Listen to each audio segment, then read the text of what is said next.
the NGMN who really contributed a lot. He's from the Vodafone in the 6G program, starting in all the publications, and really contributed a lot. So I'll introduce Rishikesh. Can you please take over the further slides?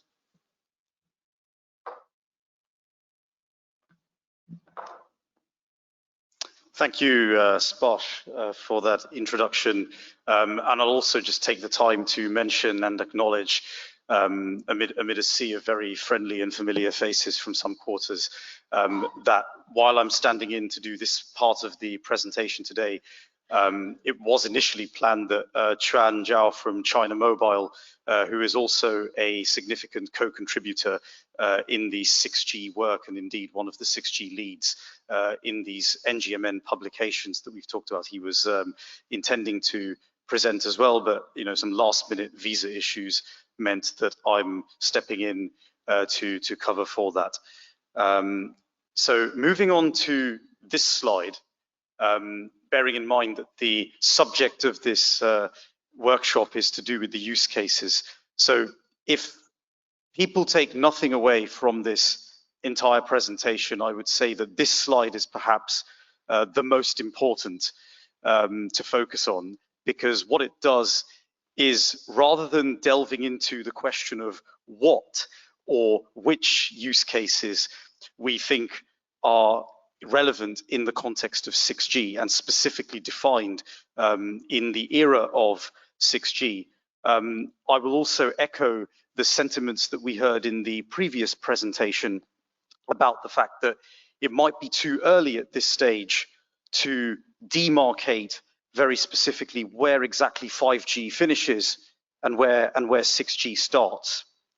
So we need to understand, first of all, why that is the stance that we are conveying. Firstly, we have to recognize that 5G was designed to be forward-looking, to be flexible, and able to support new applications demanding very, very critical KPIs and capabilities, especially through the existence of the service-based architecture that underpins the 5G core network. So 5G already has a lot that it has promised. It has great potential to live up to. And let's face it, none of us actually really possess a crystal ball, meaning that forecasting use cases and predicting which use cases would invigorate and enthuse the customer segment in the era of 2030 and beyond is challenging, to say the least. It's provisional, and any use case that we discuss in the context of 6G is at best speculative. And we have to acknowledge those realities before we begin any discussion about use cases. We have to also consider the concept of overlap. So what do I mean by overlap? Well, many of the use cases that have been identified for 6G in the existing literature, and what we have heard, and much of what we might also hear in successive presentations in this workshop, those use cases have also been identified in the context of 5G and 5G Advanced. And we anticipate that a lot of the capabilities that are embedded in the specifications that 3GPP and other organizations have worked hard to underpin already provides the potential for 5G and 5G Advanced to deliver a lot of these use cases. And this speaks to the original statement that I made about it being difficult to demarcate between where 5G finishes and where 6G starts. We also have to think about evolution. So what do I mean by evolution? Well, 5G is still evolving. Its full potential is yet to be realized. And we anticipate that many of the 6G use cases, or the use cases that are identified as being part of a 6G umbrella, could be served if existing 5G networks were enhanced. If we have to make a statement about 6G, we also have to outline some key targets. 6G must support the ability for both mobile and fixed networks. And I emphasize the union of these two types of network. The mobile and fixed networks have to continue to scale in a sustainable way That means environmental sustainability, so energy efficiency, and partly to do with the circular economy, but also it refers to other aspects of sustainability like social sustainability, addressing some of the societal challenges that we face as a civilization, but economic sustainability as well, in that it has to be cost effective and operationally simple to operate our networks going forwards and address anticipated growth in user demand, in demand for data, and growth in traffic volumes as more and more people are using the networks. So these are the key insights that we have discerned before we even begin to talk about what the use cases are. The insights that we derive are more important than the use cases themselves. So that's why I call this slide the most important slide. Maybe some of you will disagree, but that's for the discussion later on. The next slide talks about the work that NGMN conducted to outline what some of these example use cases are. And this was in our work that was published in February 2022, entitled the 6G Use Cases Analysis. And what you see here is the end result of a very elaborate and complex process, where we had about contributions from dozens of companies that were compiled, whose thoughts were captured about what they thought were use cases. And this is not just looking at the mobile network operator community, but also our technology vendor partners as well, think tanks, all of the institutions that you saw in Spersh's slide about who contributes to NGMN and how we're constituted as an institution. We then distilled from that analysis 14 different use cases, all of which are listed here, and they are grouped and classified into 4 use case families. So the families are to do with enhanced human communication.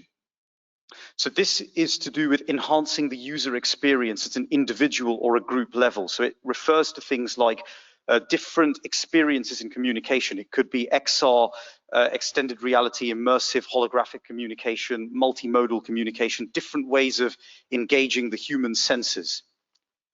We then have in the second family enhanced machine communication to do with robots and smart networks. We then have new kinds of services in the third family that we think could be enabled. So this could be to do with digital twins, positioning, digital healthcare, smart industry, trustworthiness in the composition of services, and automatic detection, protection, and inspection of components within industry. And finally, we have the fourth family, which refers to network evolution. And this refers to different ways in which the network may evolve to address today's challenges. For example, AI as a service. We consider the importance of artificial intelligence and what benefits that could deliver. We look at how we can expand coverage. We look at how we can meet sustainability targets to do with energy efficiency and all the other components of sustainability that I mentioned in the previous slide. Now, we have also published some seminal work on 6G requirements and design considerations. This was published in February 2023. Now, for context, we have provided 3 pillars that are important in this piece of work. We talked about what are the essential needs that we need to address today, what are the requirements associated with the use cases, and what are some of the design considerations in future networks that this may portend. But I would say that, in advance of a follow-up discussion based on what's being presented here, the key thing to take away is actually what's presented in this red box at the bottom, where rather than discussing what those new technologies are and going into that level of granular detail, which is again speculative to say the least, the guiding principle should be that the new technologies justify investment through clear benefits. We anticipate that the addition of new features will consider the operational cost reduction and what is the affordability for the industry to be able to deliver those services with simplified operation. We also think that significant benefits in key metrics associated with spectrum policy and energy efficiency must show significant benefits before we justify their existence in the evolution of future networks. And combining all of this preceding work on use cases analysis, on requirements and design considerations, and the 6G drivers and vision, which was the first document that NGMN published, we compiled in September 2023 what became known as a 6G position statement reflecting a consensus view of mobile network operators. So what are some of the key pillars here? Well, first of all, we expect that there should be a graceful evolution beyond 5G. We're trying to deter the industry from thinking of a rip and replace, a big revolutionary change from existing networks, unlike in previous generational moves, because we still believe that 5G has to realize its full potential. We still have to address market realities. We still have to be where our customer is at. Some of the pillars refer to new innovations and services that we think are important in the context of IMT2030 submission to ITUR in terms of new features.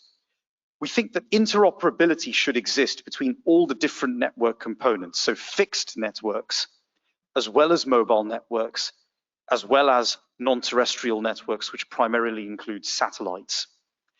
And whatever new APIs may emerge in the era where AI becomes super relevant to the evolution of future networks. We also have operational priorities. So this is to do with network simplification. It is to do with absolute energy reduction. And what I mean by absolute energy reduction is that it sometimes is very tempting to talk about energy reduction in the context of energy per subscriber or energy per user, which is also an important metric. And we should, I echo also the words of the previous presentation, that we do need cross-industry metrics to support our sustainability efforts. But unfortunately, if we just rely on energy per subscriber, if there's a significant exponential growth in the number of subscribers, you may not actually be decreasing your energy consumption at all.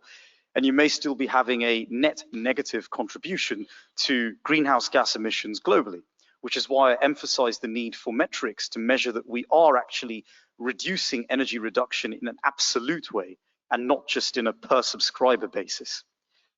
We also expect there to be more automation, proactive network management, quantum safe infrastructure, particularly in the case of post-quantum cryptography. There are also some guiding principles that underpin the NGMN 6G position statement. We want there to be globally harmonized standards because we anticipate that the economies of scale is one of the best things that this industry has produced, the standardization efforts, and we thank 3GPP and global efforts from SDOs for conducting this important work in a very diligent way. We also expect that there should be no forced hardware refresh unless there is a clear justification with significant benefits ahead of existing networks in terms of changes to the underlying radio access technology or the core network. But the bar for that should be very, very high because we expect that 5G still has its full potential to be realized. We expect the network to be more softwareized in the future. We expect there to be backwards compatibility with existing network. We expect devices in future to be able to operate on 5G networks and connect to a 5G base station. We expect deployments and innovations to be done in a modular fashion. So it's important that I describe what we mean by modularity here. We don't expect there to be generational changes once every 10 years necessarily, but because that is at best an arbitrary change that we have inherited from the way that previous generations succeeded one another. But if we can actually deliver innovative services that are cool to customers today, then there's no reason why we can't actually make incremental changes by making incremental enhancements to 5G and 5G advanced specifications. But we have to tie this to the customer need, and we have to embed security in the design of anything that we do. And finally, the last pillar of the 6G position statement talked about spectrum issues. We anticipate that the network bands in mid-band spectrum, low bands below 1 gigahertz and mid-band between 1 gigahertz and up to 7 gigahertz will remain essential even in networks in the 2030 era. We also anticipate that there might be bands in the region of 6 to 15 gigahertz, which includes the upper 6 gigahertz, and also bands in 7 to 15 gigahertz that are relevant not only for, not specifically to 6G, but also for 5G and beyond. And we have to be careful to accommodate the learnings from the outcome of spectrum meetings that took place at the WRC23. We also anticipate that if sub-terahertz bands are used, that may need a new interface.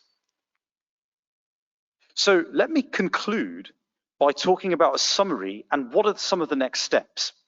So the summary is that we have the first 4 bullet points that outline again the key pieces of literature that NGMN has published in terms of drivers and vision, the use cases and the analysis, the requirements and design considerations, and then lastly, the 6G position statement. And remember, the insights from the use cases is the most important thing.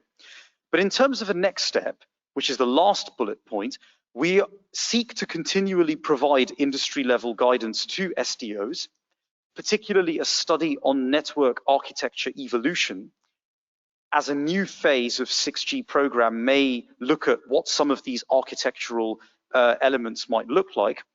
This piece of work is currently being drafted and scoped and is still pending NGMN board approval. So I'd just like to put in that caveat before people go away thinking that that is something that's set in stone. But that is likely to be the next phase of work, and more details will be revealed going forwards as to what NGMN will do in that space. So with that, I think Sparsh and I will be happy to thank you all for your rapt attention, and we welcome any questions and follow-up discussion. Okay.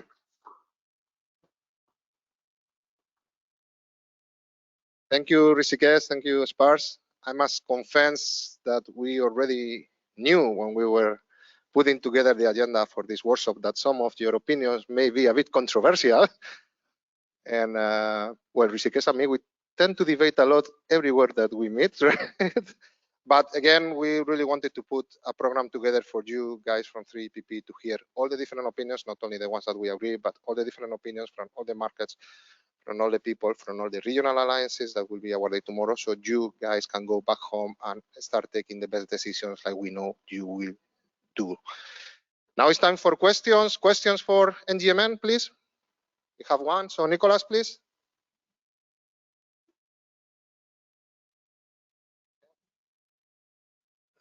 Thank you. So Nicolas Schubert from Thales.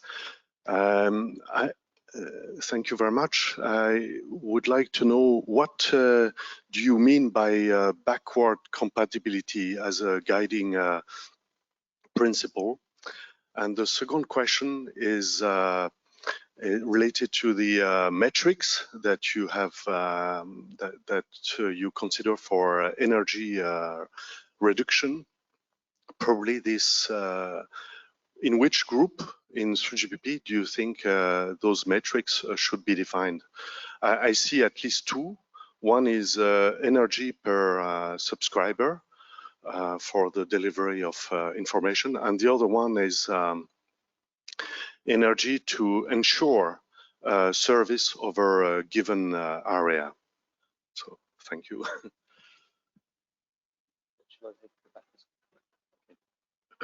So can we get this microphone also working, please? It's already on. Can you hear me? Yeah. So I'll take the backwards compatibility question first, and then collectively we might say something about the energy, because there is another pillar of NGMN work focusing on green future networks in which I'm involved as well. So in terms of the backwards compatibility, there could be different interpretations as to what we mean by this, but our specific request is that any 6G device that is connected to a network that represents a graceful evolution from existing 5G networks should also be able to connect to 5G networks. And existing 5G devices should also be able to connect with 6G networks in a forwards compatible way. So we anticipate that there should be some degree of symmetry in the way that devices can connect to networks in a cross-generational fashion. Yeah, and regarding the KPIs, right, and the metrics for the energy efficiency. So as we have heard in the previous presentation as well, sustainability is one of the prime target, right? And every organization across the industry is really aspiring for. So that's really a good placement to start with, because if we really want to quantify the work and the effort which everyone is making across, right? It's like, for example, the component level measurements or the numbers we still don't have, so that all the effort would be more in an aligned way, and it can be really quantifiable to really make the impact. Thank you. And I'll just add something on the energy question as well, that we also have a significant amount of work being done in NGMN on the green future networks, which is another one of our strategic pillars, where we seek to provide guidance on things like metrics and energy efficiency. And we're about to also scope a new phase of work, which is also pending board approval, related to broader energy management. But with my NGMN hat on, I probably wouldn't be best placed to advise on which 3GPP groups would be the most appropriate to conduct the standardization work. Okay, let's move on to the next questions. We have a couple on the side, so can we start there, please? Thank you. I'm Itsuma from NTT Docomo Japan. Thank you for the presentation. I have one question. So you mentioned about we want 6G to scale with a significant and clear benefits, and we fully agree with that. And I have a question. Basically, when we want 6G to reach the farthest place on the earth, the poorest of the poorest, to scale, do you have like insights if the current 5G is not doing good job in that? Why? If you have some insights, I'd like to learn. Thank you. Okay, so okay, so thanks for the question. So it's not about 5G is lagging somewhere or something, right? It has immense potential, and we are still seeing what meant was the 5G is still yet to have realized their main potential, and 5G advance is also ongoing, right? So 6G will be, and 5G will be the foundation for the 6G, to be very precise, and it should be most compatible with each other. Rather, it's more towards the scaling, the numbers, the more number of connected devices across the ecosystem, when we are talking about the compelling capabilities which we are going forward seen in the use cases. So it's about the more growth in terms of the numbers, traffic, and yeah, but 5G will always be there as a fundamental stepping.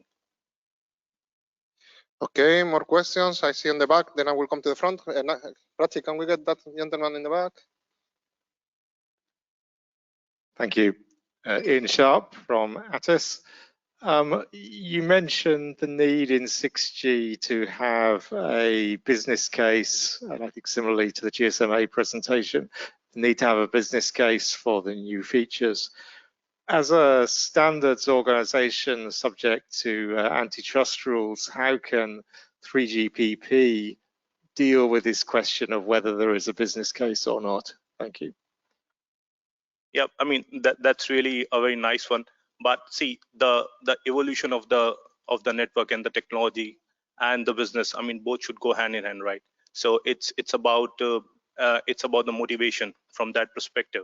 So whenever we have the motivation, and we have the clear guidelines and the clear parameters to be really see towards the configurational part of it, and to seek the business case out of it, to have the more use case really emerging towards the compelling capabilities, then I think it makes more sense, and it creates the motivation for all the MNOs across together to really invest more onto that part. Okay, another question on the back, and then I will come to the front, I promise. Prachi, there was another question on the back. And Sandesh, if you can start coming to the front with the microphone, please. Hi, this is Jos Berrier, TNO Netherlands. I have a question. It's a lot about evolution, let's say from 5G. How do you look at addressing societal needs in 2030, 2040 timeframe and the relevance of operators in that timeframe? Because that may be different compared to evolutionary approach. Yeah, so I mean, if you look back, right, when the journey of the 6G publication started within the NGMN in mid 2020, I mean, it was, and the target was IMT2030. It's very challenging and very very difficult to really put together the thoughts of the upcoming 10 years down the line, because if you see the generation, the evolution of the network with all the automation innovations is being changing drastically, right? Along with that, the customer needs, the enterprise need, the business needs are also very much getting evolved towards the newer and newer avenues to really focus on. So it's really hard to predict 2040 as of now, and really, you know, it's more towards the forward looking that what we can have for the IMT 2030 in the upcoming years. Okay, so we have 3 more questions and then we wait for the coffee break, please. Thank you. This is Luya from Citi. So regarding the principle of software upgrade, we think that it depends on the implementation. So for example, in some implementation, it allows software upgrade. For example, like AI-based solution that maybe is better for software upgrade, but on the other hand, it may consume more energy, and then it's kind of contradicting with another principle of having energy efficiency. So we think there should be a balance between the two. So what do you think in this aspect? Yeah, you are absolutely right. See, it's an umbrella. Energy efficiency is not coming out from the one domain, right? It's always been a very balanced trade-off. So as Rishikesh mentioned, that whenever there is a increased subscriber, let's in a football match, right? So there is a more number of the subscriber at this point of time. Services are really compelling and needs to be available at that point of time. There is an increase in the energy, but the aim is to conserve the energy and be more efficient whenever, wherever is possible. I would just add on top of that, that I think it's very important for the industry to recognize, as you have premised in your question, that software upgrades and any application of artificial intelligence does carry its own energy footprint, which needs to be managed. And there's always a trade-off between the impact of AI enabling an energy reduction versus AI having its own impact. But this is actually even more reason why the industry needs to adapt its metrics to measure appropriately what the energy consumption is in net and what targets we seek to deliver a sustainable future. Okay, so we're already over coffee break, so 2 more questions and we'll move on. Amanda, please. This is Amanda from FutureWay. Very good presentation, thank you. So my question is that you mentioned you see a significant overlap in the use case 5G and 6G like previous speakers. I wonder from your perspective, what's the unique 6G use case? Do you identify any unique 6G use case? There isn't one. I will strongly disagree, okay, but I hope. As you see, Rishikesh and me, we really disagree a lot. Nasima, here we can get the last microphones. Guys, some of your questions I will have to ask you to get into the coffee break, but I think Rishikesh and Spars are going to join us, and I will have a really insightful also debate with Rishikesh at the coffee break.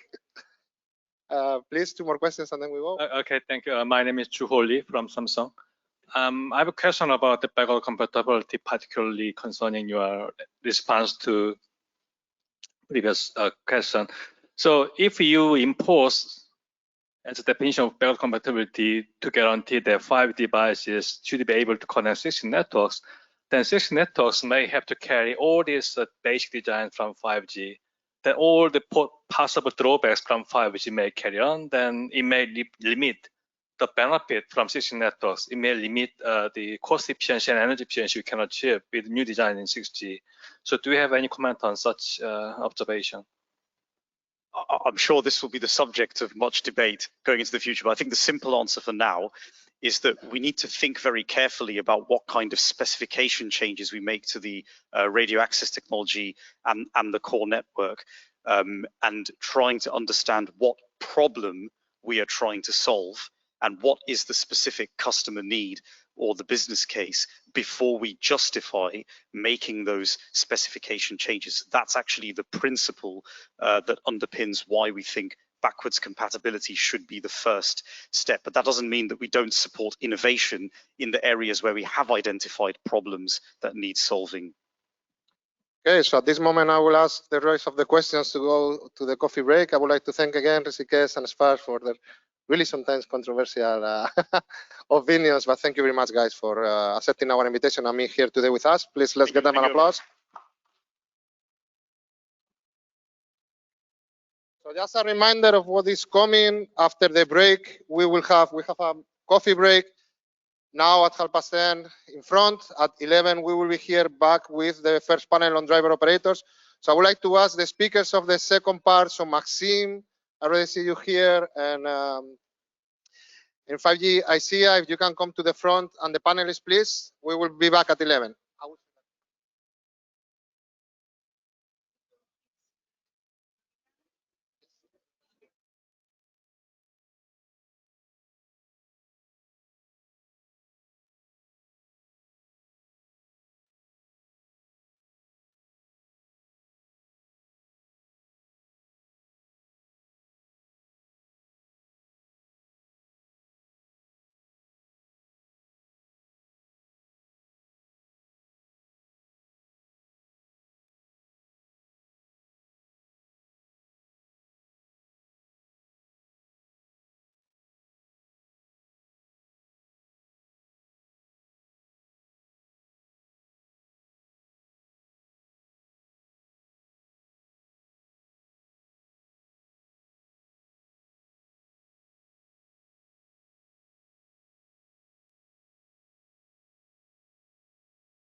Okay, if we can start taking your seats, please. We will continue.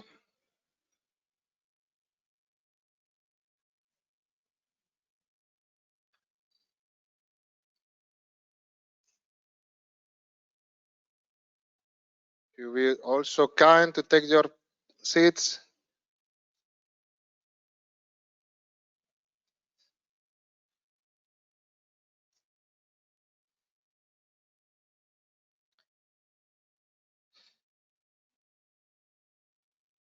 Okay.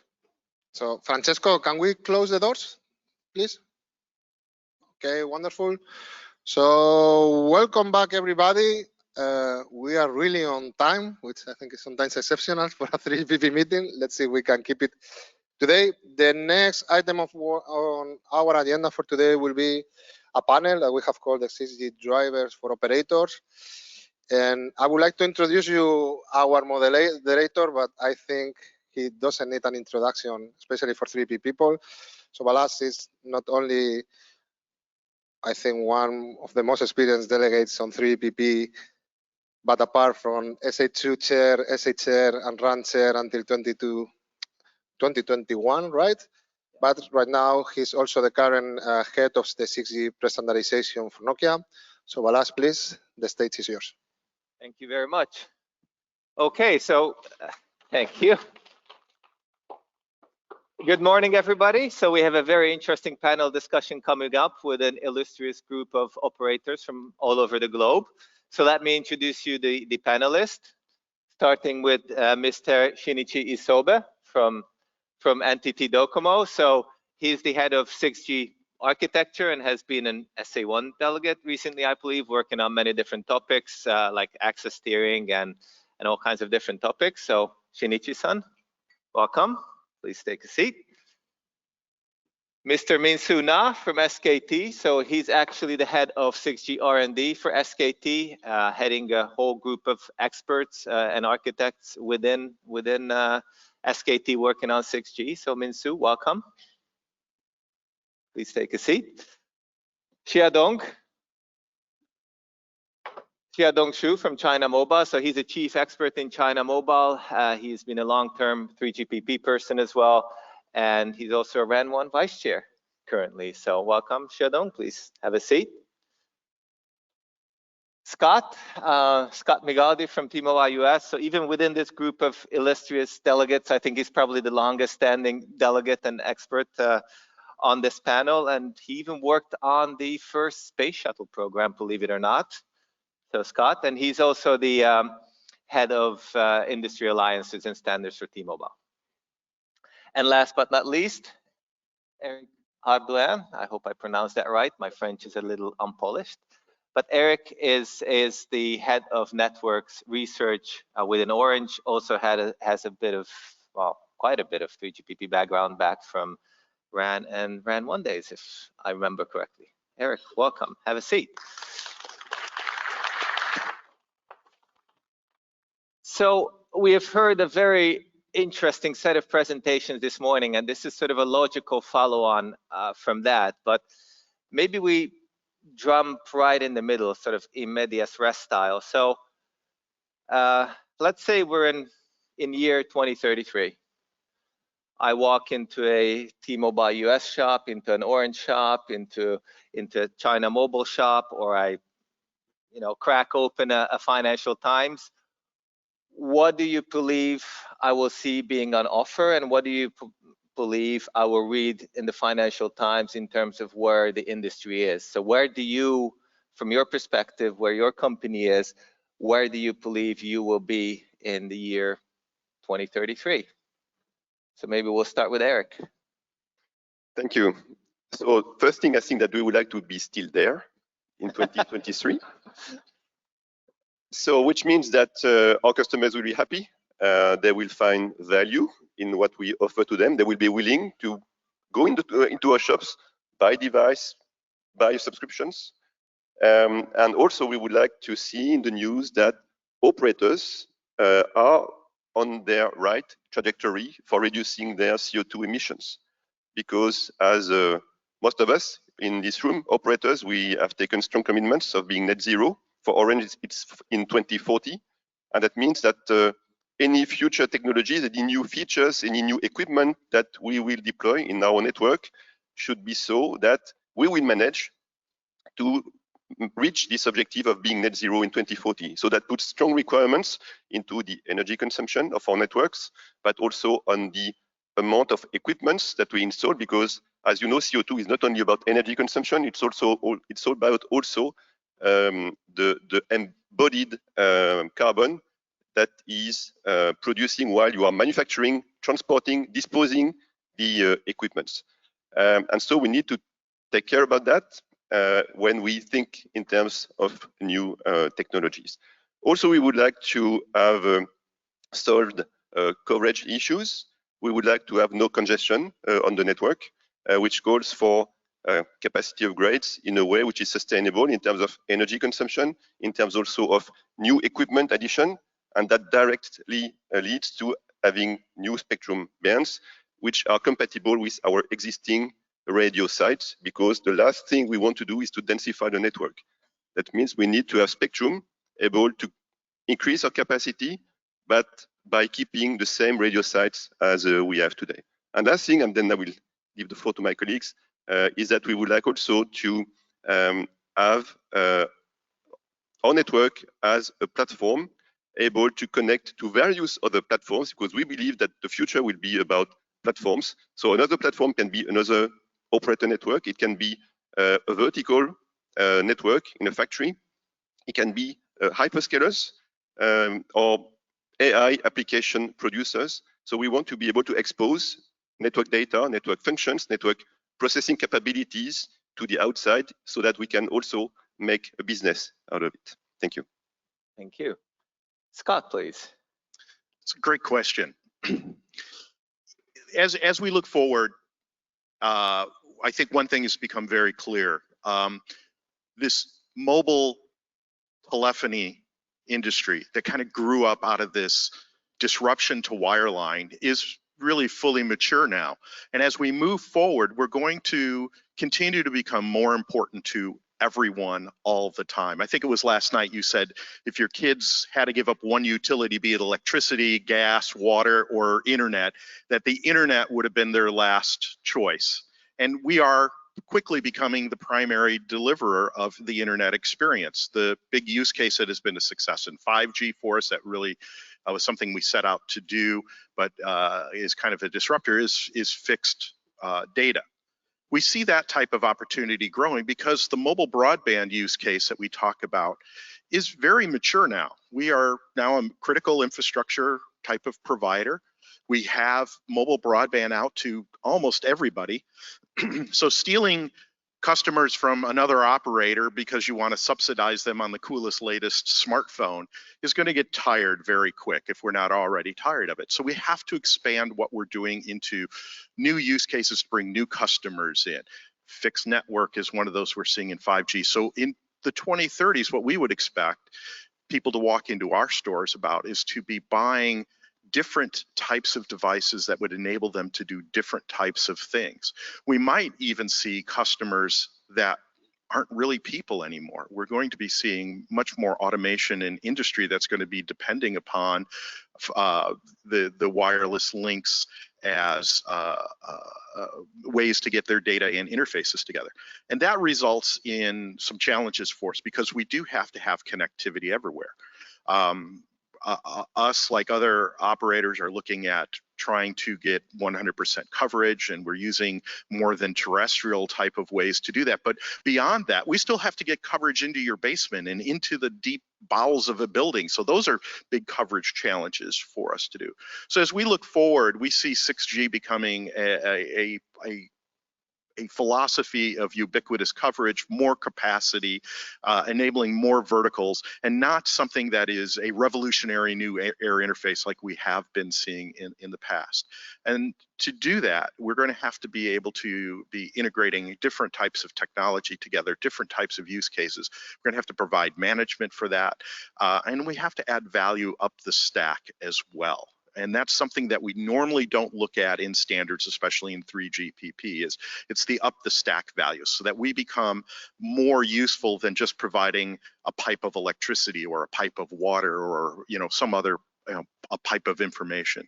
So we see our business evolving into ways that would enable programmable networks, to be bringing data scientists in to help you manage data, and those types of new business opportunities. All right, thank you very much. Xiaodong, any thoughts from your side? It will automatically work, it's magic. Yes. It works. It's on? Yes. Okay, can you hear me? Okay, thank you. I think from our point of view, from China Mobile point of view, if we come to 2030, we hope we will be more confident of 6G, not become a controversial issue. I think that it should be a confident deployment of 6G. That is our expectation. If we come to 6G itself, we think that from our point of view, we have three areas. One is that better monetization. That is, we hope we can use the 6G to broaden the sources of income. And another one is that reduce the expenditure. And the third one is social responsibility. If we come to the first one, better marginalization, I think that usually we will classify our market into 2C and 2B market, right? With the decreasing of the population and the coming of the aging society, we find it more and more difficult to see that increase of normal subscribers. And it is become more difficult to see the up increase since the user behavior has become more and more stable. From the 2B market, so far, where we have put a lot of hope since we developed 5G, so far it is hard to see how successful it is. So in essence, if we come to 6G, if we want to make more money from 6G, we think that for 2C market, we think that we should add some value to our network and then to our customers.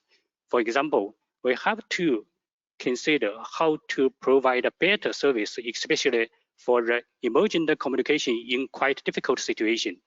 Another is that insurance-like service added by added functionality of sensing and sort of that.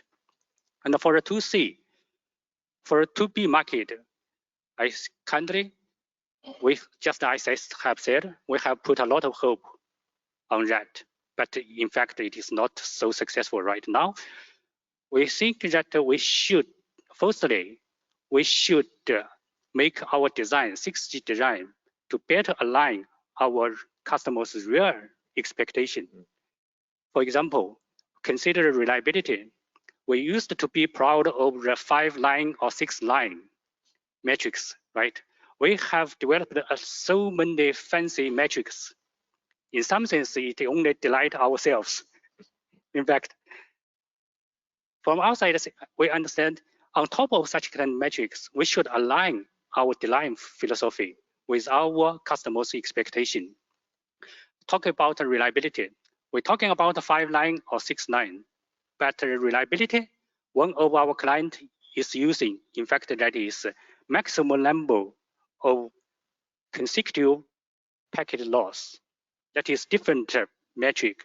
How to convert between these two metrics should be considered in our real design. Right, that is one aspect. Another is that we also need to consider how to simplify the introduction of some of the fancy features. For example, slicing, the motivation is very good. We hope to address a lot of issues based on slicing and the UILC. But just due to the complicated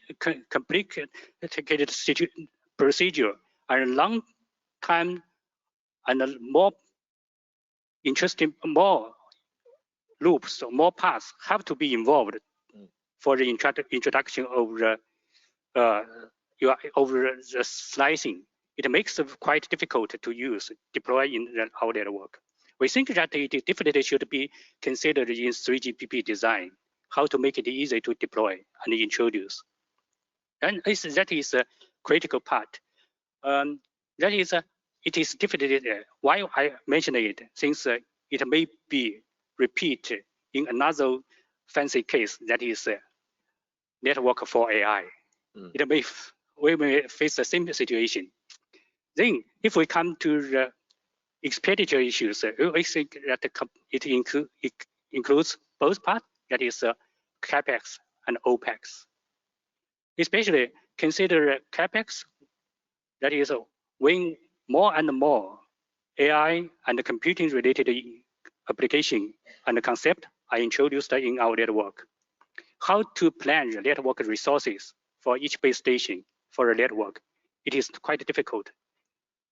Previously, we could just based on how many users in our in one base station, how many traffic throughput it is desired. We can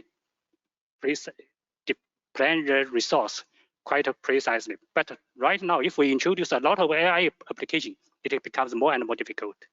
So how to allow the operators to flexibly plan and expand the resource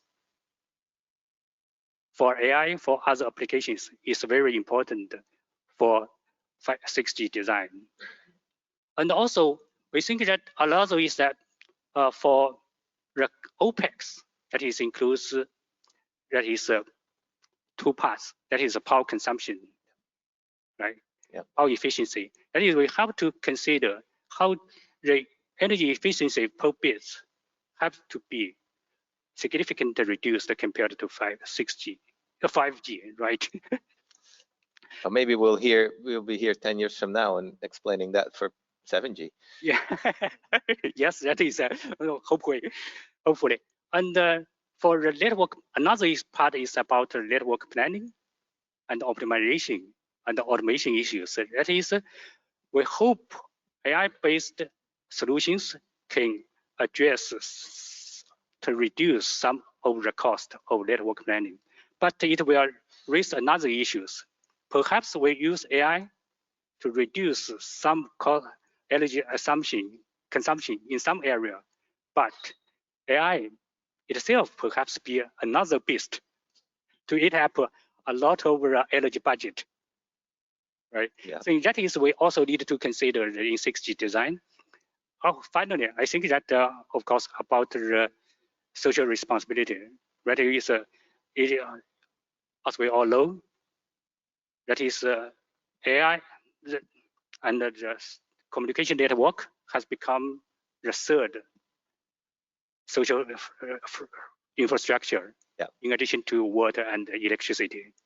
That is 6G, definitely it will become the fundamental infrastructure, how to make it to make it easy to adopt and offer AI to end users, and to assess the AI for good applications. I think that it is definitely we need to consider it. I think that is what I want to express from our country observation. Thank you. A lot of good points. Thank you very much. Minsu, please. Okay, before moving to the SK Telecom's view on the decades expectation, thank you, Punit and Baras, for having me indeed, because to me, next generation means so old friend and old colleague can collect together. We have this one more chance, per decade. Yeah, that's the personal meaning to the next G. And from the company perspective, to make successful next generation, there is no doubt that the killer application and innovative device is the most important. Let me move back to the 4G network. Smartphone with video streaming such as Netflix or YouTube accelerate to the evolution of the network. Yeah, no doubt.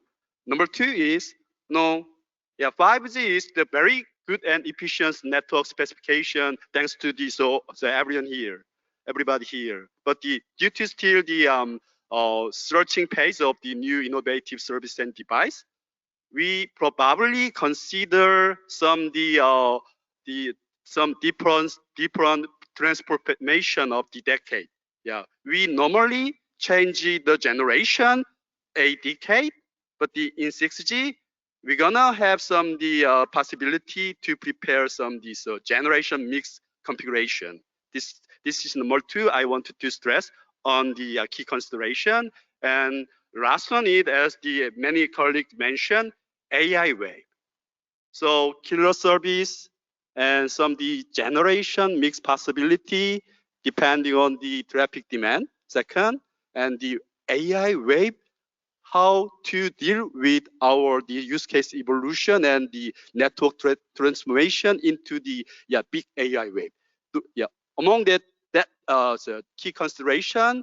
So we SK Telecom has some key aspect of the future network evolution. So one is, as Xiaodong mentioned, the timeline perspective. No doubt that this operator need to have the great motivation only when the further monetization. To make it further monetization, we have to find the new killer application and service to earn more money. And second is the bottom line, because as Scott mentioned, the volume of the wireless telco is still not so steep and flat. Which means we have to save the money by investing next year or others. We have to keep our the bottom line. So some the sustainability and to saving the OPEX and CAPEX technology and use case should be very important. And last one for the use case when we move to the next generation is lessons learned from the previous generation, because we have the lot of experience by the 5G.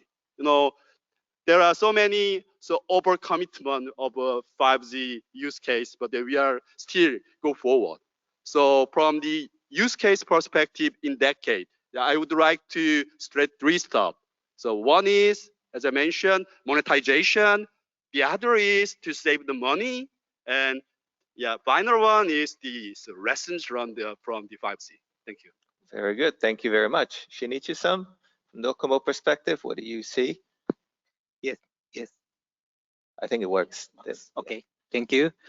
The most of the topic what I wanted to say here was covered in the previous speaker, but we believe there are 4 priority topics from Docomo. The first one is cost-effective network and sustainability, such as energy efficiency, shall be supported from the day one of 2030 deployment. But I don't touch the detail because most of the speaker talk about sustainability issues.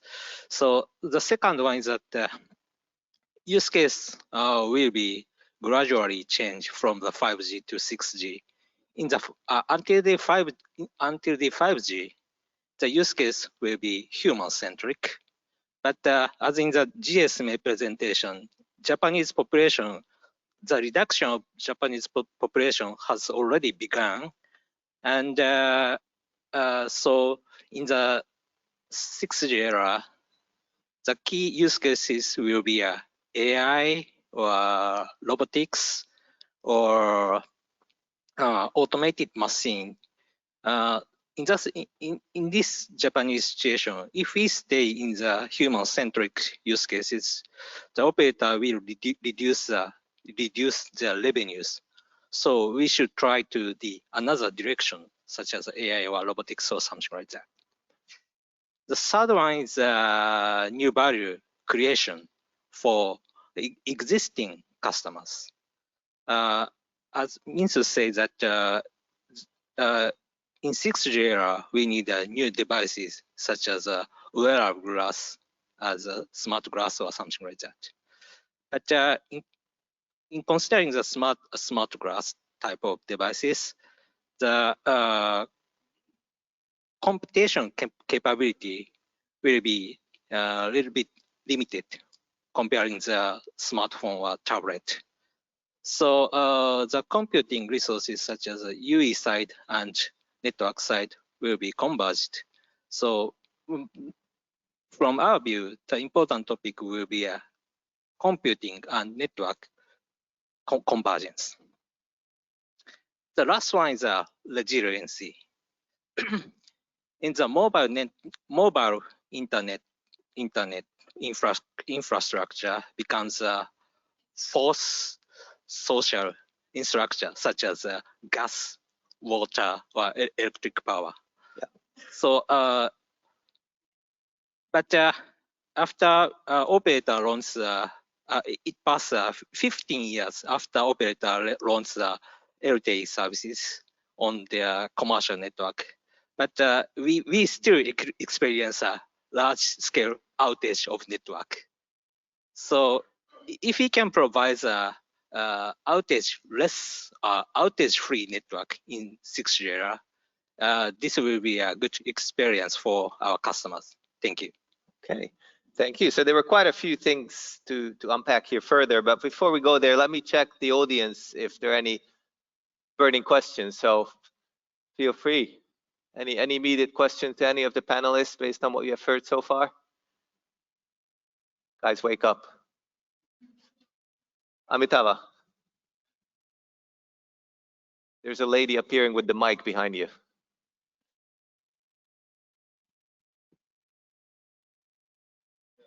It works.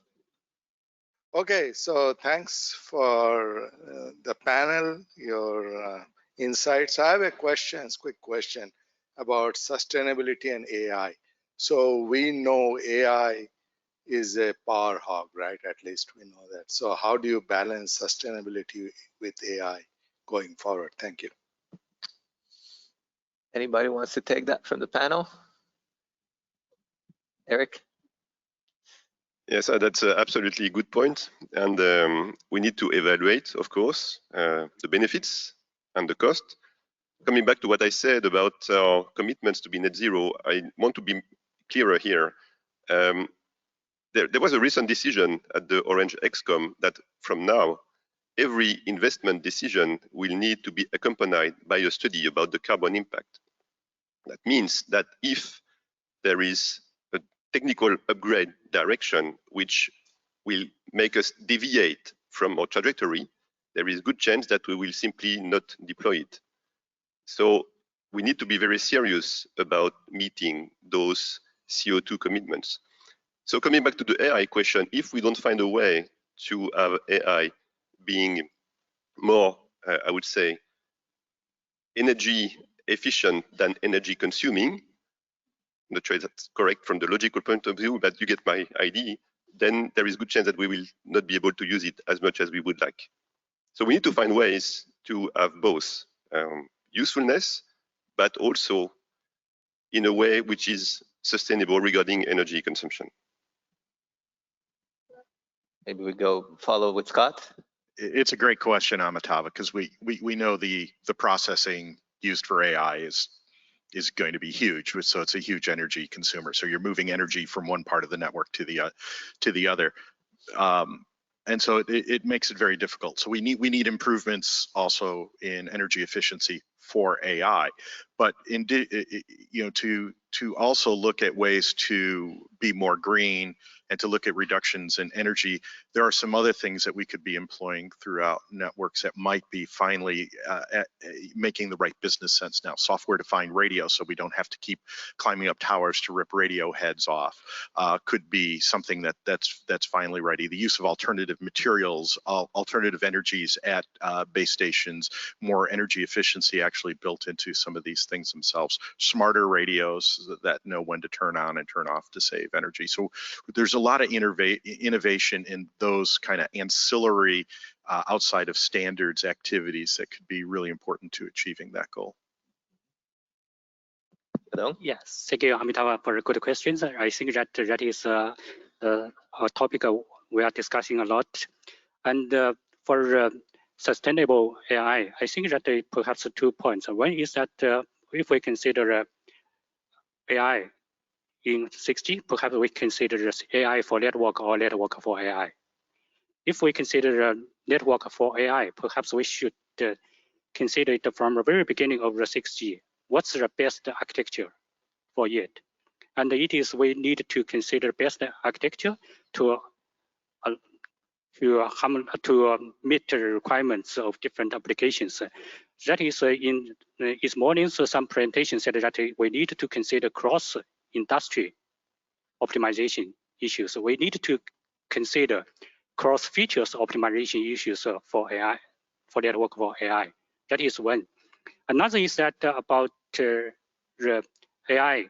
What kind of AI should be used in 6G network, in telecommunication network? Some source said that perhaps we can directly refer the large language model used in our 6G network. But we need to consider it. Large language model, perhaps that is very power consumption features. That is, we should consider the characteristic of communication network itself, how to reduce the parameters, how to reduce the complexity based on our understanding of the telecommunication network to reduce the consumption, reduce power consumption, reduce the complexity of the AI model. I think that is we need to consider. Good. Minsu? Thank you for the great question. From the operator perspective regarding AI and sustainability, we have two directions. One is upside potential by utilizing AI, just like the NVIDIA and just like the Supermicro, which is raising their great wave, moving forward to their revenue. And the other is the cost, because the meaning that, as my colleagues mentioned, when operator utilize AI, means you need money. For example, so GPU by NVIDIA costs a lot.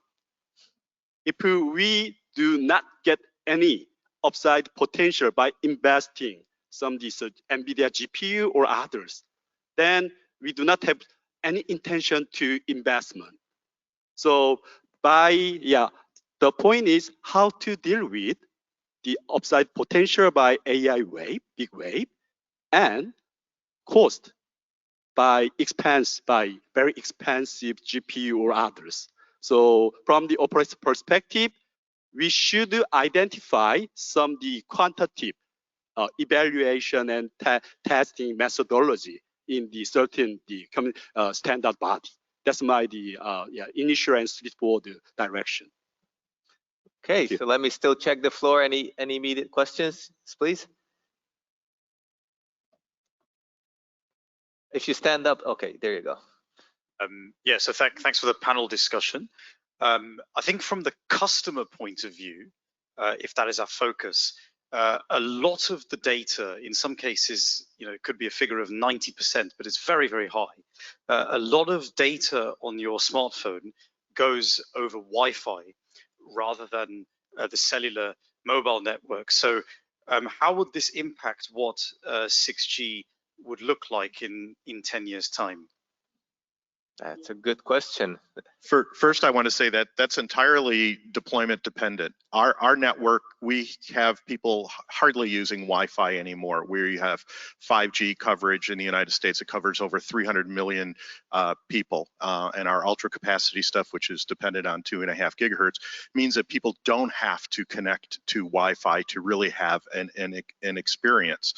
And once you provide that level of coverage and capability, now you are handling all of that data on your network, and that presents itself some challenges because the way people are using your network changes a lot. Instead of kind of bursty voice traffic with a busy hour at commuting times, you have people streaming video, all evening long, and it moves some of your data around there. So I think one of the challenges that we have is managing the data load on our network and not dependent upon Wi-Fi for that offload.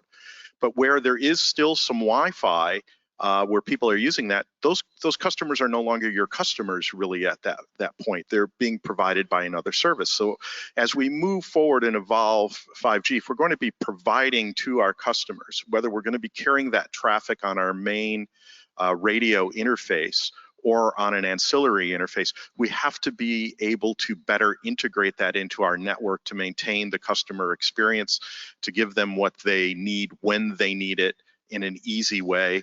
I do remember many years ago standing up at a release 12 workshop that we have. So this goes back, I think we were working release 10 at the time. We were trying to decide what release 12 was. And I said to everybody in the room, I said the first thing everybody did in the room when they came in was ask for the Wi-Fi so that they could start using Wi-Fi on their devices, because that was the predominant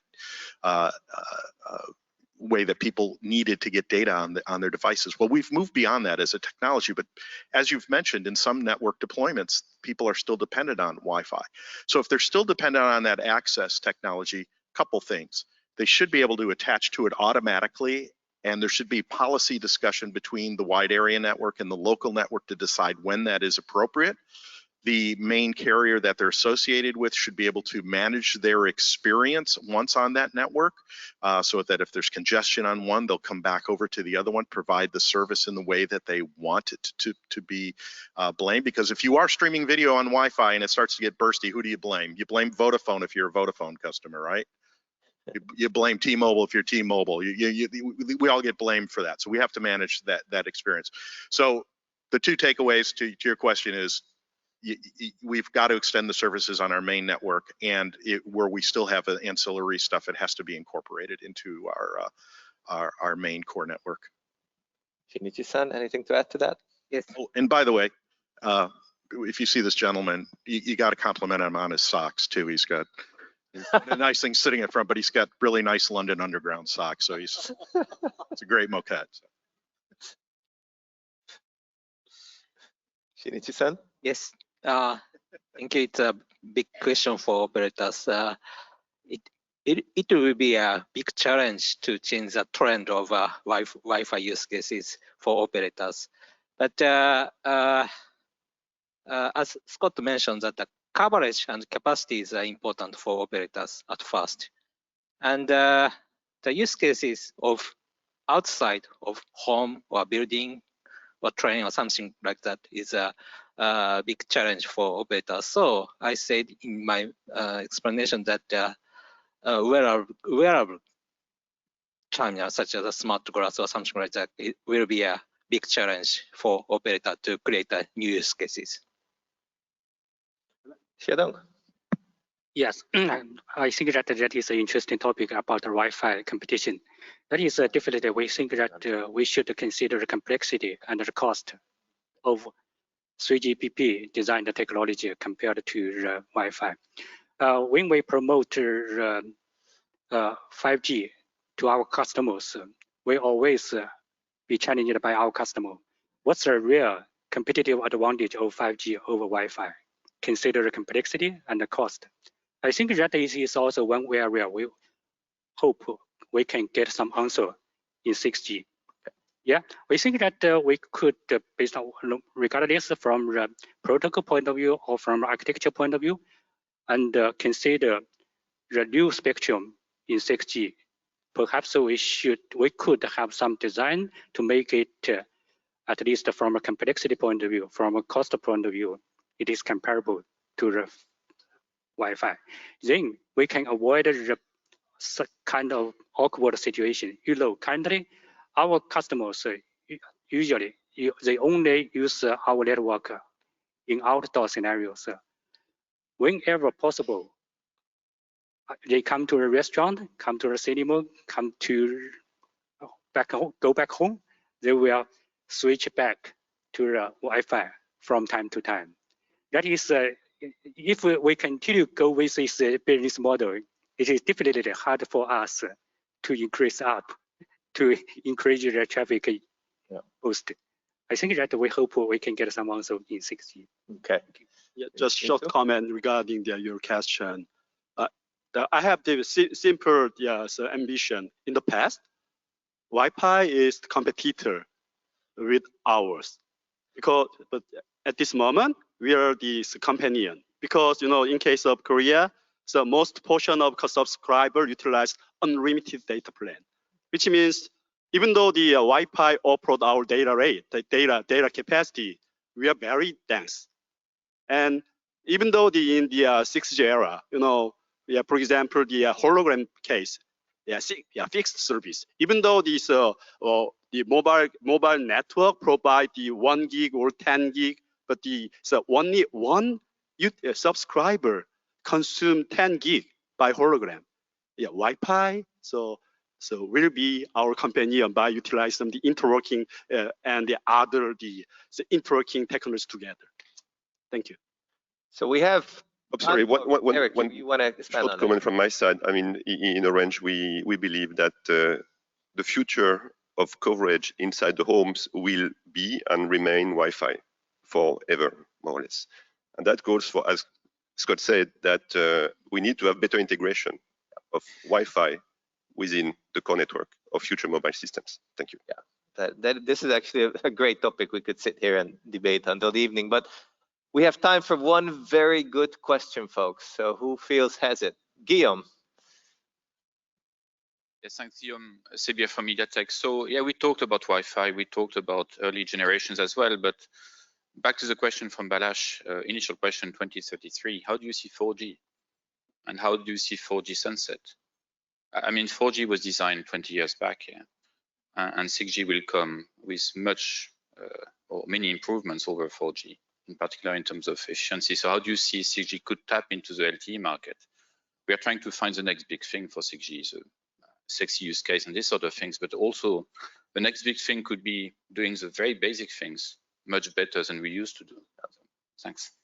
It's a great question. So a 1 minute reflection on what's going to happen with 4G by the time 2033 rolls along. Eric. Well, nothing. We don't see 4G being sunset before, I would say, the late 30s. I mean, the plan for Orange is to sunset 2G, 3G around 2028. So 4G not before the very late 30s, and maybe not even after that. Scott? It's funny you mentioned that. I see 4G sunsetting plans all the time. We're looking earlier into the 2030s to sunset 4G. But a big reason for that is that we really engaged with 5G. It is where we are running, I think it's 92% of our traffic is now on the 5G network. So we are transitioning people off, but that's taken a significant amount of investment to get that type of coverage, which makes it harder to say you want to all of a sudden rip it out and start putting 6G in just, as a note there, which means you have to integrate that in. But yeah, I think we'll be probably sunsetting 4G much faster than we ever sunset 2G, which was stuck around for a good 20, 30 years. So. Yeah. Shadow? Yeah, consider 4G since currently there is still a lot of different or diverse IoT application on 4G. That is we face some choice between 4G and 6G. Since 5G, we have accommodated all the application inherited from 4G, right? That is no problem for 5G. But for 6G, we face another choice. That is, we need to design a uniform platform for all the IoT design to take over all the IoT design that is currently it is served by 4G. Mm-hmm. If we can achieve its purpose, of course, it will accelerate the refinement of 4G. Yeah. Otherwise, perhaps that it will still a long way to refine the 4G. Yeah. That is our observation. Thank you. Vincent? Yeah, just the two things we have to consider. So one is each operator's network portfolio. Yeah, for example, SK Telecom has 5 carriers in LTE network, and around 2 LTE carrier has nationwide coverage, even in not only just for the outdoor network, but the indoor network. And the second is the history. Yeah, in the previous session, someone asked about this how to deal with 1G and 2G. Yeah, still, yeah, we are living in the 5G era, but still we still utilize 1G, 2G, 3G, and 4G and 5G. From that reflection, in 2030, yeah, depending on the operator situation, but so I have the 100% confidence in. So many operators still utilize 4G because 4G, 5G, and 6G is just the 3 generation. That's it. Shinichi-san? Yeah, thank you. As Sheldon speaks that 4G IoT use case will be there in 2030 era. And from existing service point of view, from Docomo, we have not launched the 5G voice model at our commercial network. So we need to consider we should fall back to VoLTE or not, VoLTE from 6G to 4G or not. So I think that 4G will still work in around 2030. Okay, thank you very much. So this is what we had time for this morning. We only scratched the surface, I know, but these gentlemen will be here throughout. So feel free to seek them out with any further questions. But that's all we had time for. So let's give a round of applause to our panel. Thank you very much. And over to you, Jose. Oh.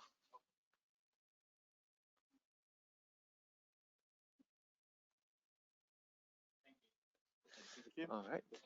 Thank you. Thanks, Farrell.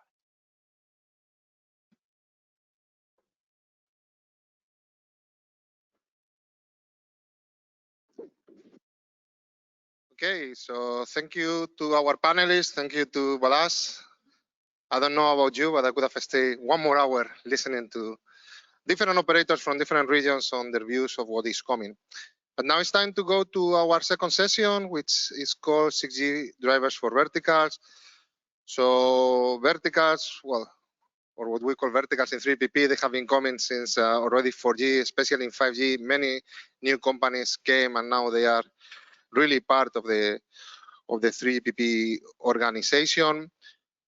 And it will be great to hear what do they have to say or their first thoughts on what is coming. For that, we have put different speakers, as you can see. We are going to rely on our MRPs that knows the markets, or they are the best ones that know the markets that we will treat. So 5G AA for automotive, 5G ICA for the industry, 5G MAC for the media, GSOA for satellite, TCCA for public safety, and last but not least, Wireless Broadband Alliance. So let's go directly to start as we are already a bit behind the time. So I would like to ask Maxime to join me on the stage. Maxime is the CTO of 5G AA since 2018. 5G AA is the Global Cross-Industry Association for the Development of Connected and Automated Car. And previously, he has worked at the head department of the Connected Automated Driving at Ertico ITS Europe. Maxime, thanks a lot for being here with us. Here's your clip, and the floor is yours. Thank you very much, and thank you to 3GPP and SA for the invitation to this workshop. So 5GA, as you may know, is an initiative to put telco and automotive industry together. We are about 120, a bit more than 120 members present at global level. And we are obviously seeking global solutions. And 3GPP is, of course, a place where global solutions are being standardized or specified at least. And we, as 5GA, we want to bring as much messages from the automotive beyond, of course, the members that are already represented in 3GPP and bring their contributions individually. So our goal is to make connected vehicles a reality, and also not only think of commercial use cases, but also look at what we can bring in terms of safer, smarter, and environmentally more friendly transport. So the following slides have been put together by the 5G members through one of our working group. We followed a careful process and trying to get full consensus, and eventually this was validated by the 5G board, which is representing many of the vehicle manufacturers, global vehicle manufacturers. I would like to thank, and some of the people will recognize themselves for the contribution. It was a painful process actually, because there is some challenges in terms of understanding, okay, what 6G will do and will contribute to with respect to what we have already done in 5G and 5G Advanced. So this brings me to my first slides on the 5G AA roadmap and the status of the 5G development deployment. So as I said, the main purpose is to enable 5G and 5G advanced technologies in the vehicles. And the roadmap that we have updated in November 2022 is aligned with the different expectations in different releases that are coming on the way. So release 19, eventually release 20, etc. We are looking at a revision by the end of this year of this roadmap, looking at use cases up to 2032. So we are short-sighted with regards to what you are expecting from our contribution.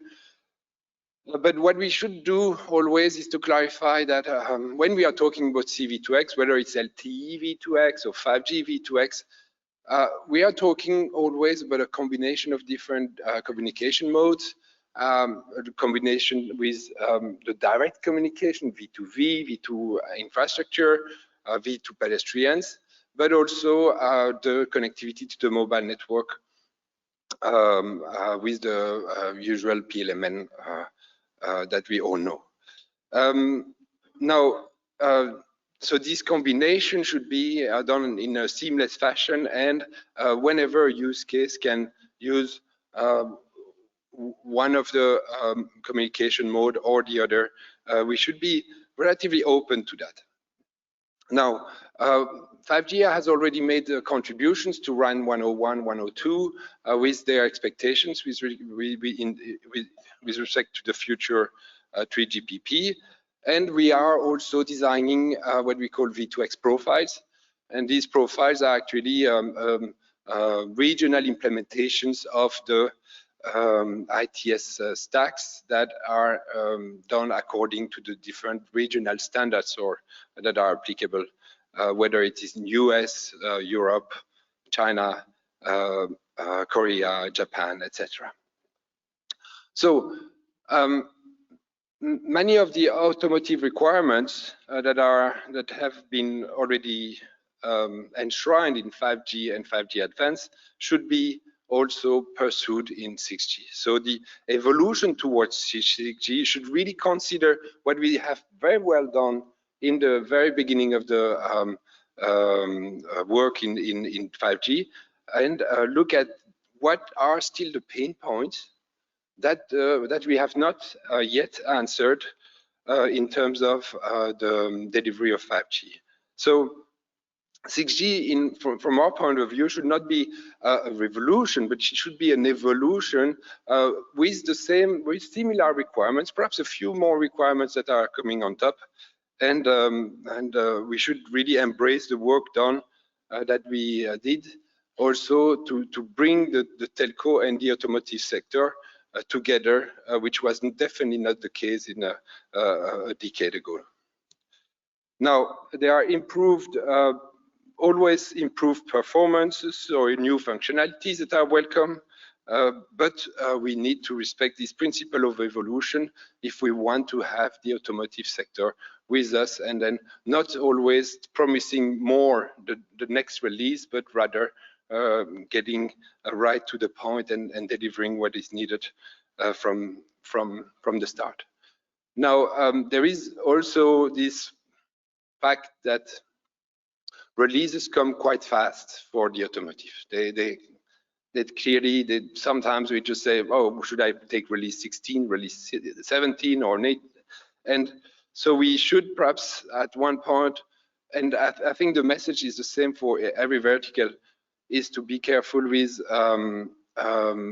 releasing specifications. We can continue the studies, we can continue the studying the topic or the verticals, but we have to be careful on releasing the specifications at the right time with on specific releases that are strategically built along the roadmaps.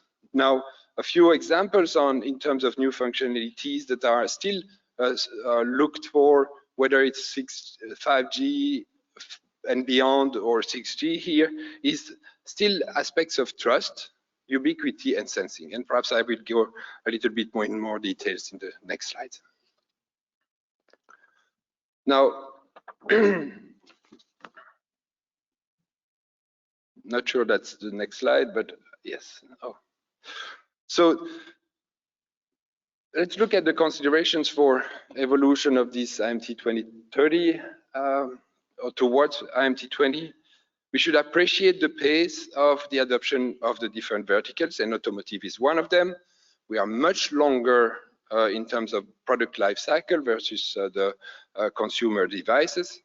If we look at least from an automotive perspective, of how fast we embraced LTE, 4G LTE, I'd say that 2016 or 2015-16 was really the time when automotive really started to embrace that. So at least that's my perspective. And so it took what 8 years, 7-8 years before between really the automotive started to embrace it. So we are not in a situation where 5G is nowhere in terms of automotive. No, we are in a situation where the adoption of 5G is really on the verge of becoming pivotal. And so it's really, from our perspective, ramping up very fast. And we should encourage this. We should just say we want them more. We would, of course, have liked to see more of the PC5 adoption around the world. Unfortunately, that's not where it should be, but there is prospect with regards to the eventuality of more and more automation in the car, which would need then, for example, for maneuver coordination, etc., which would need the PC5, and that PC5 adoption is maybe eventually there in the longer perspective. Now, across the verticals, all of the stakeholders agree, and so it's the automotive also, that cost effectiveness and environmentally friendly approaches to the tech evolution is important. We need to cope with the evolution of the standards while having, for example, hardware to be reused, and we even have some hints of regulations that may come on the automated world, that the reuse of the hardware will have to be done. So we are very, very concerned about that as an automotive, because that would impose very high burden on how we design the hardware, the telecom hardware, and how it can cope with evolution of the functionalities that are built up in the different releases of 3GPP. Now, we have to see whether is there a way that 3GPP can proactively address these issues of hardware reuse, and then see whether this can be, or let's say, proactively address these concerns that the 3GPP has. Now, there is a little sentence on continuity of service that I would like to underline. Earlier, backward compatibility was mentioned. We are a little bit concerned about the word backward compatibility, because sometimes this is not completely understood. Perhaps backward compatibility towards services, yes. So making sure that continuity of service is there, we agree. But backward compatibility towards standards that are that are perhaps obsolete, we have to be careful. We can look at eCall, for example. That's something that we definitely want to progress on. So, last point here in this slide is that 5GA has published already a paper last year on 5G evolution and beyond. It's a white paper.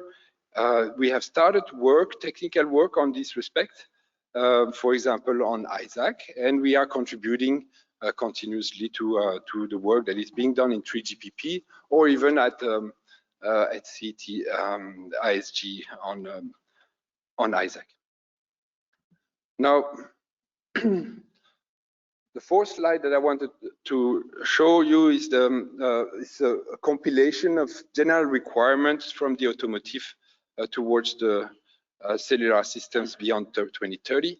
And the fundamental message is always the same.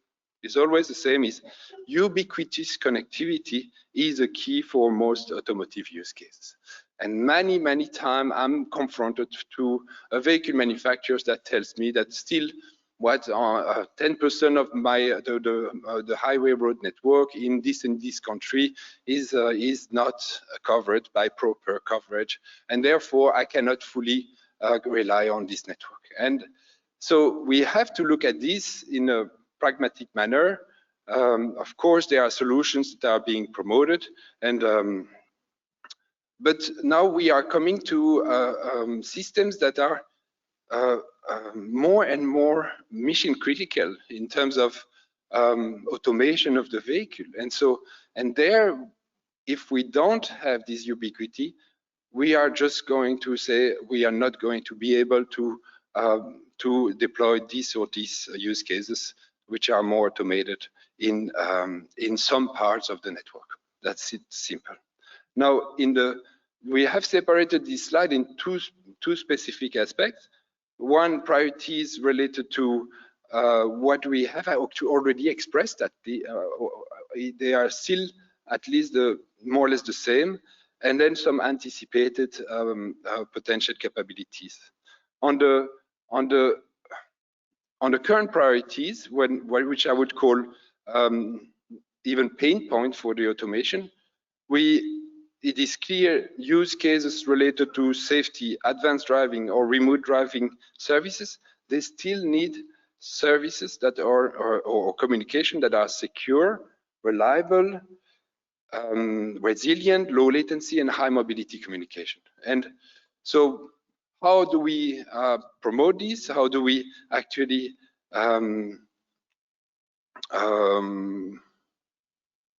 deliver this? I think that we, in 2017, we had made these promises already. We had made some promises with 5G, and that 5G was the response to the automotive. And we are still not there in terms of where we wanted to be with respect to delivering this kind of communication, reliability, and resiliency. Now, in terms of immersive infotainment applications, experiences, there are still some enhancement to be done, and that's there. I don't want to go further into details, but we could try to ask the vehicle manufacturers where are the pain points specifically. Another aspect is the mix of handsets and vehicle capabilities with respect to localization. And so vehicles are getting more and more accurate in terms of their localizations, and we have to use these digital vehicles and these digital users in order to make sure that we protect each other, especially we protect the pedestrians, the cyclists, etc. And from that point of view, the localization of the handsets with regards to the vehicles is still very important to the manufacturers. And then finally, the sustainability aspect of the mobile communication should go hand in hand with the responsibilities that now have been embraced by the automotive sector with regards to electrifications, etc., and carbon neutrality.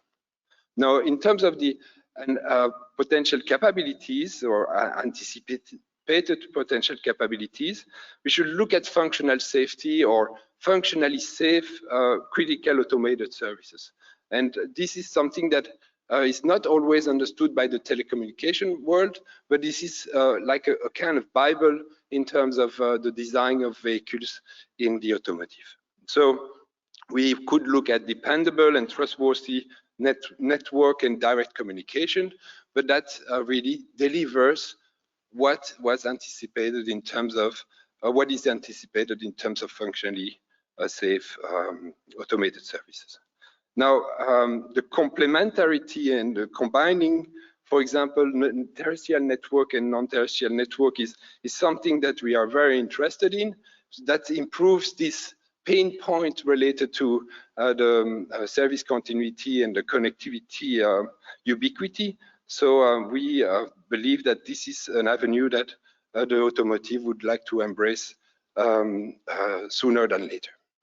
And then finally, these improved capabilities, which we have already engaged with in 3GPP, such as ISAC, is something that is important in the eyes of the automotive. Now, the last slide is related to the different use cases, and we have chosen not to go too much into the details because what we want is to make sure that we have a common work related to how we approach use cases in the next future in 3GPP. So we have put this into 3 clusters: real-time environmental modeling, which would then encompass the for example, digital twin and the interaction with between road management and automated driving. Then intelligent automated driving systems, which are then encompassing the support to advanced driver assistance systems, so automated driving support for using MEC-enabled mobile networks. And then finally, the enhanced in-vehicle experiences, which are then encompassing immersive multimedia experience, immersive map information, and that would enhance the human-machine interface, and even in case of an automated driving vehicle, have this kind of more comfort and more confidence in the machine to provide the automated feature. So with this, I would like to thank you very much. And I really appreciate we put some references into your slides, and we hope this brings some viewpoints from the automotive. Thank you. So thank you, Maxine, for giving us the views of the automotive industry. Have only time for one really good question, like Balazs will say. So anybody there to be the one? There is one there. Oh, so here, please, on the front. So thank you very much for the very interesting presentation. And I have just one question. Okay. So my name is Masaki Suzuki from KDDI. Good one, please. Thank you. And my question is, we understood that the car industry is quite difficult to accept the hardware replacement in 6G. Yeah. But I think the NTN and the ISAC may need a hardware update. So do you think what hardware impact can be acceptable? So I don't want to speak too early about we are about to publish a roadmap related to NTN and NTN adoption. There is time frames of around 27 to go for narrowband services, and with these narrowband services, it may be that at least the way we have asked 3GPP to design the systems, there may be some limited need for hardware redesign in the antennas. So, but I cannot speak too early because we are finalizing a technical report at this point. But 2027 is the time frame that we are looking at in terms of NTN adoption for narrowband services. Okay, so thanks a lot, Maxime, again. I believe that you're going to stay with us, right? Yeah, the panel. So there will be a lot of opportunities today to, during coffee breaks, etc., to raise any more of your questions. I want to remind you that we have a lunch waiting for you outside in the hall where the coffee break, where it will be a buffet lunch. But before we are going to go through another interesting presentation from 5G ICEA. In this case, our speaker will be Andreas Müller. So Andreas, if you can already stay on the stage. Andreas is the leader of Bosch strategy 6G activity across different units, and since 2018 he serves as the general chair of 5G ICEA. So Andreas, welcome. Thanks a lot for accepting the invitation, and the floor is yours.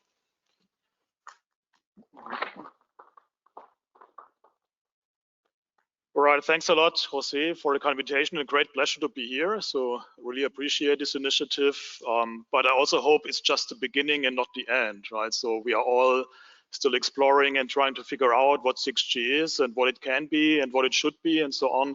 And I guess nobody in this room has a very clear picture yet. So that's why it would be very good to also continue such a conversation and exchange in future. And of course, the industrial domain, from my perspective, remains one of the most promising vertical domains for mobile communications. But of course, we still have a way to go. So we have not really succeeded to reach the 5G vision also that we had. And when I heard about the event today and got the invitation, I thought, hey, that's very nice and should be a very easy one, right? I just take the slides that I've presented 6-7 years ago and bring them with me, and then I'm done for today. Because of course, what we have done 6-7 years ago is still valid.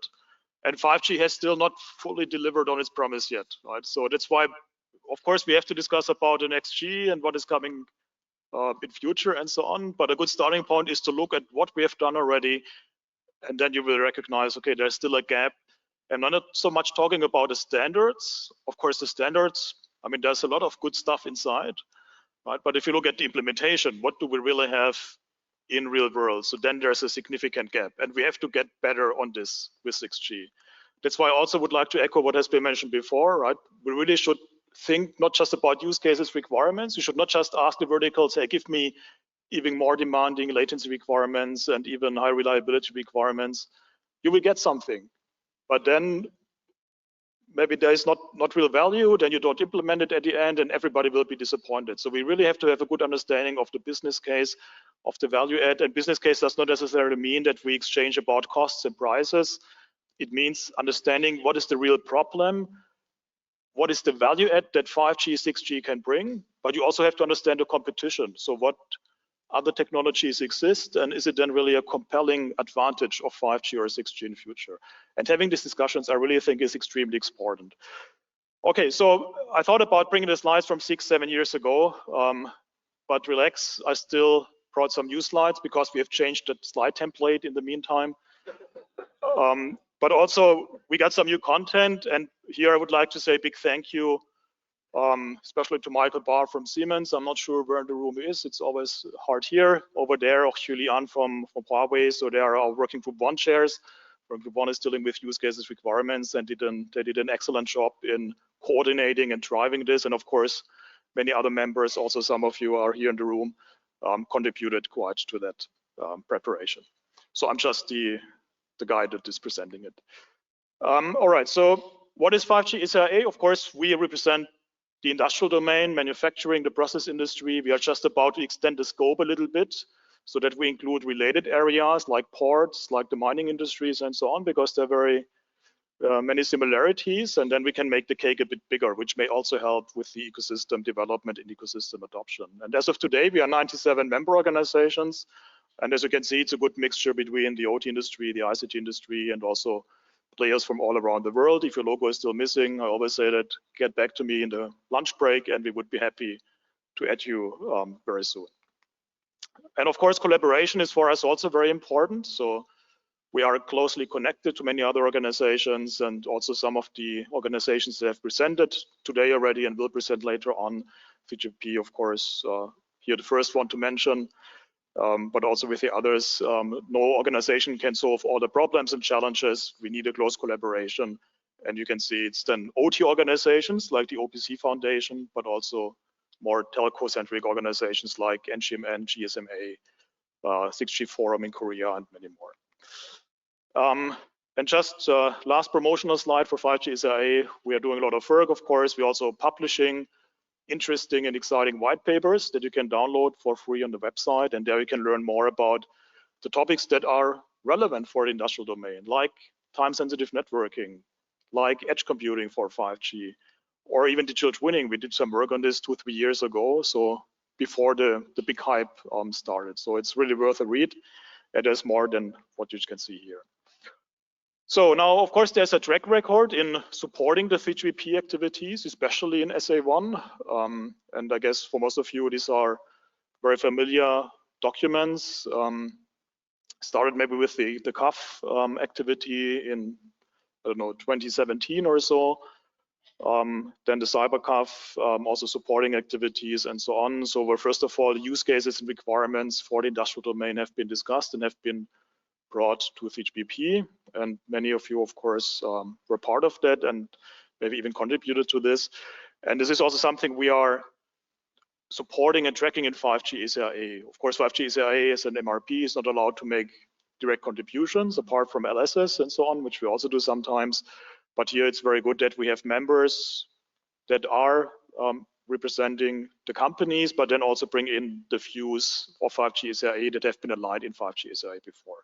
And we would be happy, of course, to continue this in future. And again, these are the documents, right? If you want to know what should 6G be, look at these documents. There are many requirements that we are still waiting for to be delivered in the real world implementations. All right, so what are general requirements? And I think this is, of course, it's not specific to the industrial domain, but also here very important. It's not just about performance. Performance, of course, is something important. So that's the foundation here. We have, of course, performance requirements, and industrial use cases are often very demanding. So here we really can make use of very low latency, high reliability. What you can see here are still the 5G requirements, basically, right? So these 5, 6 nines, communication service availability, 1 millisecond latency, cycle time, and so on. So all this has been discussed and I think well understood as well. But this is just part of it. We also have functional requirements. We need special functionalities that are supported by the 5G and in future 6G system. And it starts with things like time synchronization. In the factory, it's all about closed loop control, right? So, and for that, you need a common understanding of time between a sensor and actuator, a programmable logic controller, and so on. So time synchronization is very important. Also positioning, so knowing where things are is always valuable. And of course, a factory is typically somehow limited, right? It's a building, a certain site. That means we need local connectivity. And there's a strong demand for non-public networks, especially from the OT side. And then we have these operational requirements. So since this is somehow going into the enterprise domain, right? So it should be easy to handle. Ease of use is very important, for example, but also this flexibility, because a factory is changing. You're not producing for 50 years always the same stuff. And with Industry 4.0 is changing faster than ever. And also different factories are very different. So this flexibility, versatility, and so on, 24/7 support and all these things are very important for us. And that's always important to have in mind. It's not just the better latency, higher data rate. Of course, that's always good to have, but also the other things are really important. And of course, yeah, for 5G, we have the nice triangle, and we mapped at some point in time, so some basic use cases to the triangle because they have different requirements, right? Some need more URLLC, others more massive machine type communication, others really high data rates. And it's not exhaustive, but it shows that it's really a variety. It's very diverse because there are many things that are connected in a factory. And the question, of course, now is, okay, in the 6G era, it's not a triangle anymore, it's a hexagon, and what is coming up here, and how do we map the use cases to that? And also here, I mean, we are at the beginning, right? But at least we have some thoughts that we would like to share with you. So what would be important for 6G? And the basic message is, first of all, I mean, it's not completely different use cases, right? A factory is still a factory, and we heard this now many times today, so it should be an evolution. And we start, I mean, the use cases that have been discussed for 5G are still applicable to 6G. And some examples of areas are shown here, right? So this flexible modular assembly areas, this is all about connecting mobile devices in a factory, like automated guided vehicles, autonomous mobile robots, smart tools that you can use to tighten screws and things like this. So there is mobile, and I mean that is still developing. We will see more and more HEVs in the factory and so on. And of course, this is still a very relevant use case. The same for real industrial automation. So this is the very demanding use cases, right? Closed loop control systems, connecting sensors, actuators wirelessly, and so also this still remains relevant. Yeah? I mean, the factory doesn't change completely just because there's a new G. And also Industry 4.0, so this is all about this flexibility of production, that we can easily reconfigure production lines and maybe produce something one day and then the next day, in the extreme case, something different, because the market changes, the market demand, or with only low volumes. Lot size 1 is always still one of the key visions of Industry 4.0. And of course, with wireless connectivity, and it could be more and more 5G, 6G in future, this can be supported and we don't have to worry about the cabling. So that's still all relevant. Oops, it was too fast. That was too slow. Okay, so and now I want to touch somewhat different aspects. If you have remembered this pyramid that I've shown before, performance requirements, operational, and so on. So it's a little bit sorted like this. And here now, this is what we have heard several times before already. And for manufacturing, maybe it holds even more than for a consumer or so, is it needs to be an evolution. We need investment security for the companies, the enterprises investing in 5G. If you tell them it will be something completely different, nobody will invest today. Everybody will wait, because 5 years or so is not too much time for the manufacturing industry. And then you will be disappointed as the telco industry, the verticals, industrial domain will be disappointed. So it needs to be evolutionary. What does this mean? It means we should be able to integrate new devices, right? So that if there's a 6G device, it doesn't have to be exactly the same thing maybe, but it should be possible to integrate it. And it should be as much as possible backwards compatible. And what is closely related to this is what you can see on the right-hand side, right? One of the major challenges is still that we have different life cycles. And I think, again, this is the same for all the verticals. So in the consumer business, we buy a new smartphone every two to 3 years. I think that's the average user at least.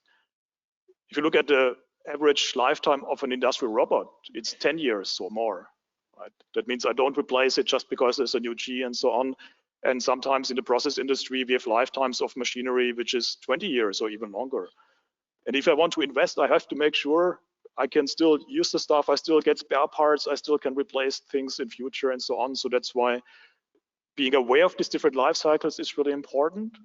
And I mean, Maxime also mentioned this. Maybe we also have to think about, do we need a new release every 18 months or so, right? Or how can we optimize this to align it? Because of course, the way 3GPP works still is very much driven by the classical consumer business, how it started. And this is not a very good match. And you cannot expect, for example, the manufacturing industry now to change to 2 years and to buy a new robot every 2 years or so. That will not work out.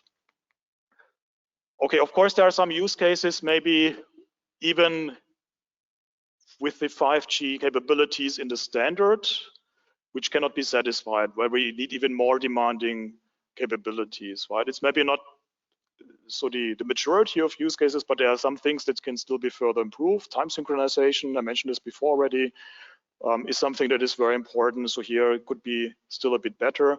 The latency of 1 millisecond is in the standard, but I haven't seen it in a real system. And as a matter of fact, if you go to a factory, many control loops are running at a cycle time of 1 millisecond. So there's still somehow an interest in having this. There are also some use cases maybe where even you would go below 1 millisecond. So there are control loops running at 0.5 milliseconds and so, but we have to be careful maybe not to shoot at these use cases, right? Because it's not a maturity. And then again, you have to question, do I need wireless connectivity for that, or can I just use a cable?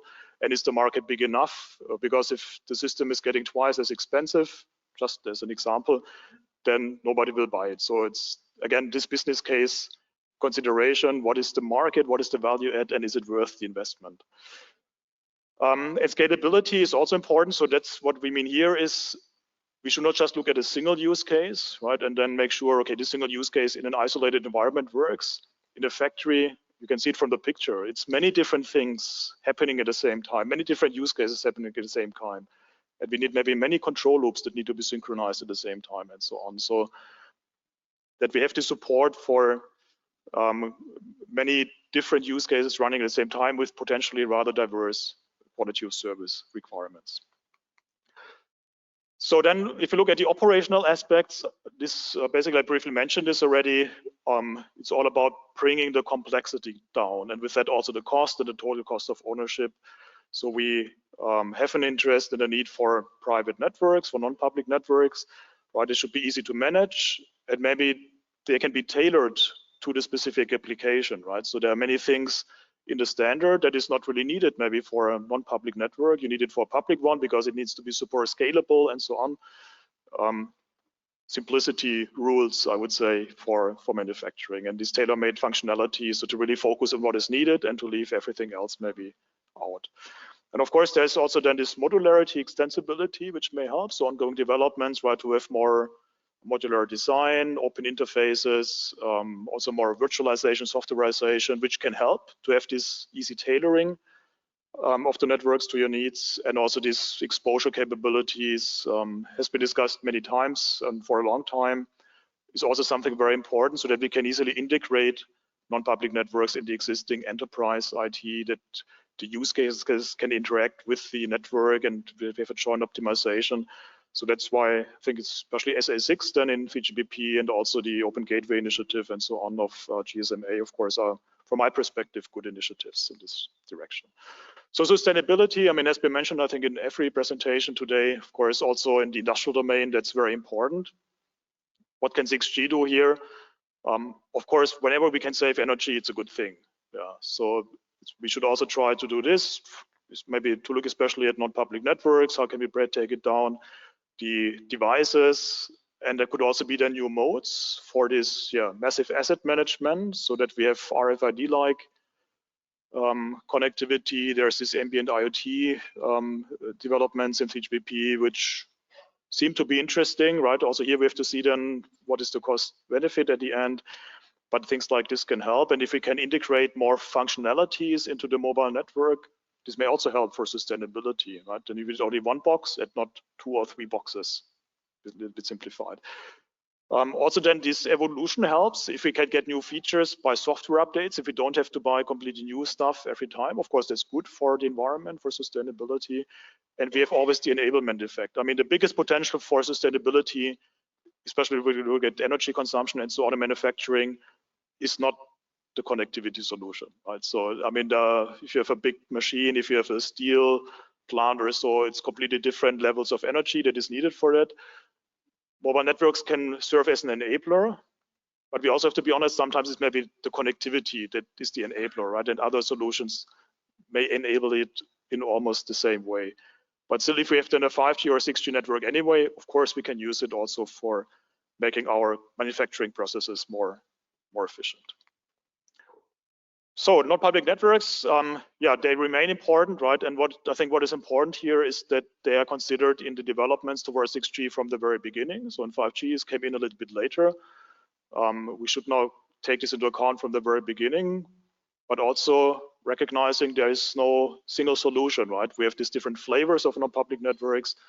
And also in SA1, of course, this was the first group where this has been discussed with standalone NPNs, with public network integrated NPNs, and there's a valid case for all of them, right? But we should consider them from the very beginning and try to make them even simpler, more flexible. Privacy, security needs to be considered, also taking the constraints and requirements from the enterprise IT and so on into account. And what is also very important, and this is the last slide here on this more evolutionary development, is the integration into the existing environment. It will never happen that everything will be 5G or 6G. There will always be other communication technologies, wired communication. There will be Wi-Fi's. It's usually the reference in a factory and so on. And somehow this has to work together, right? And so what we need is, again, exposure capabilities, deterministic communication end-to-end that is supported by the network. But we should also be able, for example, to have this logically independent communication zones. What does this mean? So we have, for example, different production lines, and then we can have a separate zone, a logical zone, logical separation for each production line, right? And this has then different benefits, for example, for security reasons. So if then one production line somehow is attacked or has some problem that the rest of the production still works. All right, so this is all more evolutionary, but of course we already had a brief look at some of the more revolutionary aspects. So if you think about hexagon, the new dots, right? And one topic that is always very interesting is ISAC, because ISAC is something that is very new. And I mean, in general, there's a lot of sensing happening in a factory. You have all kinds of sensors. You have cameras, you have potentially LiDARs, you have light fences, you have radars, and so on. And if now a mobile network can also sense, then first of all, it's interesting. But we also have to say we still have to really understand what is the potential. Again, what is the business case? Yeah, just because it's interesting should not mean now we switch off the brain and we just standardize everything and then it's good. But really try to understand what is the value add. And some potential advantages that we have identified is, of course, for example, we can use it to support digital twinning, so to sense the environment, right? And then we know exactly what it looks like in the factory. Can use this for interlogistics and so on to optimize the system. It's an enabler for the industrial metaverse.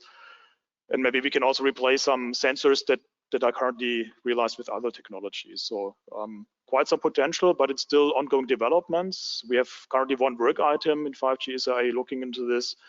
And I would say we are not at the end of the journey yet. But it's very interesting, at least. And the same, of course, with AI. I mean, also AI is not 6G specific. AI has been a huge topic in manufacturing for the last couple of years. Now everybody looks also in Gen AI and so on, as everybody else as well.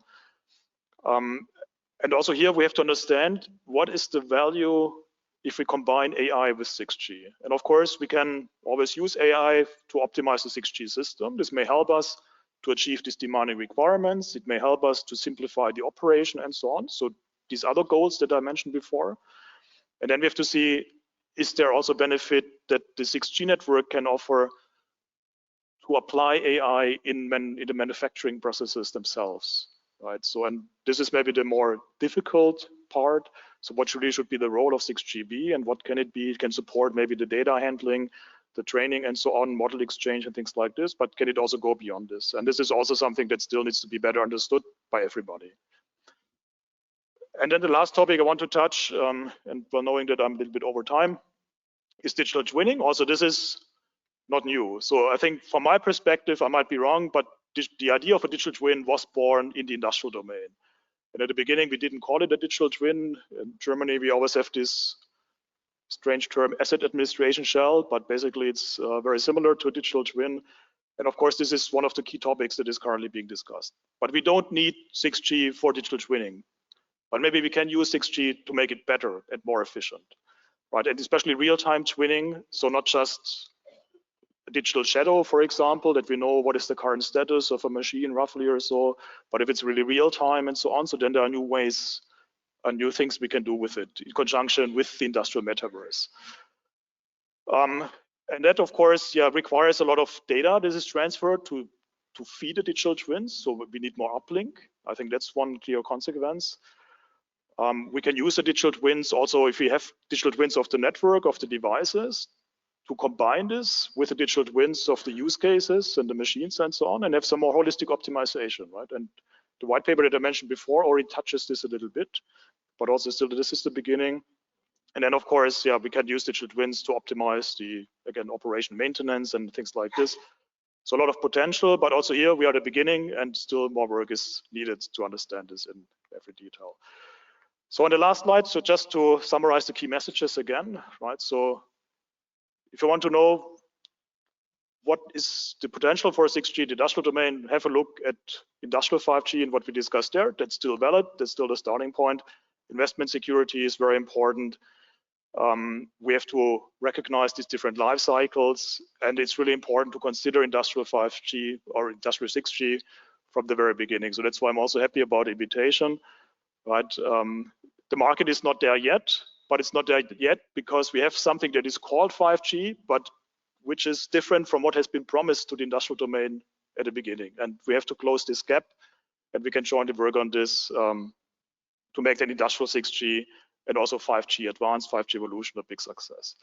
And of course, these features and so on that we have discussed for 5G are the reference, the starting point. I mentioned some examples, time synchronization and so on. And then, of course, we have these new capabilities, which are very promising. But here we really have to jointly understand and learn what is the value add, what is the cost, what is the competition, and then to focus on the sweet spots rather than making it too broad and doing everything. And at the end, it's too complex and too expensive and nobody uses it. All right, that's all from my side. Thank you very much. Thank you. So thank you, Andreas. We have time for a couple of questions, but let me say before, I think the new format looks fantastic. So thanks a lot for updating the slides. No, but seriously, thanks a lot again to the MRPs, because many of them made a lot of efforts to start putting together their first thoughts on 6G. I know 5G ICA was one of them. So let me extend the thanks to Michael and the other usual 3PP suspects, because I think this information will be really useful for you guys when you go back and you have to start making decisions or thinking about what is your company position. So thanks again, Andreas. We have time for a couple of questions. Anybody there? So here, so can we have Eric a microphone? Okay, so we have 3 questions and then we will go for lunch. So first, Eric, please. Yes, thank you, Eric from Orange. Thank you, Andreas, for the presentation. Do you have a view already in 5G SCIA about the frequency bands that you would like to use in the future? And I'm asking this particularly in relation with the ISAC, because as you know, the higher the frequency carrier, the larger the bandwidth, the better the resolution and the accuracy of the sensing. So do you have a view about the needs for sensing accuracy and resolution, and then as a consequence, a view on the frequency bands that you would need? Thank you. Yeah, okay. I think it's, of course, a very good question, but we don't have really any view yet. I mean, we are still trying to understand what can it do, how good can it be, right? What are potential use cases? And then this would be one of the follow-up steps, maybe to see, can we achieve this in the frequency bands that we have today? Can we achieve this with the spectrum that is dedicated for non-public networks, for example? And again, this is different in different regions, in different countries. So we are not there yet. Still some work to be done, but it will be one key question at the end, and also will determine, of course, the capabilities, how good it can be. So it's all related to each other. Yeah. So do we continue on that sense? Roland, please. Yeah, Roland Beutler, SWR, and also Vice Chair of 5G MAC. Listening to Maxime and you, Andreas, Maxime already fanned my already existing concerns, and now they're on fire, I have to say. And let me explain what I mean. In 5G times, what we had was verticals coming in, so to say, trying to get the same requirements into the process. And even though we all talk about latency going down, for example, at the end of the day, we mean slightly different latency that probably cannot be met by the same device or same chipset. So that's in fundamental contradiction with the overarching philosophy of 3GPP, that's after economies of scale, one chip, one device around the world. That's one of the problems. Now we're having another dimension come into it. I mean, I was a bit shocked, not really shocked, but surprised hearing life cycles of 20 years.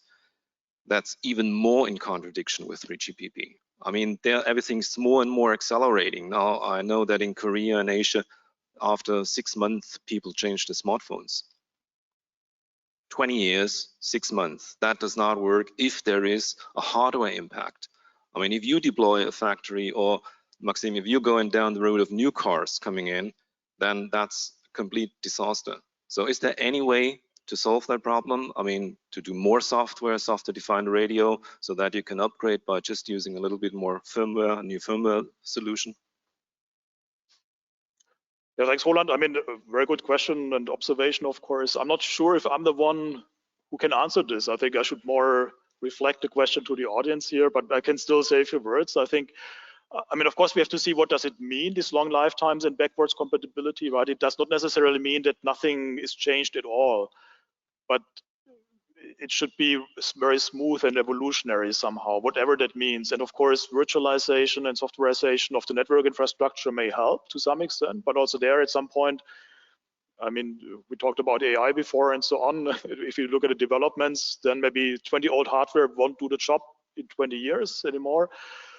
And at the end of the day, it's maybe, yeah, something also 3GPP and the members have to think about, right? If you want to serve these markets, you should question yourself, are you doing the things still in the right way? Yeah? So, because it's, I mean, personally, I agree, right? It's still focused, the process and so on, as you need it for the consumer business. but not as far as needed for many of the vertical industries. And I think that's a challenge. And also here, I would be happy to have really discussions with all of you to see maybe what could be done and be just hypothetical discussion at the beginning, right? To maybe align this a bit better and to address these challenges then a little bit.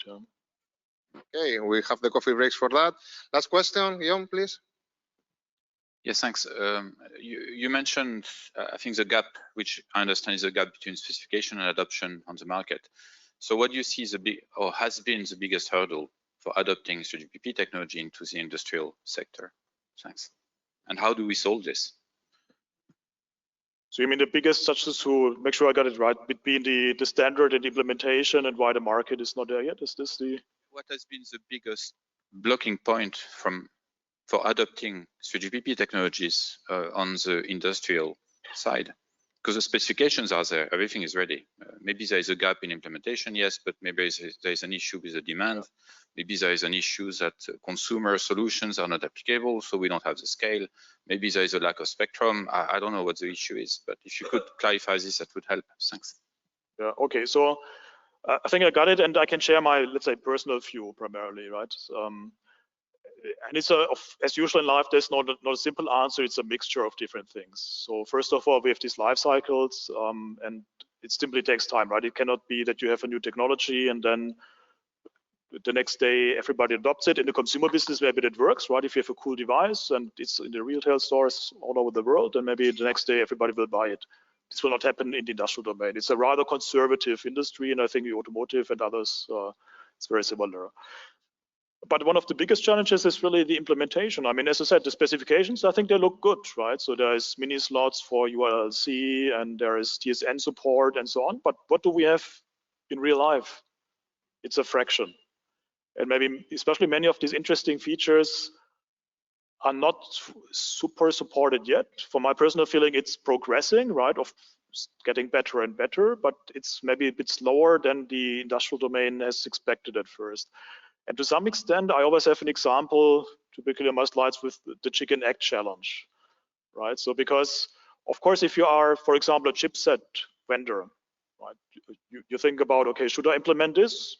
Where at the beginning, maybe it's a very small market and I only sell several thousand chips, or do I invest my development capacity in new features for a smartphone chip? And I think then, of course, it's a relatively easy decision, maybe. But if you do it like this, then there will never be a huge market in these other areas, right? So that's why it's really important to have this critical set of features that needs to be supported. And it's one of the reasons why 5G SAA now wants to broaden the scope and to invite other areas like mining, like the ports, and maybe others in future, to really identify these sweet spots and to have this critical mass so that it's more promising than also for the technology providers to implement things, and then the cake will grow. And then at some point, if the ball is really rolling, right, then it might be an easy one to have the next generation and the evolution and so on. But we really have to get the ecosystem up and running. And it's of course not just the chipset, it's also the infrastructure, it's also the industrial devices. So we just have been at Hannover Messe at the end of April. That's the largest fair of the OT industry, so MWC for the industrial domain. But then there we have shown, for example, for the first time, our demo wall in 5G SAA, as we call it, so where we show different devices of different members. And you can really see it's developing, right? It's growing, but it's all a bit slower than originally expected. Okay, so that was all the time that we had for today. So thanks a lot, Andreas, again for your insightful presentation. Let's give him an applause once more.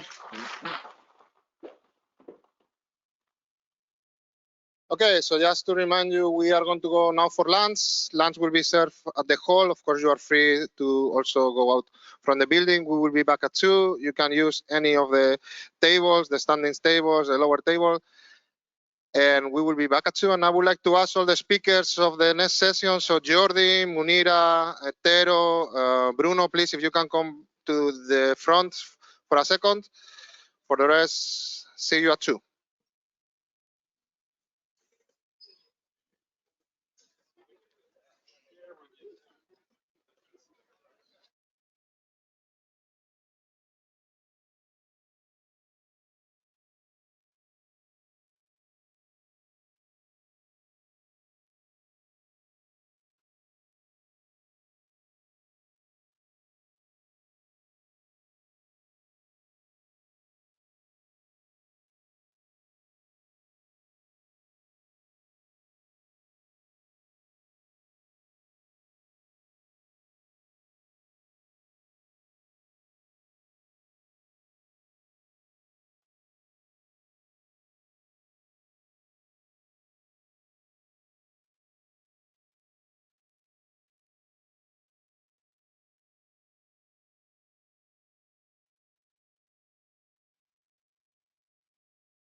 Okay. Mira a ver si no está frozen porque les gustan hacer un freeze de la. No, no, no está freeze. Yeah.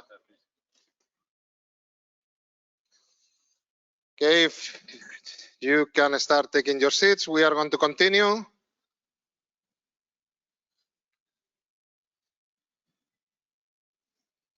Okay.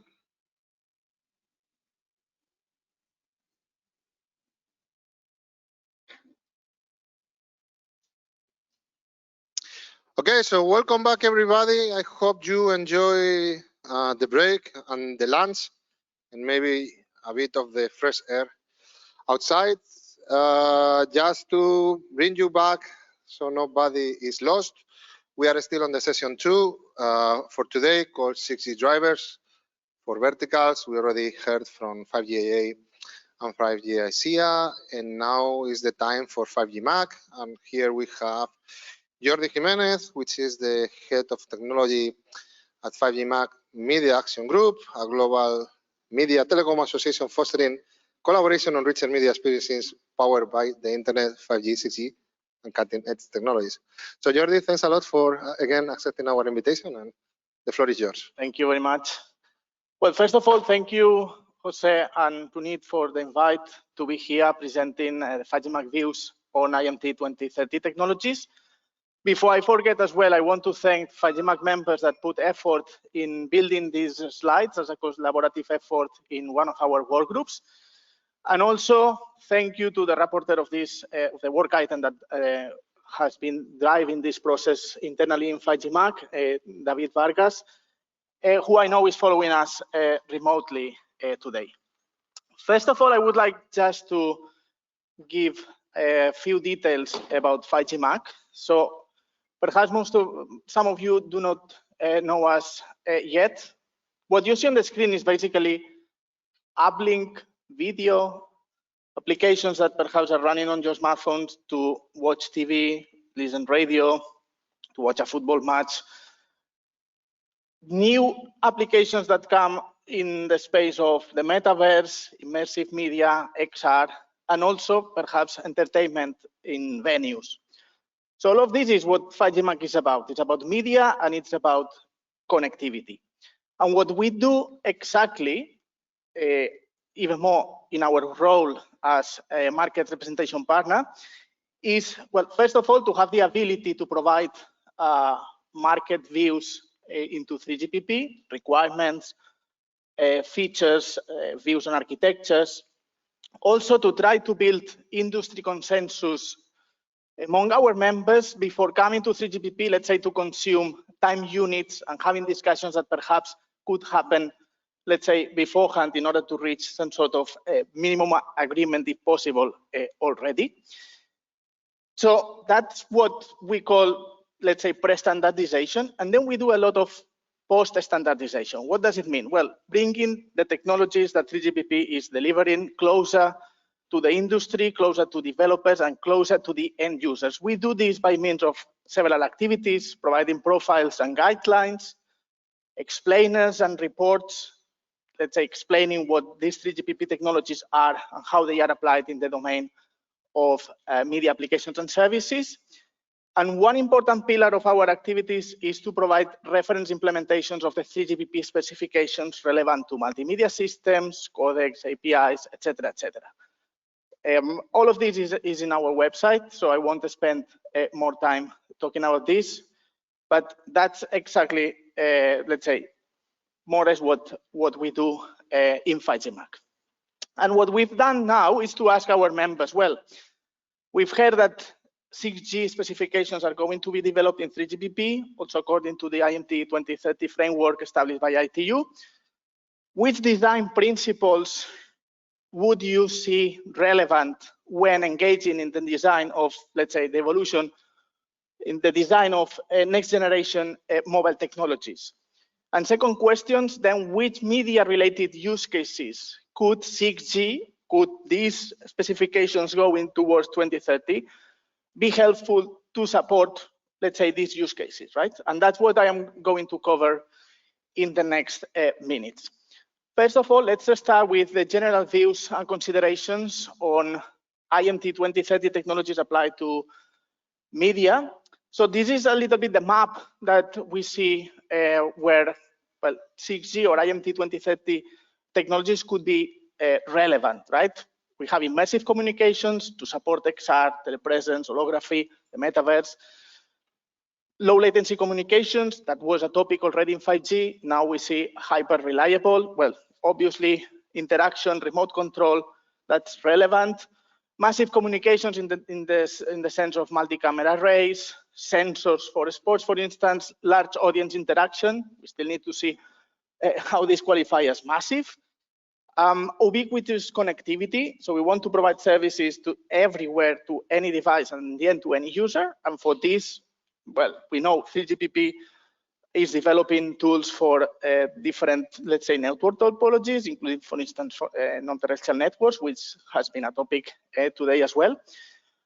AI and communication, so processes that are running in the cloud, processes that are running in, let's say, computing centers, data centers, access to this data by means of users, by means of applications, and so on. And also, well, integrated sensors and communication is also something useful in the domain of AI, XR, digital twins, right? And all these new technologies that we are talking about in the sense of media. So we think that the development towards the IMT 2030 technologies should facilitate the introduction at a scale of these new services and applications. Key aspects that should be covered, obviously advancements in networks and computing technologies and taking them into account when designing these new technologies. A focus on sustainability and energy consumption, this has been mentioned many times today. Cost reductions for deployments and operations along the entire value chain if possible.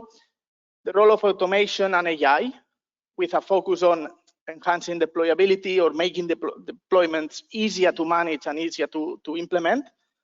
And then also provide, let's say, a developer-friendly and implementable specifications, right?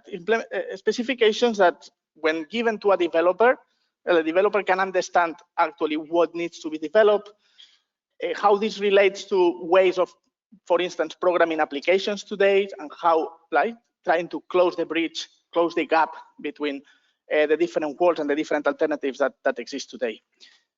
Then we also see, like, taking rank considerations, right, that are driven by service applications and use cases, right? So if there are impacts in terms of hardware, and this has been mentioned this morning as well, well, that needs to be carefully thought against services, applications, and the use cases that need to be supported. All of this together with enhancements on coverage, latency, user experience data rate, I mean, anything that improves the performance of the services and achieves, well, relatively big scale in order to serve anybody. Media traffic, we know, is a driver of mobile data traffic in mobile networks, and it's expected to be there even more in the sense of, well, if we take immersive applications with higher bandwidth and data volumes, right? And, well, increasingly processes that are in terms of uplink streaming, right? That consists of transporting data, media data across networks, storing this data and provide it in the end to service applications and to end consumers. And this has, well, some concerns in terms of sustainability and in terms of cost. In terms of sustainability, we believe one of the design principles to be taken here is to positively contribute towards reducing mobile network energy consumption, not only mobile network, but also UEs, right? The user devices, particularly if we think about, I don't know, glasses or devices that, yeah, it's good if the battery would last for a long time. I think that's something important to be taken into account. And to take this into account, well, sustainability should be one of the key design principles of the foundational enablers or the foundational requirements of 6G, right? And to be taken into account in terms of registration, connectivity management, and processes that are going to happen in the network and that perhaps can benefit from a close look at sustainability. Second pillar, or second design principle is cost reduction. There's a link here that already expresses some challenges on the 6G cost per gigabyte, right? How telecom operators will have the capacity to save costs and to, let's say, engage in the deployment of new technologies, and how a design of this technology can help reducing deployment costs, operational cost, and in the end, total cost of ownership for the networks. That's on the side of the network, but also we need to take into account the cost of delivering video, right? And there are concerns here in terms of well, CDN cost, how 3GPP can provide technologies to address those challenges, how 3GPP can provide new codecs, how can integrate the role of AI in designing better methods to deliver video, and so on and so on. And in the end, to enhance the collaboration models between media service providers and mobile network operators so that these benefits can happen both in terms of quality of service, in terms of service provision, and in terms of cost saving and let's say addressing the challenges also of the operators. And the third pillar in the terms of the design principles, we see an opportunity also for 6G, for the development of the next generation of mobile technologies, to embrace automation, right? AI, ML, to reduce cost and also to increase the better deployability of the network, the management, better management of resources, right? More the flexibility to get resources from the network where and when I need them, and perhaps, well, release them when I don't need them. But all of this should be accessible to those making use of these resources, right? To those like users. I don't know, I have a camera, I want to go somewhere to have reporting. I need to be able to easily take resources from the network and release them when I don't need them, right? Not to have, like, let's say, more fixed setups, but to have this flexibility in the network. And perhaps, well, the 6G system could be designed already taking these approaches of automation from scratch. So these are our, let's say, design principles, right? How 6G could be made so that we address cost reduction, sustainability, and also the embracement of automation.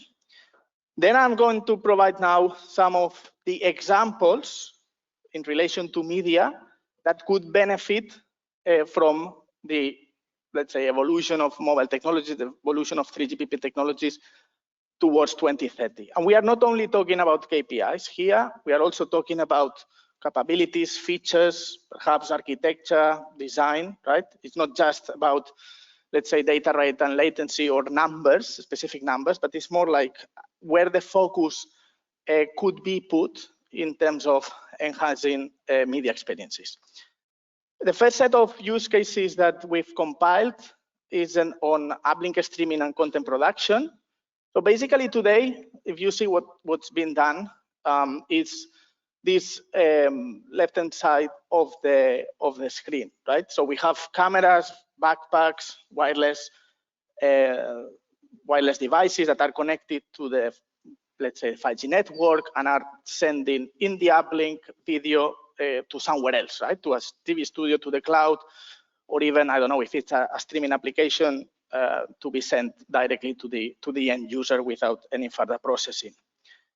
There's an evolution in the industry to, let's say, put this in the context of local area networks, right? Not just contributing video more or less into one direction, but also interacting between multiple cameras or using the edge in order to produce this video on site before moving it further and to do this in an IP environment, right? Into cloud-based or into an IP environment where we could leverage, for instance, low latency, quality of service, time synchronization was mentioned this morning as well on the MPNs, and so on. Just to give some examples, when we have this kind of setups, the latency is not just that there's need for, let's say, a single value for a single operation, right? In these environments and these operations, there are many different processes, control signals, audio, video, and so on that need to be managed, right? And each of these data flows or each of these paths may have different requirements in terms of latency, in terms of jitter, and in terms of, for instance, time synchronization or criticality of the time synchronization, and so on. So there's a list here just to show, let's say, the variety. So when we are talking about 5G in media production, we are not just talking about one single thing. It's actually many flows. One of the limitations we found, for instance, in new radio, is that yes, in terms of meeting or ticking, let's say, the requirement established by IMT2030, yes, new radio is capable to do under this like simulation environment, it's capable to meet a requirement.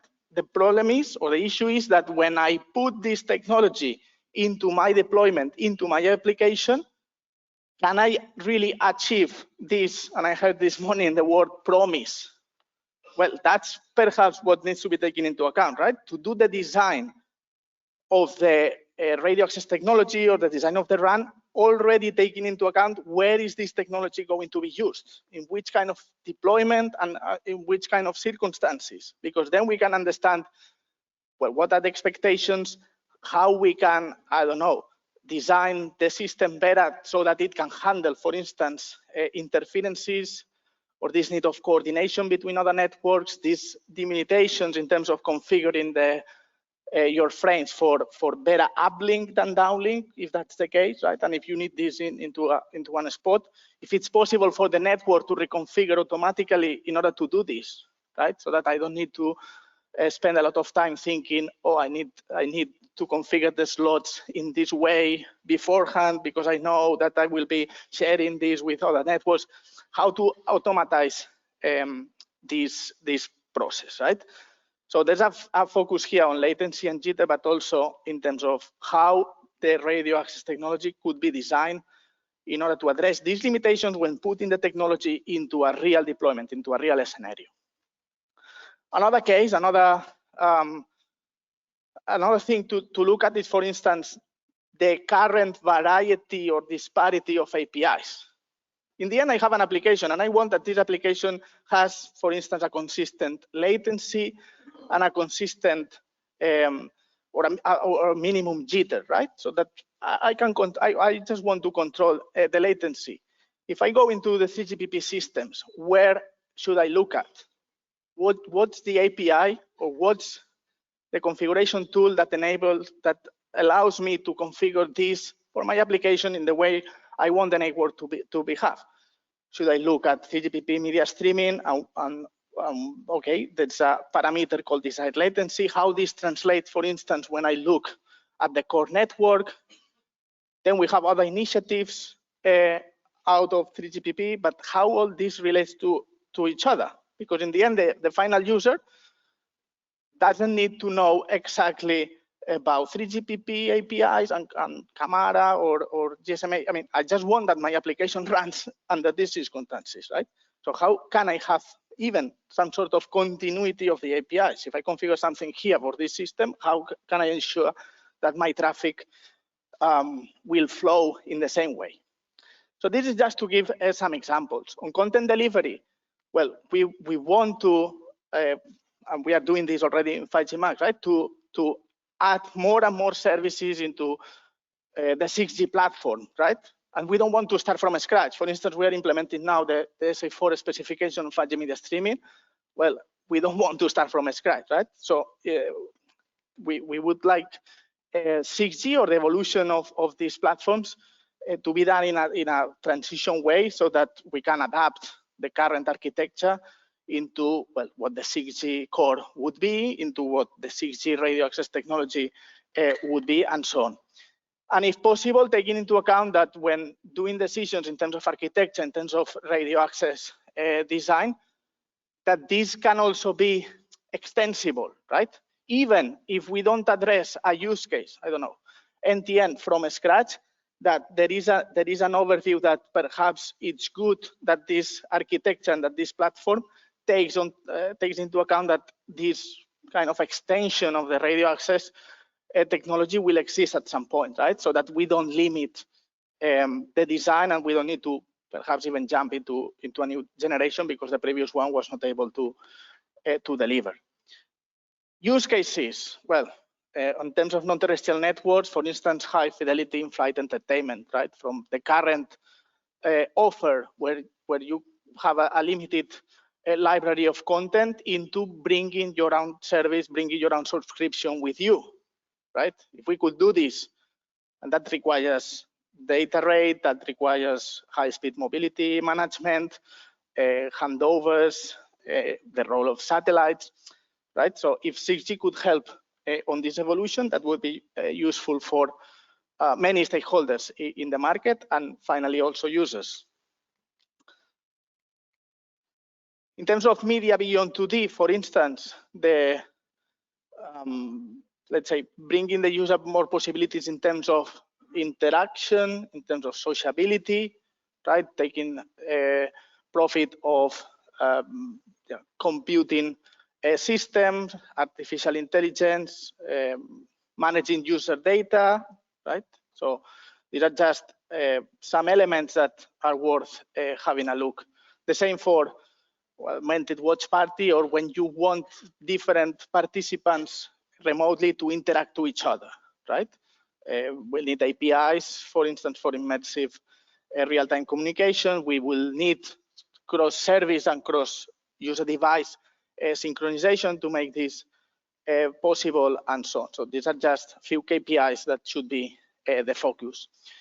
In terms of XR and immersive media, for instance, the possibility to deploy these larger scale scenarios, right? When you want to involve many users and have or bring the users the capability of this sort of physical presence, right? Like you are in a concert and you want to feel like being there, and how to do this at larger scale, involving many users, taking care, taking profit of XR, avatar communications, and so on.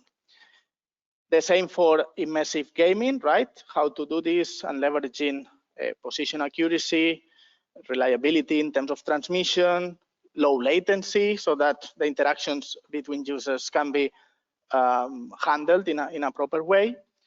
We have holographic interview and entertainment as another example of use case, right? Coming from the current, let's say, Zoom or Teams setup where you have like the different cameras to something that is more integrated. So these are just examples. The slides are available for all you to have a look, and we are happy to work or to help 3GPP designing this. So we are happy to work with 3GPP supporting enhancement of network APIs, right? So that they are simple, intuitive, that developers understand how to develop applications based on the 3GPP specs, the specifications, if possible, to be developer friendly and implementable. And we are happy to help in terms of evaluating the specifications by means of software. We have our reference tools open source development program to do that. We would like to help also developing 3GPP specifications based on meaningful KPIs, right? Not just inventing KPIs for the sake of having new or to challenge, let's say, the technology, but actually linked to the service, right? And we are happy to help 3GPP evolving, let's say, the technologies towards 2030 based on the principles established in 6G and enhancing the collaboration with the industry and with MRPs. And that's me. Thank you very much.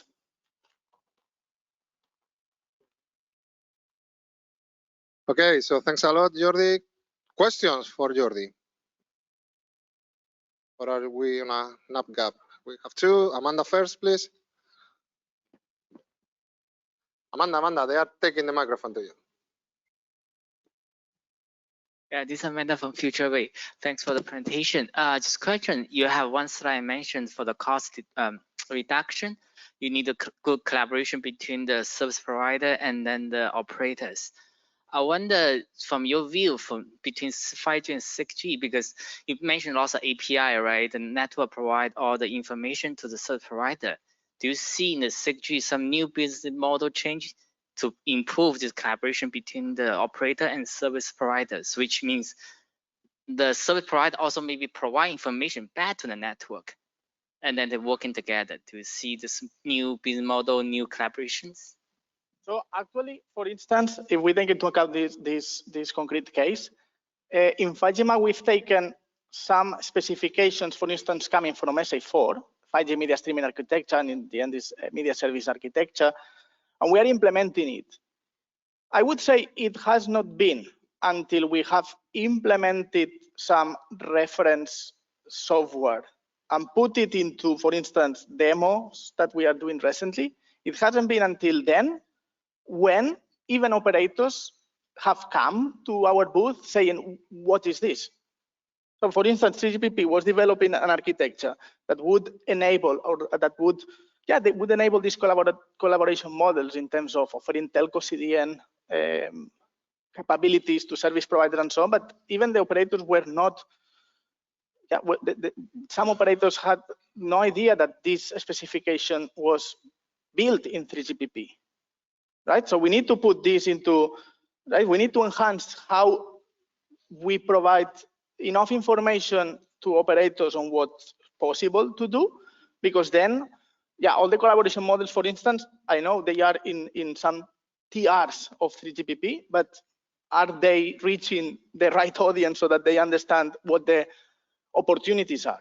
That's a little bit what, as an MRP, I think we should stress more. Okay, one more question here on the front, Prati, please. Thank you for the sorry, excuse me. Thank you for the great presentation. Regarding the slide on the latency and jitter side for the TDD slot part. One more. Yes, this one.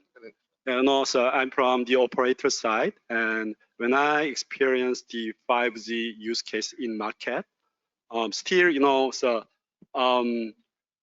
end-to-end delay is the realistic influence for the human experience, which means, so air latency is just part of the total amount of delay. So I'm wondering, so is there any market demand for the affordable customer? And if yes, so I'm wondering about the scale, because we are talking about the URLLC, or we are talking about the HRLLC, but there is the actual customer who voluntarily pay for this rush of money. So that's my question.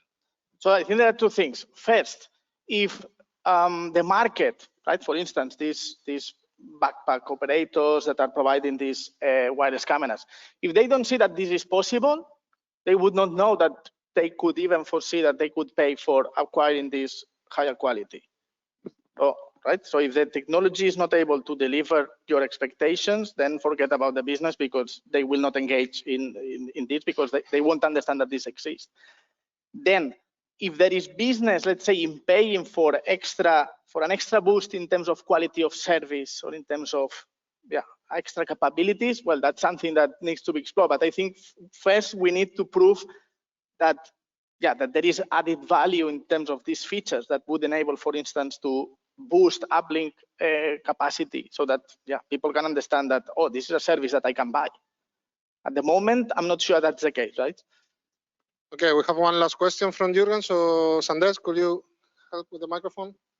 Yeah, thank you. Jürgen Merkel with Nokia. Just a question I could have asked already on 5G ACIA or 5G AA presentations.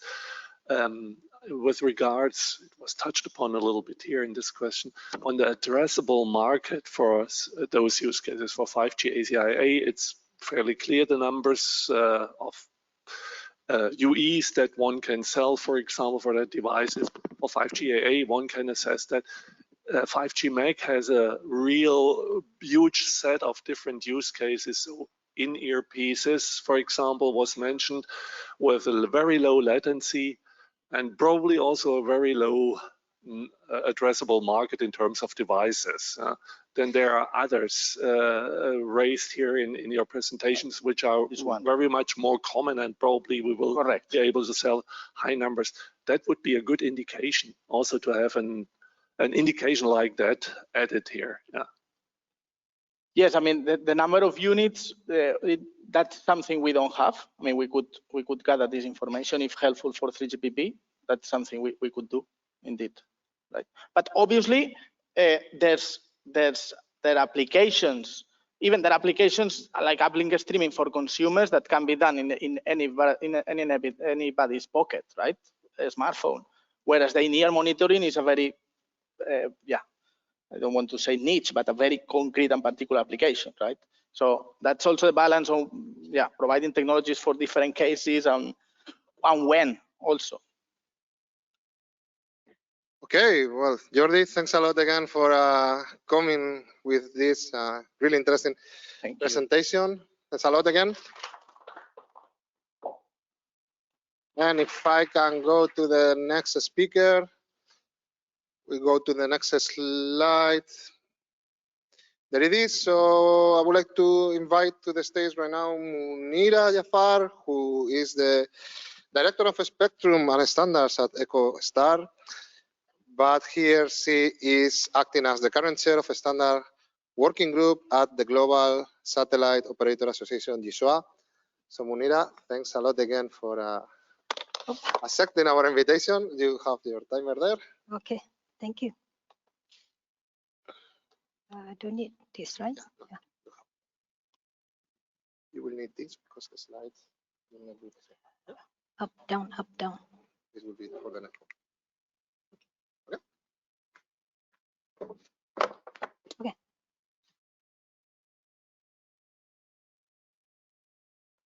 All right.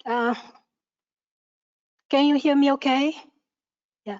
Thank you very much, Jose, for the introduction. It's a pleasure to be here at this stage 1 3GPP NTN workshop for the IMT2030 use cases. Again, my name is Munira Jafar with EchoStar. EchoStar is a global satellite provider, but recently we merged with Dish, so we kind of like, it's a good sign of conversion there.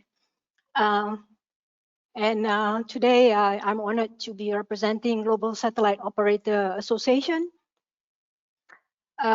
which is also known as GSOA. So I'll be using GSOA quite a bit on the topic of NTN evolution into 6G for IMT2030 use cases. Before that, allow me to just give a brief overview of GSOA. So it is a global CEO-driven association representing the entire satellite industry. GSOA provides a platform for collaboration between member companies involved in the satellite ecosystem globally and a unified voice for the sector. For the sector. Yeah, you raise your hand if I don't flip the slide. Yeah. So today, GSOA has about slightly over 70 members made up of satellite operators and also satellite companies and vendors doing business in satellite communication. But recently, GSOA also have signed some cooperative agreement with a few other associations such as GSMA. We just signed a cooperative agreement with GSMA. We also signed a memorandum of intent with European Space Agency. We also have collaboration with NGMN and many, many more to come. So that's a good news. So as a background, we want to start by emphasizing that satellite provide connectivity everywhere. In a recent study, the socioeconomic value of satellite communication It is estimated that by 2030, more than 500 million people will be connected via SATCOM, which is twice as many as today. And then the global socioeconomic benefit of SATCOM will exceed 250 billion. And so it is clear that today's and tomorrow's society relies on connectivity. We know that terrestrial infrastructure continue to expand, and so it's the demand, but there are areas that may not be accessible by terrestrial, or may not even be cost effective for terrestrial infrastructure. So we don't want to say terrestrial is limited, but there will be connectivity gap, of course. And therefore, satellite communication will bridge these gaps and provide a universal and meaningful connectivity to all.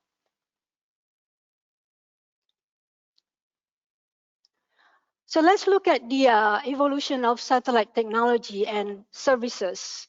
As you can see from the nice graphic there, during 4G and prior, you can see that satellite networks, terrestrial networks, airborne networks exist almost independently, although there was some level of interworking, but still quite, fragmented there. And then in recent years, satellite stakeholders and began collaborating with the mobile industry, leading to satellite or NTN becoming an integral part of the 3GPP standards. So it is now fully integrated into the 5G ecosystem and enhancing into the 5G advance. As the NTN standard continue to evolve, our vision is to seamlessly integrate into the framework of a 6G ecosystem, into a fully unified ecosystem. And so 6G needs to consider space or satellite or NTN from the very beginning in the definition of new protocols or new architecture. So building on this premise, we outlined the vision for 6G to ensure NTN component will be included from the beginning, because we believe NTN is a pivotal element of 6G. Why and how? Here we share similar views as a group called NTN, 6G NTN in Europe, made up of GSOA members, members from European Space Agency. So we outlined this vision for NTN in 6G.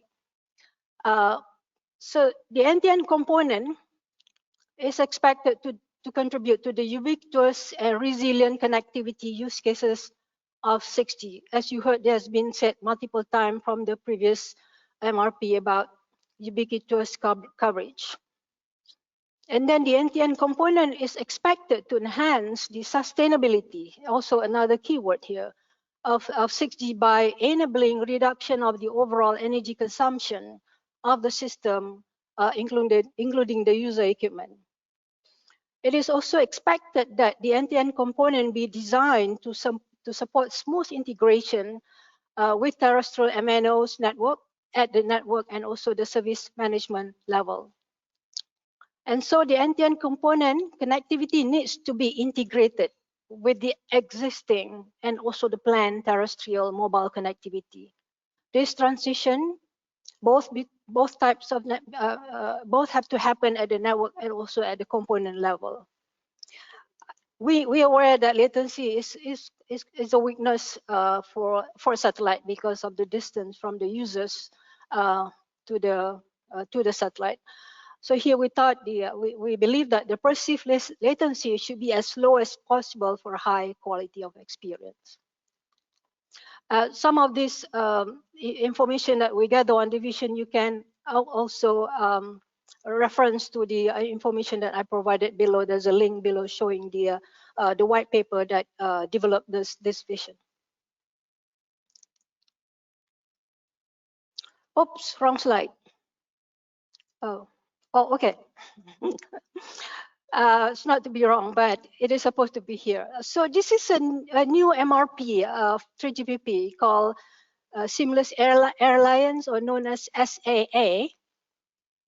So in addition to the vision outlined by GSOA, we also align with this association, but their focus is more towards the aviation industry. So SAA is saying that enhancement of, that airborne SATCOM market size is projected to grow 10 billion by 2032. And the enhancement of the passenger experience and modernization of the air traffic management is crucial. But SAA is also saying that truly global and ubiquitous connectivity can be provided by satellite only. And with that, SAA has also outlined a few objectives here for NTN to be in a 6G ecosystem, which pretty much align with what we have outlined from GSOA. So it's towards the satellite. So if you go down the list,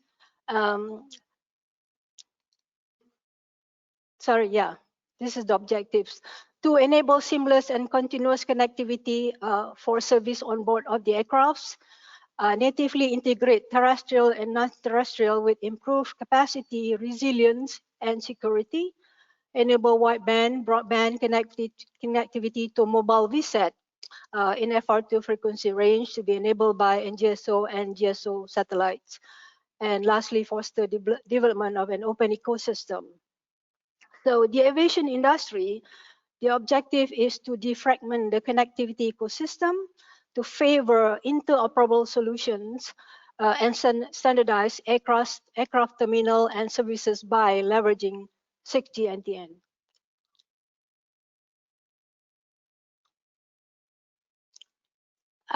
Yeah, a little bit busy here, but you see a familiar chart there, which is the IMT2030 framework. So we focus on this framework here.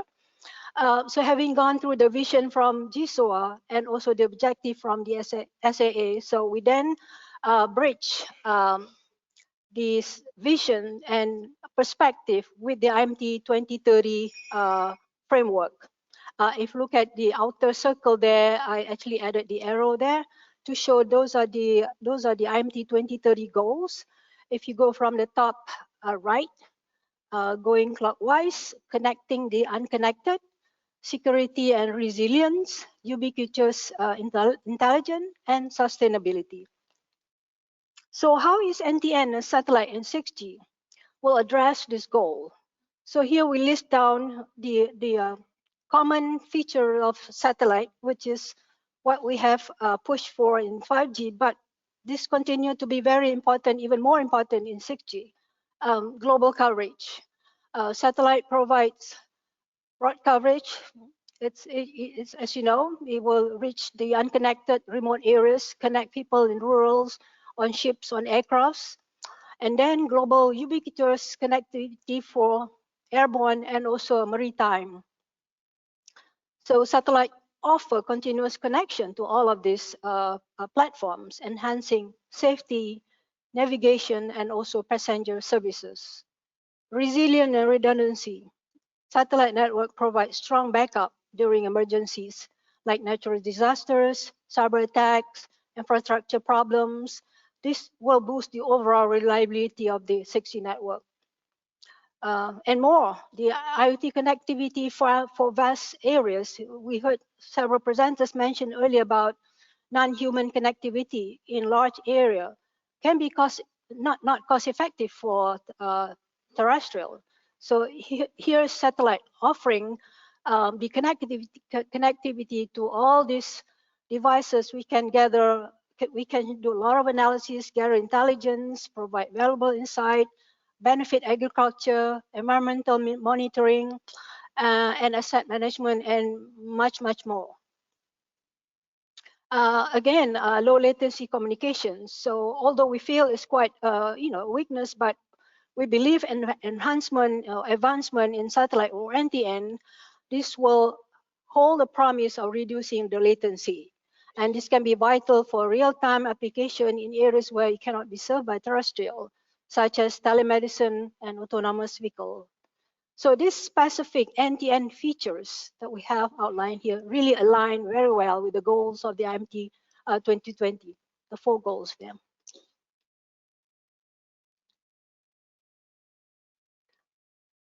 So now, let us explore the potential use cases for NTN in 6G. So moving on to the core of the IMT framework, we see there is a hexagon there. Means there are 6 use cases, 6 usage scenarios of IMT 2030 for 6G. So it has to match 6 usage scenario for 6G. If you go around the clock there, in green, the top part is immersive communication. So in order to meet these usage scenarios, GSOA is promoting a list of use cases in response to this IMT 2030 usage scenarios. And these use cases was actually identified together during a recent 2-day workshop organized by ETSI and also European Space Agency, well attended by all the GSOA members as well as other satellite companies, including several mobile industry as well. This really saw a strong indication of how important satellite is for the evolution into 6G. So there were about maybe 10 use cases altogether in total. So we mapped these use cases into each category of the IMT 2030 usage scenario. So if you go to the top, again the immersive communication, there are 3 use case there, which is an enhancement from the 5G NTN. Direct connectivity to smartphone, wearable device in light indoor, and in-car scenarios. Because in 5G, we only target outdoor, but here we're moving into indoor, light indoor, and in-car scenarios. High-speed broadband connectivity to transportation platform. So this is another area that we need to look into in 6G.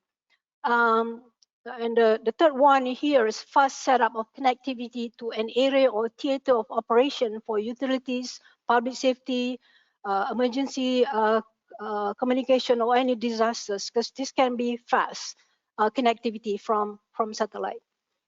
And the second usage scenario, clockwise, top right, AI and communication.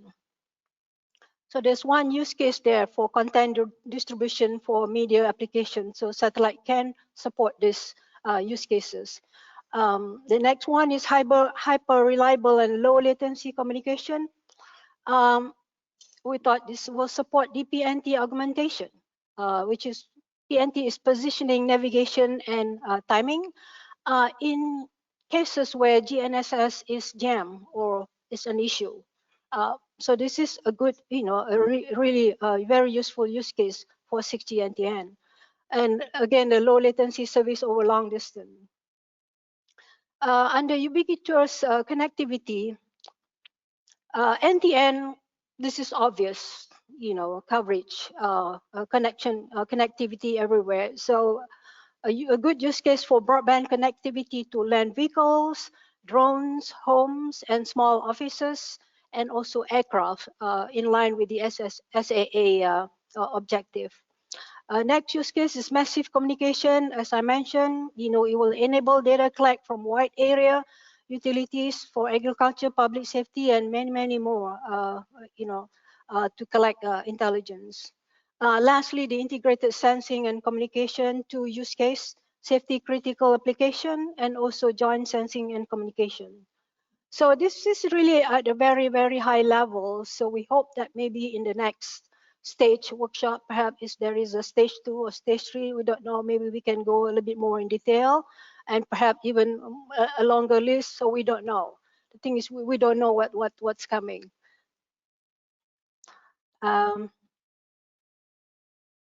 Just this is very quick high level on the expected standardization schedule, although we know that, and this schedule is also extracted from the 6G NTN project. There's a reference there. So although we know that the 3GPP schedule that we outlined there. It's a little bit, it's not 100% according to the latest 3GPP. But the most important to show here is that we want to demonstrate there's going to be a lot of work in 3GPP as well as in other forums for satellite and NTN. Not just for 6G, but also for the IMT2030 in ITU. So we really need to collaborate with a lot of other MRPs, other industries as well, to make sure that we can converge together in accomplishing both 6G and 3GPP as well as IMT2030 in ITU. And then we also want to share a little bit on the deployment plan. So is this for real? I mean, right now we can say that for 3GPP NTN standard is still quite early in terms of deployment. So I'm sorry. So I'm showing here the metrics of industry initiatives that we actually have shared this in the last 3GPP plenary in December. So this chart here, you have seen this before as a liaison statement from GSOA to 3GPP to provide insight on the deployment plans for the satellite operators in terms of deploying the 3GPP NTN standard. As you know, in the standard, we have defined two standard, which is NTN-NR and also NTN-IoT. We also define in two different frequency range, FR1 and above 10 gigahertz, and two different space segments, GSO and also NGSO. So this is coming, and you can see those are the indication from the different satellite operators named here that they are going to deploy this according to the indication, the timeline here. So what's important to note here is the involvement of operators in strategizing and the alignment of their timeline with 5G and also in the 6G roadmap. So, I mean, there are other operators who are not here, but they have also expressed the same view as what is being shown here in terms of timeline. So, last, on this slide from GSOA. So after discussing the background of NTN, its evolution, and sharing the vision for 6G and the potential use cases as well as the deployment, we reiterate that NTN is pivotal element of 6G. And recognizing this importance of NTN to realizing the potential of 6G, GSOA strongly recommends ensure native integration of satellite component in 6G to maximize impact and benefits, prioritize NTN in release 20 study phase and release 21 normative phase on 6G. And lastly, that we want to keep in mind these overarching goals that we have that was shown in the beginning of the presentation is to maximize effort towards a unified NTN and terrestrial ecosystem. So with that, I end the presentation. Thank you very much and happy to answer questions. Okay, thanks a lot, Munira. Really interesting to see the view from the NTN. Questions, we have time for a couple of questions. I see here one, Prachi, please, and then somebody get to Giovanni a microphone. Thanks for your presentation. One quick question on this NTN-TN integration. Do you envision of NTN and TN to have the same core or different core for TN and NTN? Thank you. The same phone, you said? Yes, definitely. And for the direct to device, direct to handheld, definitely the plan is to have NTN capable phone. So it'll be in the same phone, the same smartphone.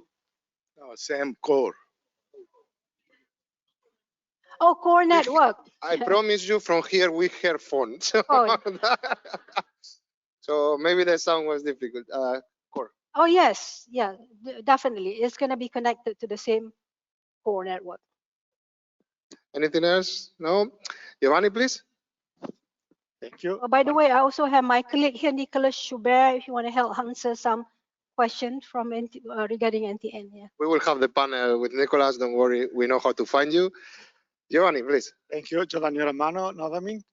In reality, I have two questions to you. The first one is an anticipation of the discussion on Friday. You indicated two different discussion in ITU, one for terrestrial IMT 2030 requirement and one for satellite. Don't you think that it should be better to try to unify discussions, so to have a single table in ITUR discussing both satellite and terrestrial requirements instead of two groups doing working in parallel? And the second question, sorry, you were mentioning IoT and TN with deployment up to 2029. So what do you think is the role of IoT and TN in 6G? Thank you. Thank you, Giovanni. If I understand correctly, a question is about IMT 2020 and 2030, right? The first question. Sorry, in your slide, there were two timelines, one for terrestrial IMT 2030 and one for satellite IMT 2030. Okay, I got you. Yeah. So there are two lines there because IMT 2030 for terrestrial is in 5D. IMT 2030 NTN will be in 4B. But we will build upon the one developed in 5D. Does that answer your question? The question is that on 6E, on IMT 2030, you have one group doing the requirements for terrestrial, maybe the other group doing the requirements for satellite. Yes. Munira? Yeah. Munira? We don't know whether Nicolas, you want to try that?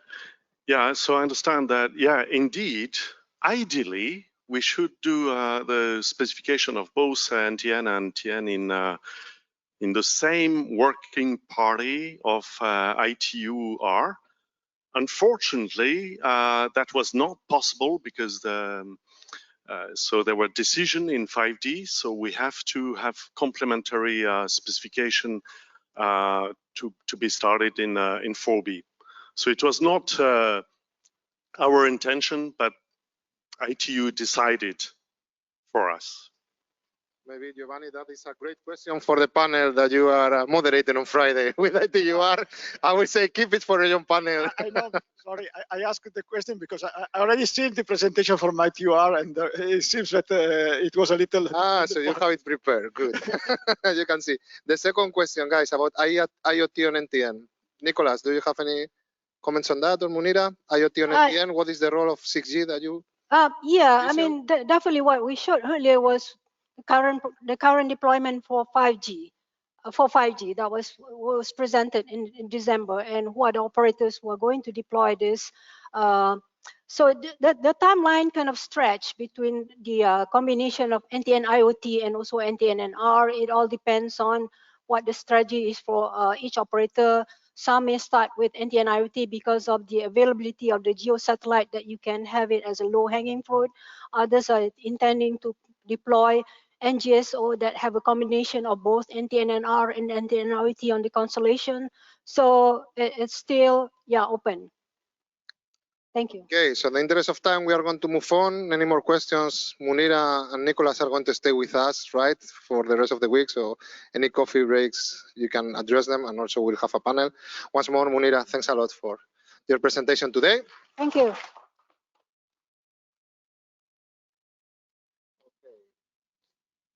And now we go to our next speaker, which is one of these persons that maybe he doesn't need an introduction, at least in this room, who is Tero, but I will introduce him. From 2014, Tero has been the chairman of TCCA Critical Communication Program Group.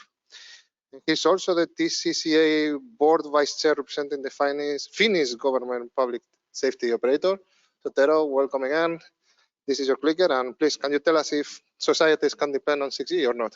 Yes, that's a question really to you to consider during the next couple of days. Can societies depend on 6G? I can't answer it at the moment, but that's what we really need to ask ourselves.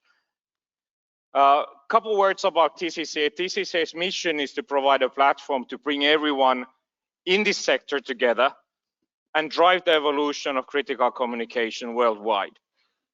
Whilst doing that, the other objective is also to make sure that everyone understands the importance of critical communication, the importance that when you call 911, 112, or when you want to take the train from here to Amsterdam, that it actually works. So critical communication is there all the time in your lives, hopefully not that you actually have to rely on it. I really do hope so. Well, about us, we are one of the oldest partners of ETSI, as we are also the guardian of Tetra technology. So we have been doing this for a very, very long time, trying to understand how to do critical communication. In the past, it was clear that it had to be done somewhere else. There was no way that 2G, 1G could have addressed this. There was a bit of a dream that 3G could have done something, but it failed. But now we are here and we are so happy to be here. Be one of the 3GPP market representation partners.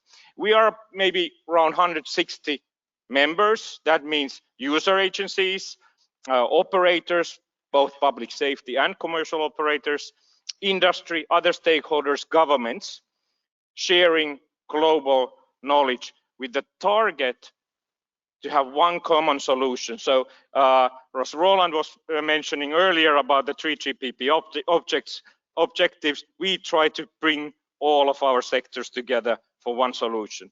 But it only happens by working together. So one of our slogans is success in cooperation. Now, just reminding, what is critical communication? Critical communication, the agenda says public safety, but this is actually wider now. So it is public safety, but it is also ranging from some of the military operations to social services to transport, utilities, underground, all of those things that keep the society basically running. So let's have a bit of a recap of core critical communication requirements. These are not really 6G specific, but just to put you to the same level to understand the rest. So for the public safety, transports, and so on. So the first thing is we need to have coverage. We need to have coverage everywhere. We need to have it in the rural areas where there's Father Christmas and elks. We need to have coverage there. We need to have it here in the center of Rotterdam. We need to have it in the basement of this building, because these operations take place everywhere in the world. And we need to have the availability at all times. The disasters do not come during the working hours. They may happen anytime. We need to have the resilience. When the sun is shining and everything is wonderful and we are happy, but also when things go bad, when there's flooding like this, when there's the situation we had in Dubai just a while ago, that's pretty important for us because we have our World Conference there starting next week, and we were a bit worried that our conference center would have been flushed away. We have to have the performance instantly. And it has to have the integrity that if someone says don't shoot, the word don't is also delivered to the other end. It's kind of important. And it needs to scale from a small incident to large scale forest fires, for instance. So these are the kind of things we have to have, and they need to support the functional requirements. The functional suitability for the features need to be there. They are not exactly the same as for consumers, but it's quite important to remember the connection is the lifeline. And this is what we really are asking from 3GPP, to have the lifeline, to stay alive, to help you and your children, your relatives, your society. In the next slides, we come actually to the beef, why I'm here, to talk about the 6G position. Here are some of the organizations we socialized this before, and these were the ones that managed to formally support it. There are others, but they didn't have the board meetings or whatever, so couldn't add the logos here. Starting from the Radio Communications Expert Group, which is one of the formal EU groups for this topic. Also, Public Safety Radio Communication Group is a European about 50 different agencies group looking into how to do public safety communication. European Emergency Number Association, British APCO, Canada is the Public Safety Broadband Network Innovation Alliance, SafeNet Forum from Korea, but also on the utilities side, European Utilities Telecom Council and 450 MHz Alliance. Just to say some of them for you, with the message that we try to come together, try to find a common solution. Now, if we look at the background of critical communications, 6G for critical communication, then obviously we are very thankful to 3GPP for the cooperation. Already in 4G, we can see that a lot of the use cases, the fundamental use cases have been addressed, bringing us a leap of performance. That's awesome, so thank you very much. Also, in 5G, we have been able to do a whole lot more. So I would say that with the release 19, basically, we have the services. The services are basically there. The question is how far the services are they fulfilling every detail? That's a bit of a question, but basically the service titles are already there. So again, thank you very much. It's awesome work you're doing, so you can tap your shoulder. But whilst all that has happened, something else has happened. The societies have become dependent on mobile communication. The funny days, the funny loose days of telecom development are over. And without asking, the societies decided to move forward and trust the services they are there and have become dependent. And this is actually rather serious. If mobile communication doesn't work, what happens in our societies? You can do a test with yourself. Just take your mobile phone and define it, put it in the flight mode, or if you want to be a bit more relaxed, put it in 2G mode only and try to do your work. You start experiencing how dependent we are on mobile communication. And I think that comes close to the question that we really need to answer here, why we develop 6G. 6G is the service most of all for 2040. So if it becomes available as technology at 2030, it's deployed by 2040. So what is the society we are as a community looking forward to serve by 2040? That's really the answer we need to seek for. If we think from our perspective, a couple of principles we would like to follow. One is to maximize, obviously, the 3GPP systems relevance for critical communication. So obviously 6G should leverage the new capabilities, sensing, and so there are wonderful opportunities there. But at the same time, it needs to have seamless integration with 4G, 5G, and backwards compatibility to enable those that firefighters say is one part of the area in 4G, another one in 6G, that they can still do their job together.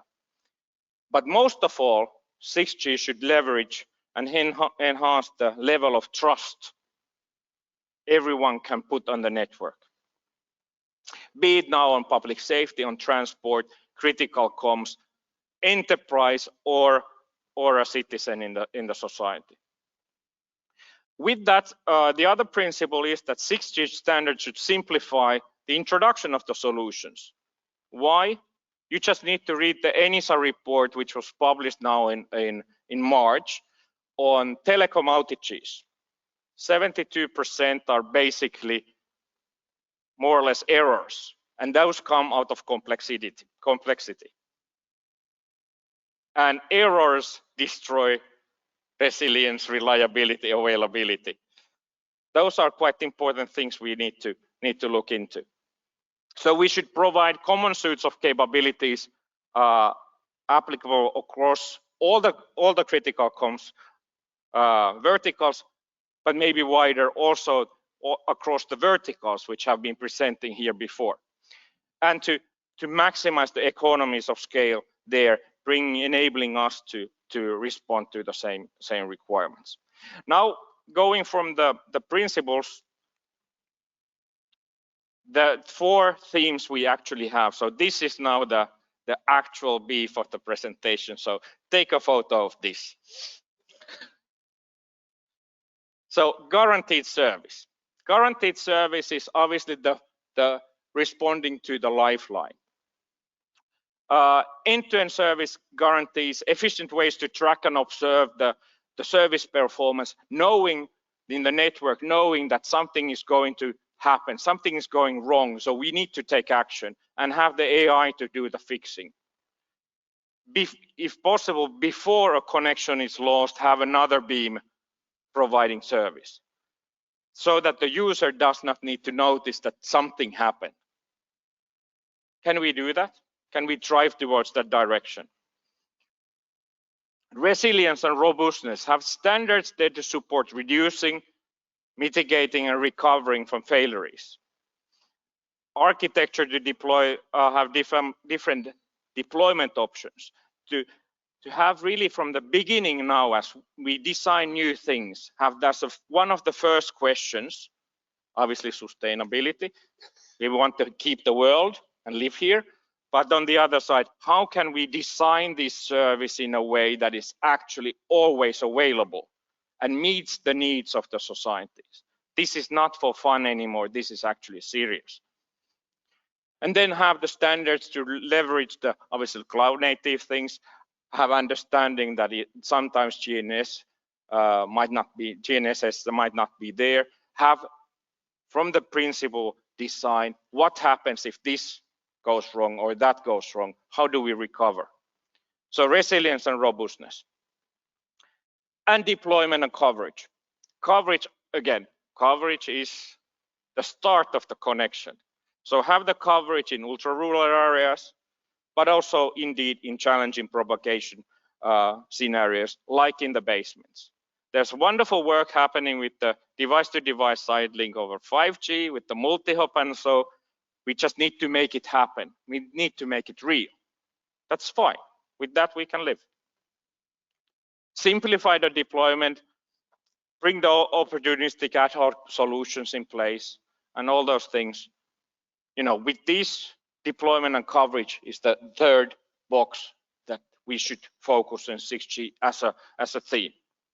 And then obviously security, integrity. Recognize that we do not live in a world which is all honest, where everyone is honest, where everything goes as we would like to go, everyone obeys the laws.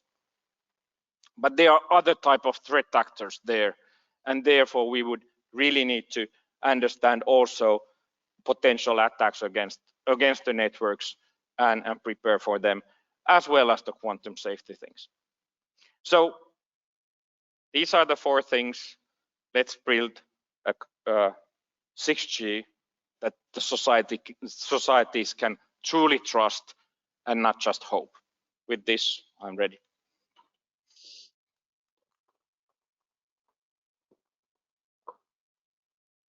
Okay, thanks a lot, Tero. Questions for Tero, please.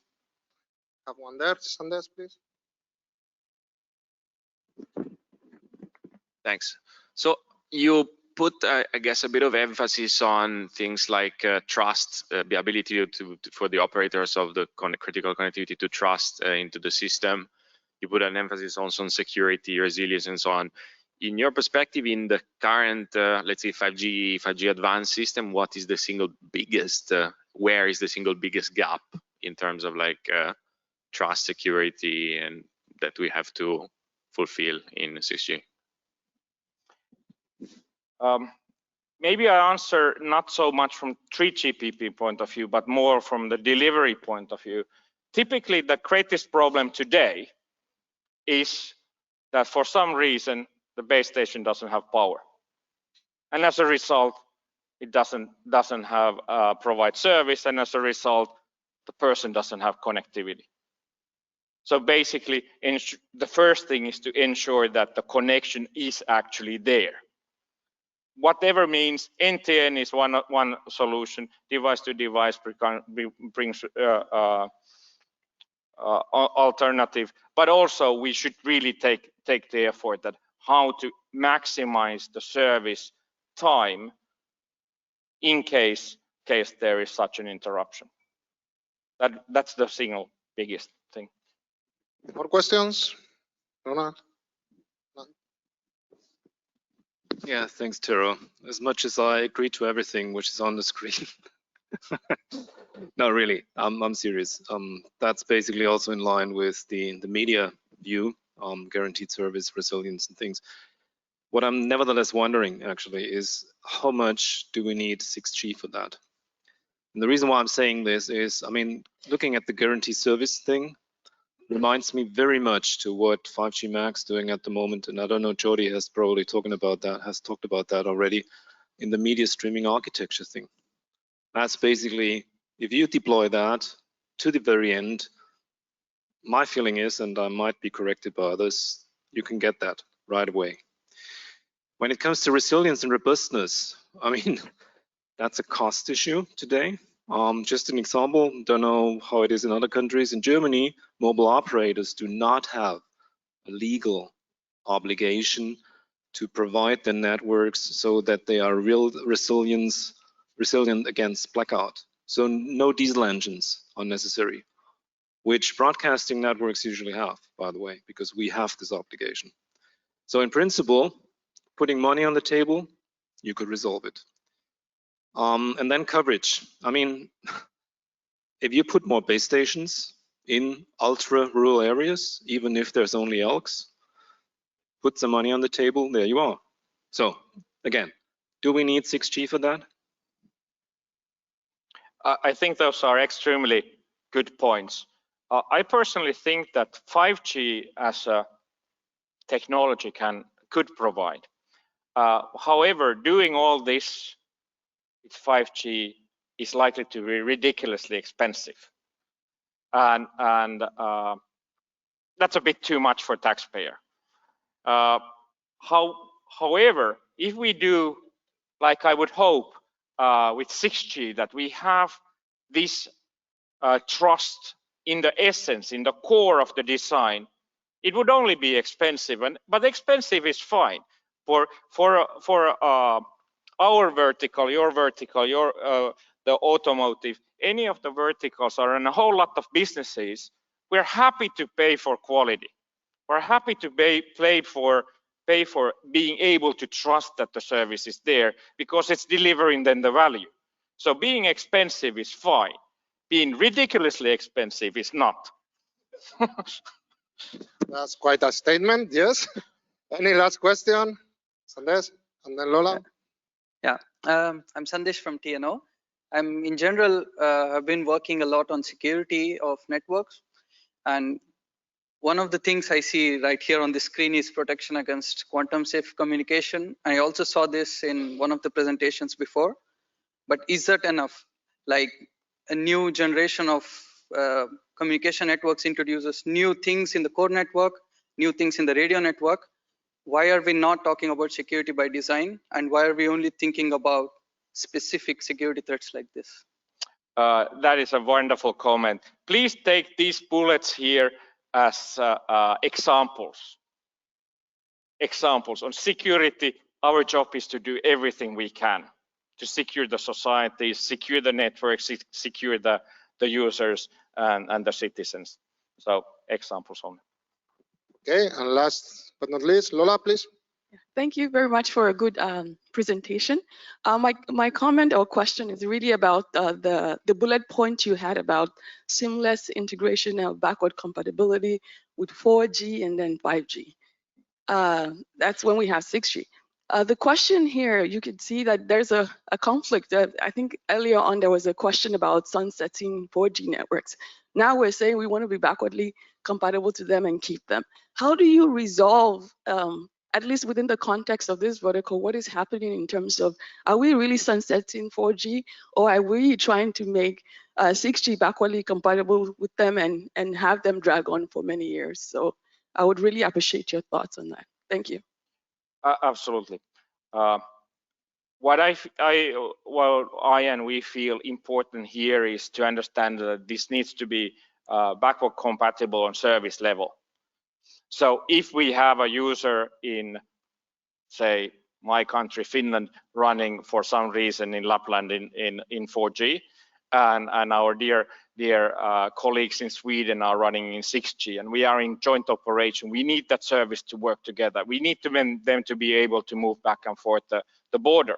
We need them to be able to have that mission critical roaming capability between these networks. But that's on service level. So I leave it to you how to fix it, but I don't think that it's exactly the problem you are addressing. Okay, so thanks a lot, Tero, again for being here today with us, and we will see you back in the panel. It's time to move to our last presentation of the day, and then we will have the afternoon break with coffee again served in front of the room. Our last presenter of today is Bruno Tomàs, who is currently the CTO of Wireless Broadband Alliance, and there he oversees the technology strategy and collaboration of working groups dedicated to advancing wireless technologies like next-gen Wi-Fi, 6G, and IoT. So Bruno, welcome to 3PP. All yours. Thank you, Jose. Thank you for having us. Well, I would just like to start giving a word about my background. I used to work for mobile operators, so I really can put on the shoes of what's going on here today. And by the way, by the time it was 3G being launched, and there was this small division reporting to the CEO, trying to come up with use cases on how to monetize it. So I guess based on what I've been hearing here today, that the problems seem like port wine. They get better, but also bigger. And on that note, what I would like to talk about today is how we are trying to push this vision that 6G might not only be the next G, but the next generation of access. And that's a concept that I will delve throughout this presentation, how we can really categorize access nowadays. So about the WBA, we are a trade association. We have around 220 members. Things have been growing quite rapidly, and we really focus on interoperability of wireless services within certain contexts.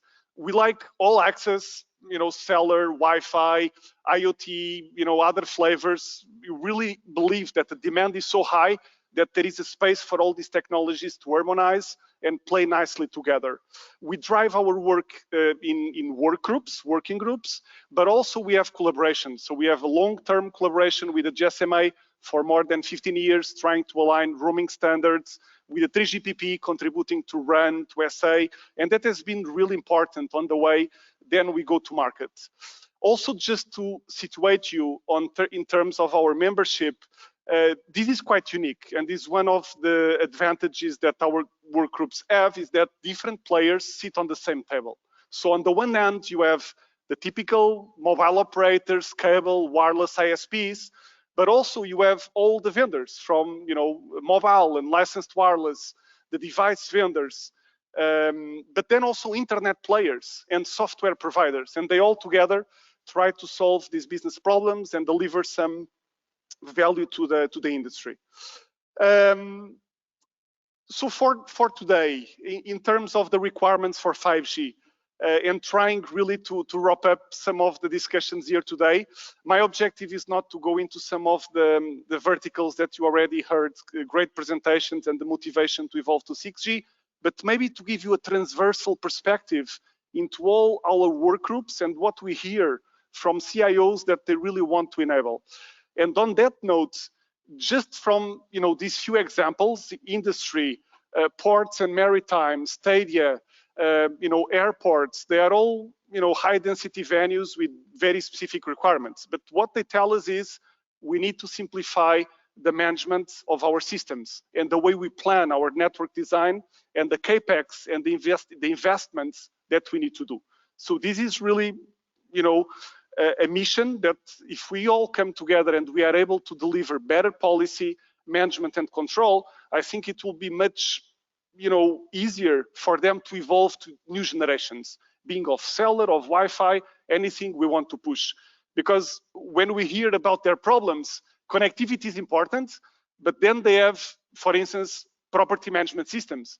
They have to manage all these IoT that has sometimes nothing to do with connectivity yet, but it's some local type of management that they have to do. And with that in mind, I think all these work groups from 5G, IoT, the next gen Wi-Fi, the roaming, they are all converging in trying to get some common policy deployed. With this, I think it would be important to give you some perspective on industry data that maybe can build into some of the discussions that we all will have. And definitely when it comes to wireless broadband, just referencing some studies and reports from organizations, there is the network share. So around 62% of traffic today is spent connected to Wi-Fi. ITU says that more than 80% of all the traffic is carried over fixed broadband. Spain and France, they have announced 10 gigabit fiber. Vodafone just announced fiber to the room. So this is all capacity that is nowadays available, and I think we should leverage it. And by the way, in the UK, they are saying that 97% of all the networks have what they call high-speed capacity.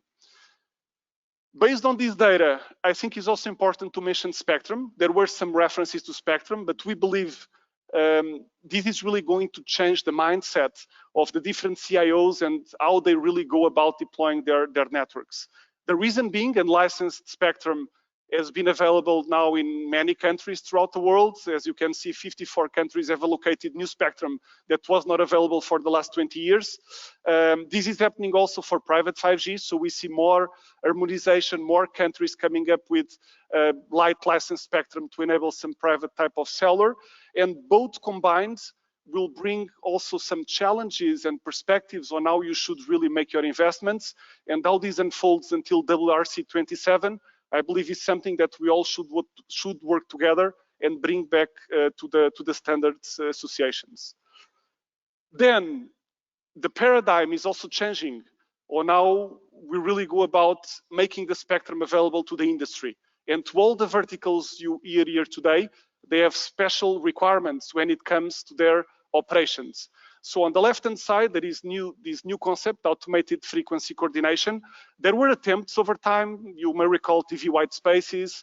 We don't have many success stories, but now formally AFC was approved. So US is one of the first countries approving operators that can manage spectrum independently and allow them really to augment the power whenever needed.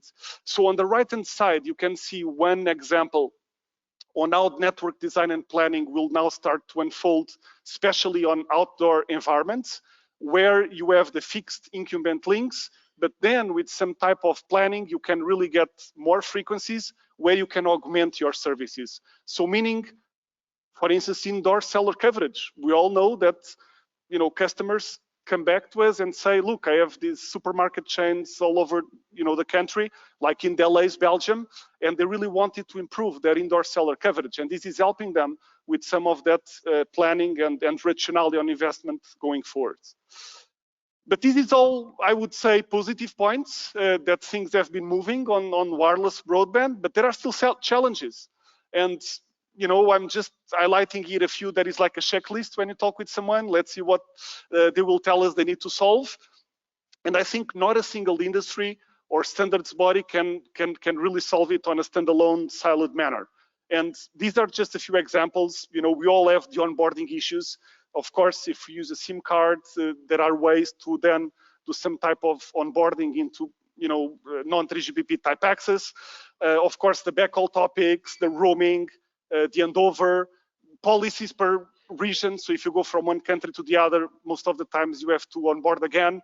And this really needs to take an umbrella perspective, and we need to solve it. But then coming also to the 3GPP world, I've been working with some of you and your companies and your standards teams, and there have been many architectures over time to really try and solve these fixed convergence issues. Some of you might have been through this journey. I just mentioned a few examples like NDSF or LWA, more recently ASSS. And again, we really want any of these to be successful. But up until now, we don't have real stories of deployments, and that's something we really need to work on. However, there is one small champion here, the PDG. So this is what really allows us to do Wi-Fi calling. And we count more than 70 countries in the world that have deployed it and have live services with Wi-Fi calling DPDG. So I think we could take the lessons learned from this successful example and try to put it forward and really augment it. And by the way, one of the leading mobile operators in the US, I heard some comments also about monetization and customer retention. There was an outage in their network and they went to social media saying, look, we don't have a mobile service, but you can still use Wi-Fi calling. So it's really, improving the service that they deliver to their customers. And then what happens is that our partners on the mobile device side, they go and they try to solve the problems. So the leading vendors, they want to provide a better service. And to do that, they come up with proprietary algorithms and solutions. Connectivity assist. Different models that we don't have a clue, or at least as mobile operators, on how to control the UE. And I think we can change this. They are willing to work with us and come up with this neutral perspective on how we can deliver better policy and control the UE within a 3GPP architecture environment. But then there's more policy. There's the application policy. There is the IT company or the enterprise policy. So there are many policies that we need all to put together. And if everyone is happy on the way they can manage those and still cater to their business needs, I think we have a way through. Okay, so enough of the challenges. What we think might be the way towards this converged access or the next generation of access. In terms of the track records, based on all the data that our members have shared, I think just on the example of Wi-Fi that was mentioned here today, the objective was never to compete with cellular. I don't think it's competition. I really believe that the cases we have and the operators I show you on the board of WBA on the membership, they are having these joint converged strategies. And looking into the requirements, you can see that, yeah, it's not the intention of unlicensed technologies to really cover all the IMT requirements. So that's really something we publicly, just put in front of everyone. However, when it comes to the connectivity of the future to really prevail, we have these business rationales, so you can really save the costs. You can accelerate the time to market. We are today having deployments, like I mentioned in the beginning, of fixed capacity that all the Gs should be leveraging. And that's something that all the players want to do. And I give you one example. So for instance, I mentioned AT&T and we have Comcast as well, probably to the biggest competitors in the US, and they sit on the same table to make this vision work and to solve these problems. So there's no reason why we cannot augment it and go to market with even more broad and integrated strategy. And with this, I would like just to lightly mention the use cases. I think Maxime and the colleagues did a great job, but probably, for instance, taking one example, latency. And there was this mention in the morning that, of course, 5G deployments are, of course, becoming more prevalent. It's still a consumer technology. But then when it comes to slicing, to reliability, there needs to be more work, right? And what I say about this is that getting to millisecond latencies is expensive. It's very expensive. In terms of all the preparation, what enterprises, the industries have to do, it takes a lot of effort to really, deploy it on the field. However, what I think would be the sweet spot is for those enterprises that will always will have to leverage both means. So imagine, for instance, a factory with automated, AMGs or AGVs. They need both indoor, outdoor, type of, coverage. They have handovers, they have the edge issues when they have to move from one to the other. So I think that's where we could work together and really try to show them, look, from your business plan perspective, if you just pick up the capex on some network you already have, for instance, indoors, and you combine it with some private type cellular or macro 5G, you can have a solution, going forward. But yeah, this is a summary of the use cases that on this fixed mobile convergence we believe could really push and move the needle. Then the same is happening on factories with real problems. I think there is a big trend. This is one example of a factory in the UK. It's Metis Aerospace. They produce, missiles and airplane components, and they have tried many generations of technology. But up until now, they could not really have what they wanted. They have a huge IoT sensor network, a SCADA type system, legacy, you know, and now that they have started to trial the latest generations and some type of mobile fixed convergence, they were able to digitize the factory, but they want to do more. This is still a very narrow scope. That's where I believe 6G, if, you know, by design, we include some of the requirements that they are passing on to us, we can achieve it. And just to give you an idea, this big press here on the left, the CIO was telling me for every hour that that piece of equipment, there is a, you know, a 10-ton press really to manage metal in a very easy way, they are losing several $100,000s an hour. So that's the importance of, you know, moving from a fixed IoT system to connect it to a wireless type environment. And then very briefly, we see the same on campus and venues. Maybe, you know, we can think about universities. You would imagine, okay, these universities maybe they just want to deploy, you know, Wi-Fi or hospitals, but no, they have use cases also for cellular. And if, you know, both technologies align, they really want to get this going because there is more mobility.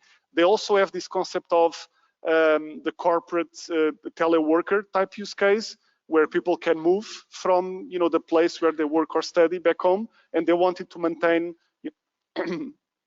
this type of excuse me, they wanted to maintain this type of experiences.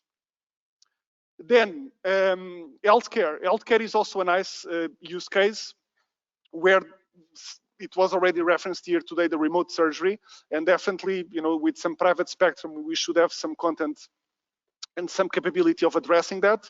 But then we have the patients. And in hospitals, they realize that the more connected the patients are, the more likely it is for them not to complain or to be happy. So just, you know, to give you here one idea on this mobile fixed convergence, and from the from the 6G standpoint, the problem is not solved yet because the roadmaps and the investment cycles that these guys are making is 5-6 years out. So this matters. Okay, so shifting gears towards the solution. We believe that today, this is a policy-driven type approach on things that we can do to prove that there is a story for 6G that can lead to this convergence. And one example, for instance, is open roaming. And with open roaming, it tries to bring together the identities from any player. Those could be the operators, could be, you know, your hospitality players, you know, could be the social media. But if we can find a way to kind of turn those identities agnostic and augment the probability of those identities connecting to access, everyone will win. It's a win-win situation. And again, on the business case, we have, you know, this real use case from AT&T where when they bundled the technology, their ARPU went up. So the bottom line went up. And that's how really, you know, they are paying for the investment and trying really to go forward. And really what I would like to share, so some of you traveling here today, the industry has not yet solved this problem. So open roaming is a short-term tentative of doing it, but at least I counted 8 handovers, you know, between my travel coming here into Rotterdam, between, you know, getting out of my house, you know, driving, going to the airport, coming back here. And when I ask and talk with some of the colleagues, you know, who are carrying a mobile hotspot, there is power issues. And I think this really makes a kind of a divide and less people using connectivity. But the idea is, so once you get this profile and the operator, for instance, on the 3GPP can apply a policy to that profile, he can control the user experience. Because what happens today is that the mobile carriers need to just make the decision once the UE, the device, has already provided some metrics on whether that network is good enough to connect, yes or no. And this leads me to one key point that I believe 6G could really, you know, step in, that is real-time QoS, and make those data points available to those that have the steering mechanisms to make the decision. And I mean, of course, steering systems that the 3GPP-driven network control, but also third-party systems. Those enterprises need to have access to this data, really to move it forward and make this work. And then if all this comes together, the good news is that with 3GPP, there is already some progress. So achieving the neutral host concept, there are a few cases that we come up with some of our members. We have some work, some technical considerations and guidelines on this area, but these would be the visions on the tightly integrated architecture. With the credential that we have today, we could basically steer between public 3GPP, non-public 3GPP, eventually, private Wi-Fi, and even standalone NPNs. And the reason I think this is relevant, at least we have, this situation where we have not only the mobile operators, but then the MVNOs. And now, not only the MVNOs, but those over-the-top eSIM companies. And this becomes a very, matrix-driven concept that if we act fast, I think we can still get things, aligned and really deliver a mission for those companies to join and then play according to the standards. Finally, something that I would like to leave as a challenge for 6G. With the initial deployments of private 5G, these are mostly isolated deployments. Of course, if you have a joint, consortia in a country, this might work. But what we believe is that, we really need a federation to bring this together and solve the problem and achieve the neutral host. And I would like to mention a contribution that was approved in 3GPP that will go now into the next stage for standalone NPNs and the federated concept. So together with Intel, Novamint, and Cisco, everyone is invited, but that will be the inception of the work. And finally, these are the lessons for private cellular and 6G. The deployment models are quite flexible. I leave 4 areas that we would like to work with everyone. So unified identity and policy management, the integration and optimization, QoS, security and cryptography. And really to wrap up, this is one chart. I thought I would be seeing more times this chart throughout the morning, but I would just leave these 5 work areas that I think can summarize our path towards 6G and delivering the next generation of access. That is about densification. So the mindset that I believe we could have is how we densify our networks, we optimize the costs, and we converge the access. We create a federation, we create policy control, AI engine to manage all these metrics. I think security and emergency services is also very important because every access that can give you access to an emergency service endpoint, it's useful. So there's no limitations. And finally, location and sensing algorithms is something that all technologies can also deliver. And if we aggregate all this data, I think we can, work on it together. On the chart, I think now we are up to 15 areas of work. I think the summary here at least tackles 14 of those.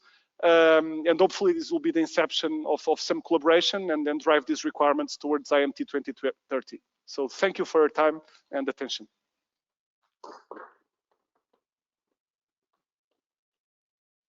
Hey, interesting always to look at the current situation from another perspective. Questions for Bruno before we go to the break? Since people are really willing to have coffee before the panel. Yeah, last one. Then Bruno, once more, thanks a lot for your time. Cheers. And what I would like to remind you all is that now we are going to have a break until 4:10 while we are fixing the next panel, which will be 6G for drivers for verticals. We will see you all at 4:10. And yeah, enjoy your free time.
Okay, we are going to start. So if everybody's so kind to take your seats.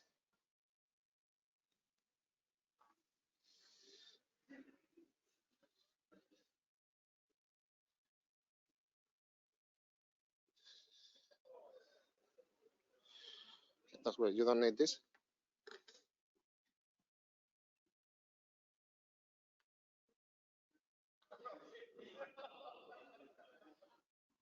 Okay, so if you guys start taking your seats, Francesco, Giovanni, can you help me to close the doors, please? Can you be so kind?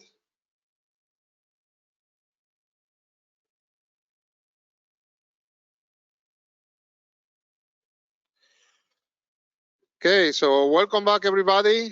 For the last part of the day or the last event of the day, we are going to have a panel until 5 that we have called 6G drivers for verticals, where you will see all the different speakers plus a new one in there. In this case, the moderator, we couldn't find anybody else or anybody better than, that's what I wanted to say,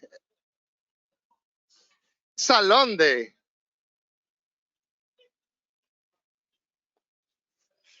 Maybe I wanted to say this. I wanted to say, okay. Coffee has not made effect on me yet, okay? We couldn't find anybody better than my colleague, Tom Norp. So Tom has not been only, he works as a business, senior business consultant at TNO, and he has been representing KPN more than 25 years in different standardization groups, even before than 3GPP. But not only that, he was the SE1 chair when 5G started, and he had to deal with all the challenges of all these new vertical companies coming to such a different organization that it was 3GPP for them at the beginning. And like I said, we could not think about a better person to run this panel. So Tom, thanks a lot. Please, the floor is yours. So is my mic working? Yeah. So thanks, Jose. We couldn't have a better successor to me as chairing 3PSA1 than you. So very happy that that you're also sharing this Rotterdam workshop. And of course, also thanks to all the panelists. I will invite them up to the stage. Please come up to the stage. I'm not going to be individually introducing all the panel members because they all have been presenting already and we all have heard their views. Apart from one new different panel member, and that's Nicolas Schubert. But anybody who's interested in any way into non-terrestrial networks and 3GPP should already know Nicolas Schubert because he's Mr. Non-Terrestrial Networks in 3GPP as the rapporteur for all the, or almost all the 3GPP work on NTN, certainly on the radio access network side. So thanks for you also. And of course, he's here representing GSOA. Okay, let me sit down and look at the questions. One thing that we have been discussing is, okay, 5G is not really come to full potential, and maybe we should have more evolution. The other thing we also hear is that the timelines are quite different between 3GPP or the cellular industry working with these 10 years time frames and then 2 years per release, whereas the timelines in verticals are often much more different. Is there something that 3GPP could do to kind of adapt that? Maybe Maxime, can you shed your light on that? I think I hinted this into my presentation. Yes, it's working. So, and we have been talking about that quite a long time now at 5GA is to try to have a strategic view on a multi-release point of view, having the study items being built up over perhaps 1 or 2 releases, and then the normative work being done at a later stage. That would help some of the verticals to really focus on one normative activity, and then focusing on the products coming out of that specific release. But now there may be other aspects, but I'll leave it to the others. Tero, have you got some views on this? Well, if we look at this maybe like a historical review, the public safety mission critical things have been taking place in 3GPP at least from release 12 onwards, and it's quite clear that say release 13 level was not sufficient for going into real field operations. It would have been probably, now in hindsight, it would have been probably easier for all of us if we had been able to jointly agree that, look, let's target the timeline, say release 15, and by that time, this and this and this and this and this stuff is covered, and that comprises the set which is viable to be used also on the field. So then we would have been able to spare the time of all the discussions where one says that, look, we have done this work in this release and you're not using it. And then the answer is like, we can't use it because this detail is missing, and so on. So for the other verticals, for 6G, it would probably make sense to do a whole lot of work. What is the basically minimum viable product, and understand that when can all of the parts of that be done, and if that cannot be kind of agreed, then it might not make sense to do it at all. Okay, Nicolas?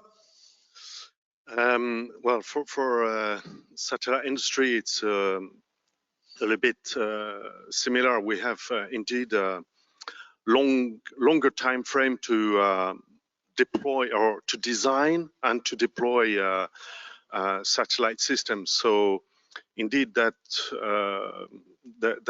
may cause some misalignment with respect to the mobile network deployment.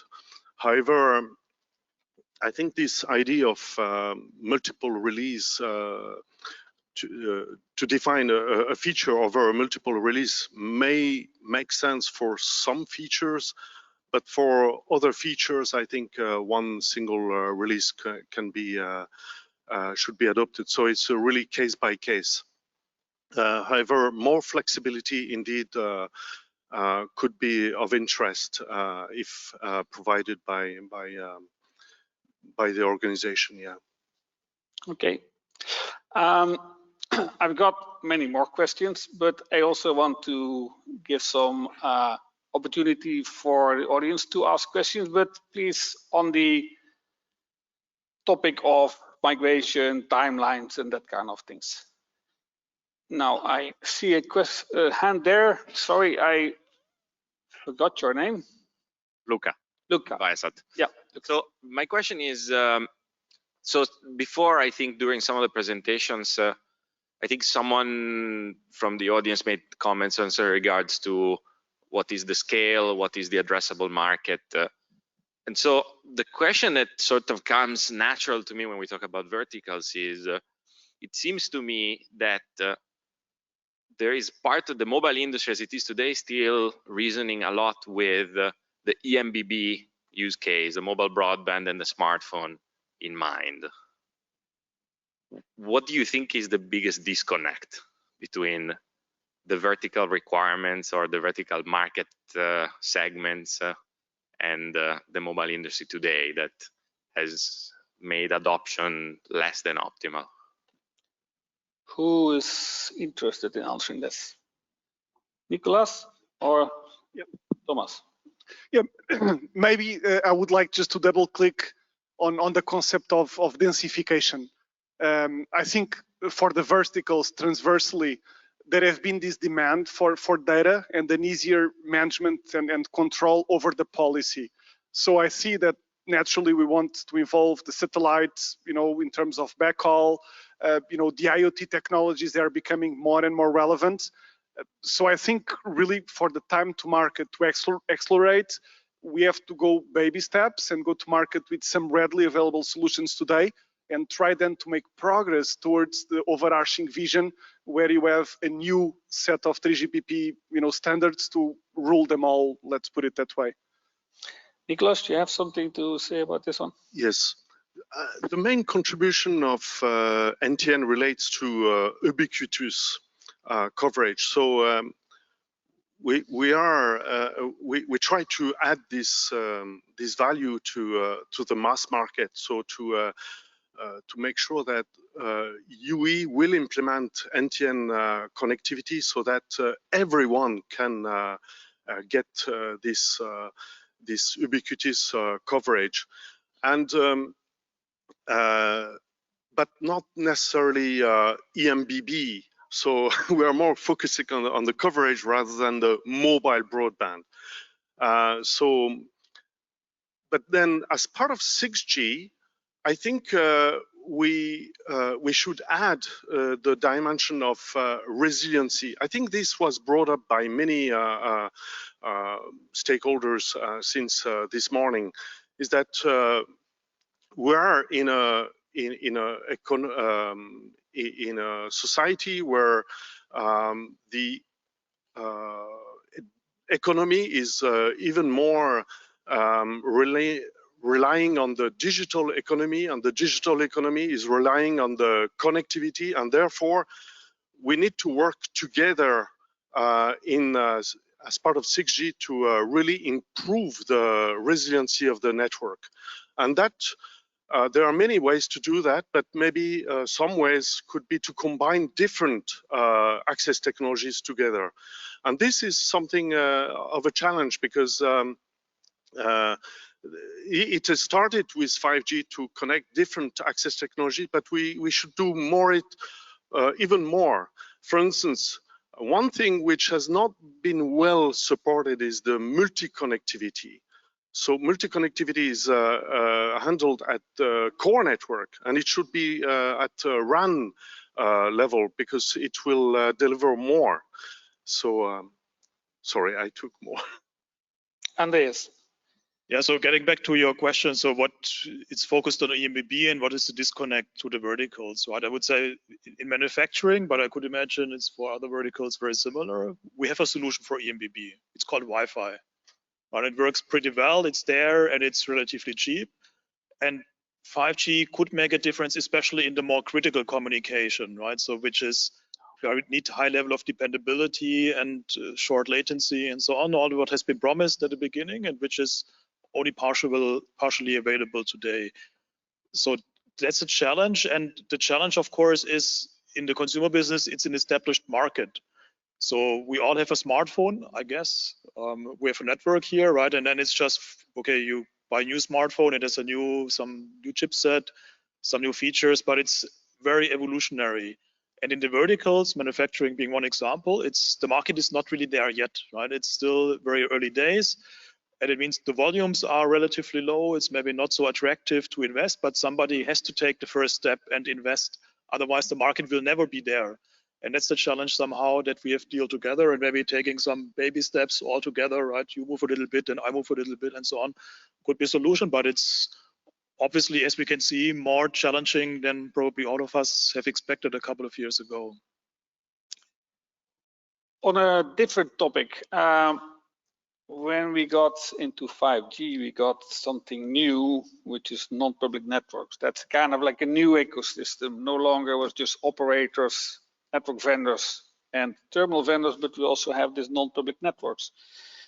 What do you think is going to be new in 6G? Is there any ecosystem changes like that expected, or what are the kind of roles you've envisaged that could be there in 6G?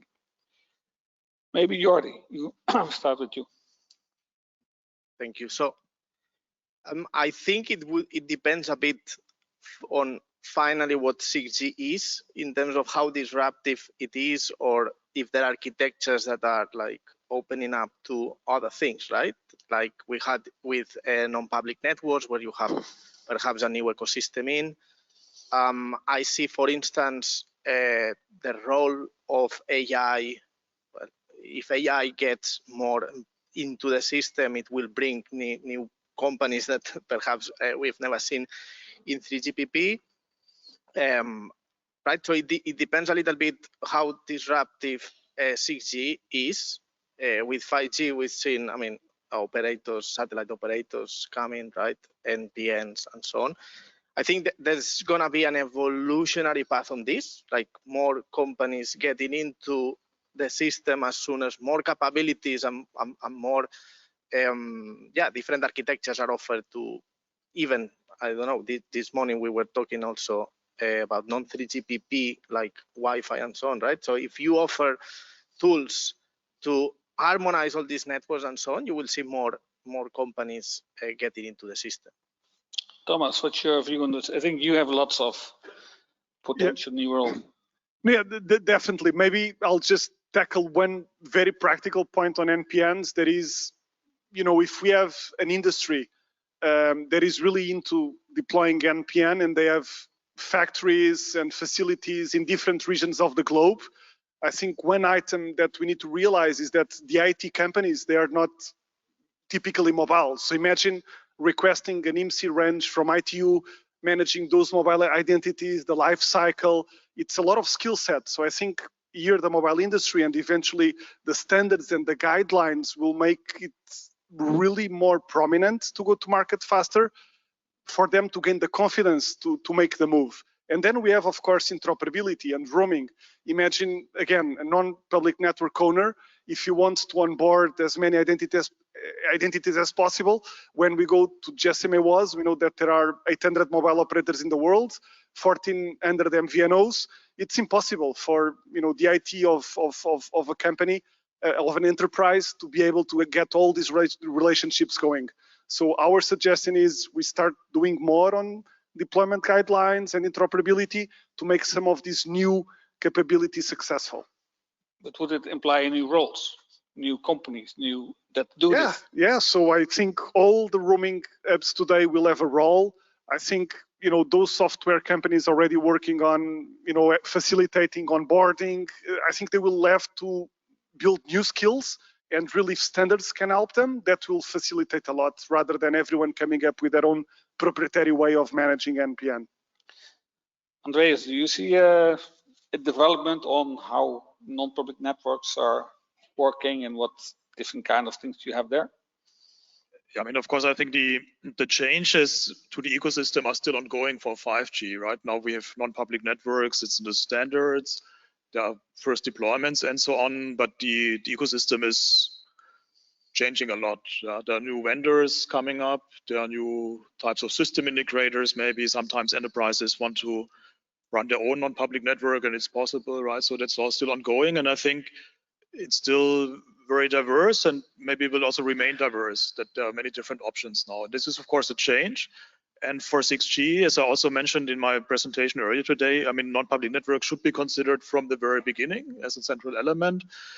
But then there might be additional changes, which we all still have to see what is really 6G at the end. Yeah. So, but if we have this integration of sensing, if we have the digital twinning and maybe compute as a service and things like this, right? I mean, then there are completely new possibilities also for network operators, for infra vendors, and so on to expand the business basically. But it's not a sure shot. So of course, also there is competition, and there are other ways to do this in the different verticals. So that's why it will remain very interesting. If you look at 6G, not just from the technical perspective, but also if you look at the ecosystem, the value chain, and so on. And I'm pretty sure, without being able to name it, but that there will be quite a number of changes coming up. It might be good ones, might be challenging ones, depending on your role. Yeah. Maxime? Very short one. On the ecosystem, we have to also look at the same time at the ecosystem of the other verticals, how they are changing themselves. And just the automotive is undergoing a tremendous change. And well, of course, it goes with electrification, etc. But it goes also with the softwareization of the vehicles. So SDV, software-defined vehicles, is a complete new way of actually building the electronics in the car. And that comes with a lot of new players. Someone mentioned, well, I'm not going to mention them, but and then that also comes with opportunities to externalize some of the functionalities that are designed in the car and perhaps non-essential functions, and then have them hosted elsewhere, and for example at the edge. So there are opportunities that we have to grasp, but this has to come with the connectivity that is coming with 5G or even eventually with 6G. I'm just going to go next one. We've talked about 5G. 5G can do a lot, but is there in your vertical any specific use case where you think like, okay, well, this is really where we are stretching beyond what we can currently do with 5G. This is something where we say, hey, this is 6G, and there's a lot of talk, for instance, about terahertz frequencies. Maybe do we need those? Is there the cases where you think is that global coverage, or maybe in a very specific areas? But is there anything there you think, hey, here in a specific case, we need more than what we can do now with 6G KPIs? Maybe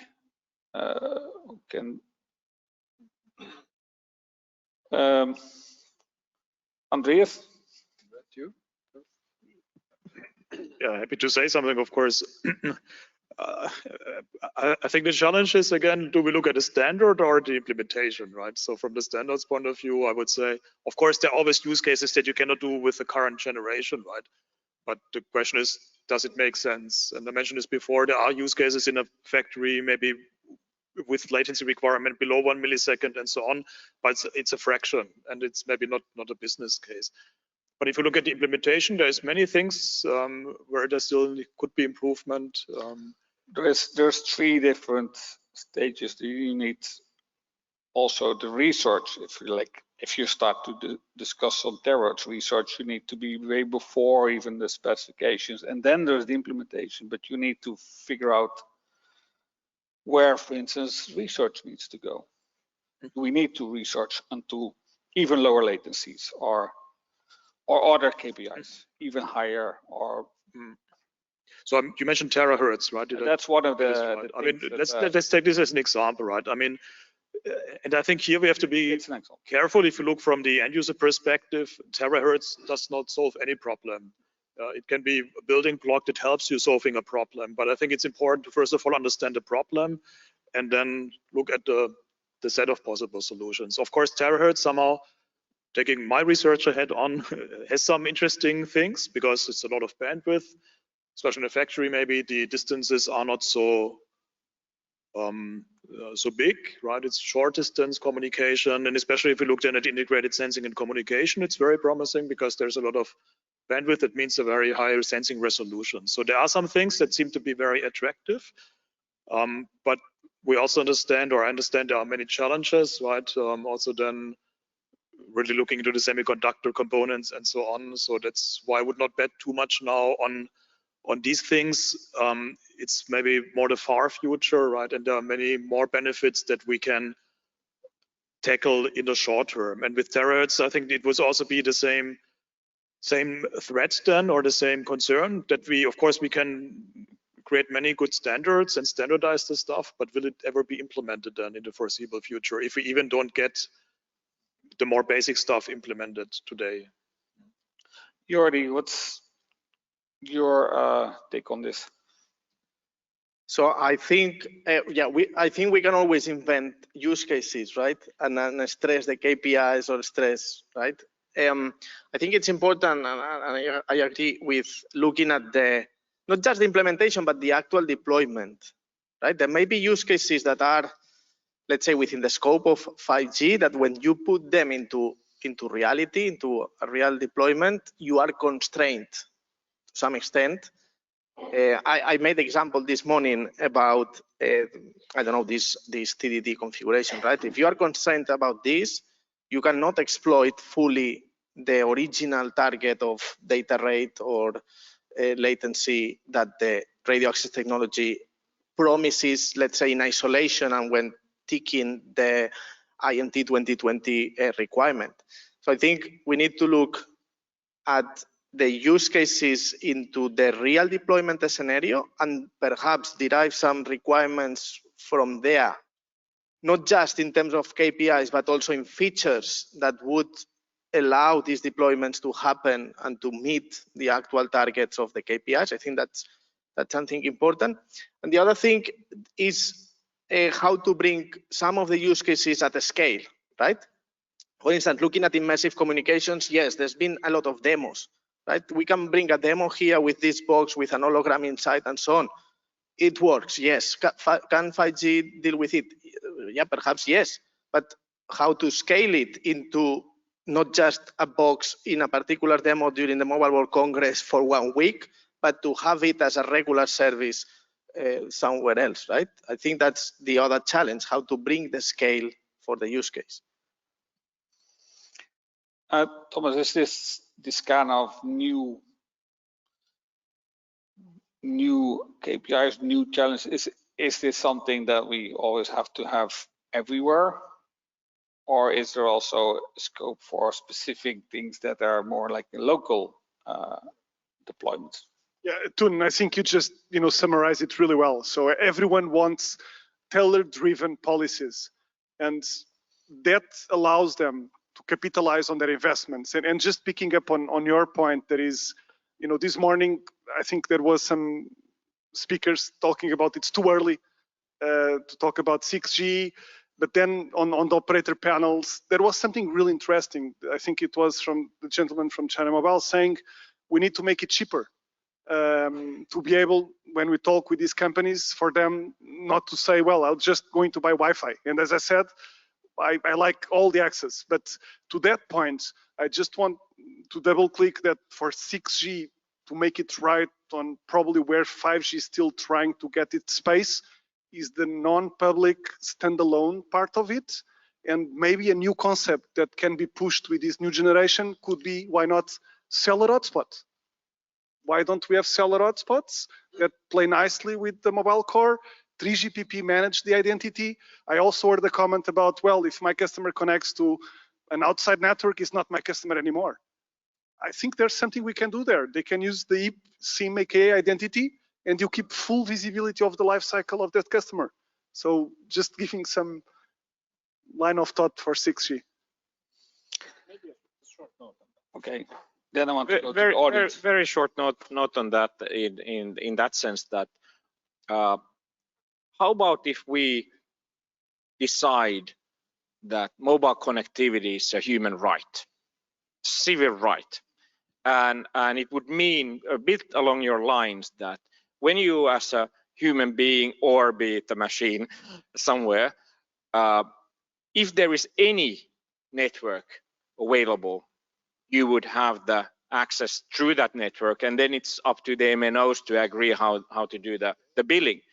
But that would be a major contribution to resilience and availability.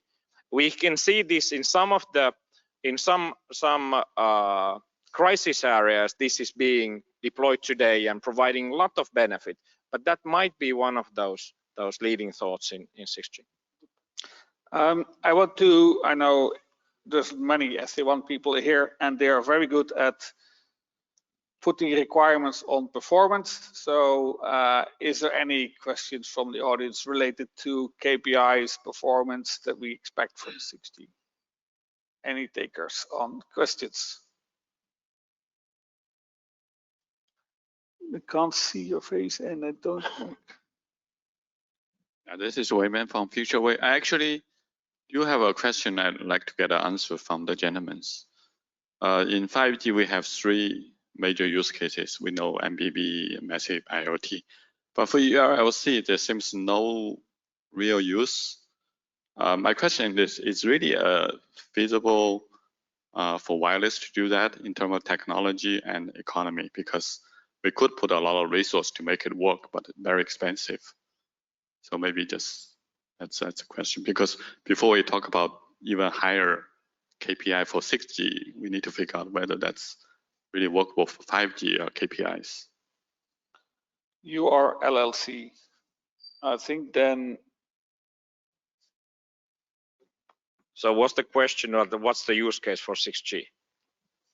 No, I want to know whether URLC really is a feasible thing for wireless.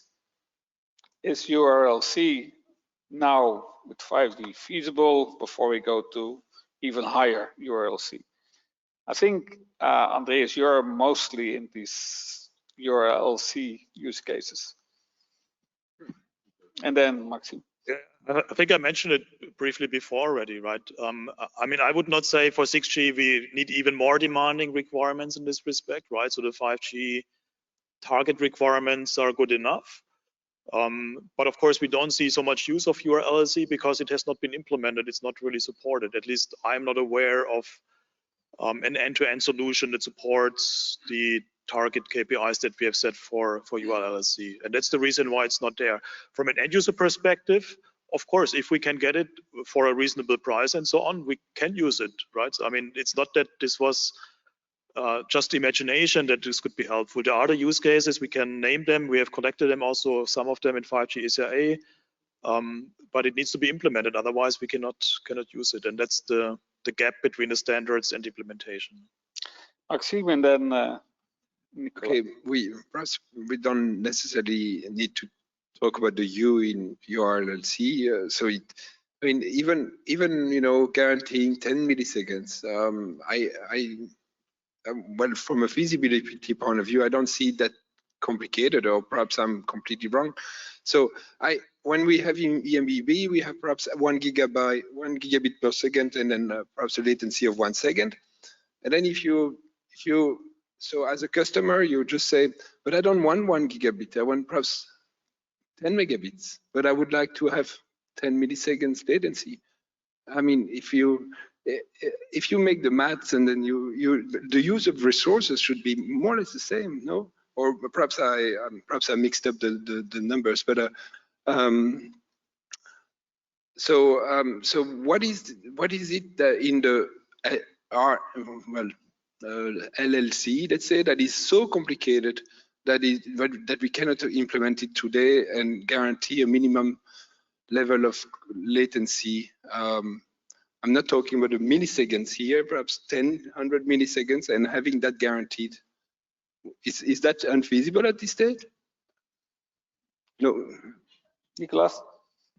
Yes, I actually, there are some use case in NTN where we need to improve the reliability in order to comply with, for instance, remote piloting of drones, and of drones that can be flying drones, land drones, or vessel drones, I mean maritime drones, and therefore reliability needs to be improved compared to 5G.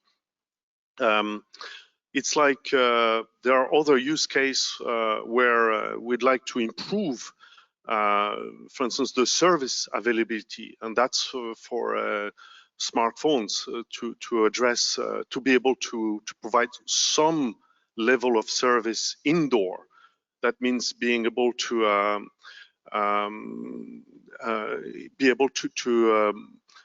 free a higher link margin to address or to mitigate the building penetration loss.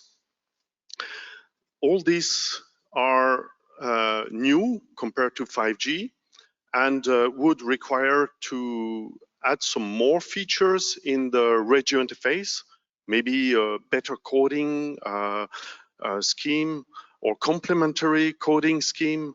But this was not possible in 5G because that would have a dramatic impact on the radio interface. And we hope that as part of 6G, we can implement those.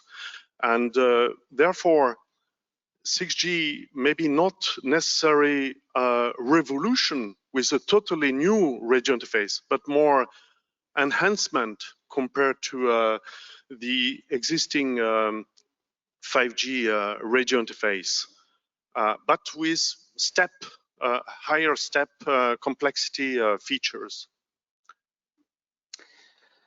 A different question. if I look at the ITU vision on 6G, you see these different outer rings, and there one of the things is ubiquitous intelligence. To me, that means computation, edge computing, this kind of things that should be provided at 6G. What is the role of that? How do you see this for your vertical? And maybe we'll start this time with Jordi. Yeah, so I think for some of the applications that we've been showing from 5G MAC, computation is critical, right? Again, I think it's an issue of envisaging the scale of the service, right? Because do you really need everywhere and active all the time, all the resources and the edge computing resources and so on? I don't think that that's the case, right? For some applications.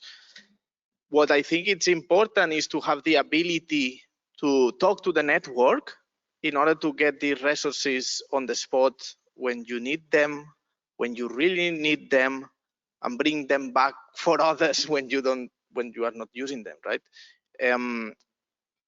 Going into the domain of immersive media, but also, I don't know, in terms of content production, I think that that's a clear use case from us, right? Where you want perhaps to book capacity for a given event, and you want the resources from the network to be available for some sort of critical event that I want to cover. And I don't need the resources to be allocated for weeks or for months, or I don't need even, I would not like to put the burden on the operator to build a network in particular for this. It's like if there are ways to flexibly deploy more resources on the network, leveraging all this infrastructure that is more and more becoming available in terms of computing and so on, that's going to be beneficial for operators, and it's going to be beneficial for offering more services that would demand all this computation. And I mentioned some immersive media production, uplink streaming, and so on. Thomas? Yep. Maybe for our vertical, especially residential and enterprise, I do see that as very critical.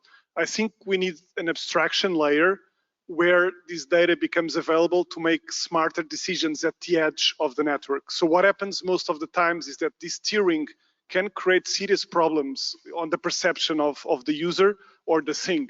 There is the sticky client issue, and this is just because there is not enough data. So if 6G is really to become ubiquitous, we really need to work on a series of platforms, APIs that can deliver this data for the different actors to make those decisions on steering. And then I think, especially in the US, we see multi-dwelling units really growing, moving from single house type concepts, and that will put in even more pressure on those edge switching, opportunities that we have. So I would work on that. Maxime, do you see in 5GA some need for? Well, I mean, of course, ubiquitous intelligence is related to the edge, and where we have struggled is on roaming experiences with edge. So, and then multi-MNO cooperation of edges with local edge connects between the different mobile network operators. So it has to be omnipresent. Is that going to be done within the realm of 5G, or do we have to wait 6G? I don't know, but we are really pushing to have this before we can really engage, or before the vehicle manufacturers can really engage in using the edge in a ubiquitous manner. But this is a segue to ubiquitous coverage at the end of the day also. And perhaps that's where the most difficult pain point is coming. But we have talked at large of that. I don't know if there is any other comments on that. Niklas, do you see edge in satellites or satellite networks? Yes, the idea is to include more intelligence on board The reason is simple, because we want to reduce the complexity of the ground network and to have more flexibility with respect to the deployment of gateways here and there and not there, and because simply there is no possibility to have gateways, and if you are in a transparent mode, if you have no gateway, like in the middle of ocean, you have no service. So you need regenerative payload and intelligence on board. The second is with Edge, you could deport some core network functions on board, so to deal more with UE to UE via satellite without going through the ground network. Second is since we are talking about convergence with navigation and sensing, you could imagine to put on board some software to process and to have advanced services, location-based services, and sensing capabilities. I think it's going to be our last question, but there is ubiquitous intelligence and ubiquitous coverage. Ubiquitous coverage, of course, means everywhere in using satellites to reach the most remote parts, but ubiquitous coverage also means indoor, local, in the cellar, everywhere inside. What kind of vision do you have for your vertical with local coverage? What should it be? Is it 6G? Is it Wi-Fi? Is it what do we need for this? And are you needing this? So maybe Thomas, you start with this. I think it can be a nice wrap up, at least for some of the things I've been trying to share. And to take a different approach, maybe I'll just talk about a note on AI, and maybe 6G will allow AI to decide, this new AI engine. But just leaving a note on how we see, telecom wireless industry evolving, we believe there will be local AI, so something that sits on the chipset of, a Wi-Fi access point, or sits on the processing of a mobile car antenna and making decisions there. So things based on the user pattern, the RF conditions, the load balancing, and just improve and do that. But whenever needed, it can go back to the cloud and seek some assistance for environment conditions. And this concept of local AI versus, poking a cloud to get more data, I think that can really make a difference. And for me, today, as I mentioned, there are ways already to steer the indoor coverage with 5G and other wireless access technology for IoT and Wi-Fi, but we need to go one step further, and that's what we have been missing. Hero, do you think that 6G should also go into the cellars or is that more Wi-Fi, or what do you think about this? Well, connection is the lifeline, so I think it's fairly obvious. At the same time, I think that once we have a trusted network with connection everywhere, we also have a huge number of new different types of business models which are there to really to finance this all. And now, if we think that Maxim is successful and all the cars are driving there by themselves, they also need to park themselves somewhere in a garage. Not all the garages are business cases to build actual proper coverage. So we would need to have something like device-to-device side link for it. In the same way, utilities need to have smart meters there, and I'm sure that other people, as well as we consumers, we need to have services, and those together build the business case. And indeed, then it makes sense to make sure that the service is there. Because I'm so convinced that one needs to have the connection to the network. In the past, in public safety, we have accepted the situation that we would have only device to device, but not access to our data sources.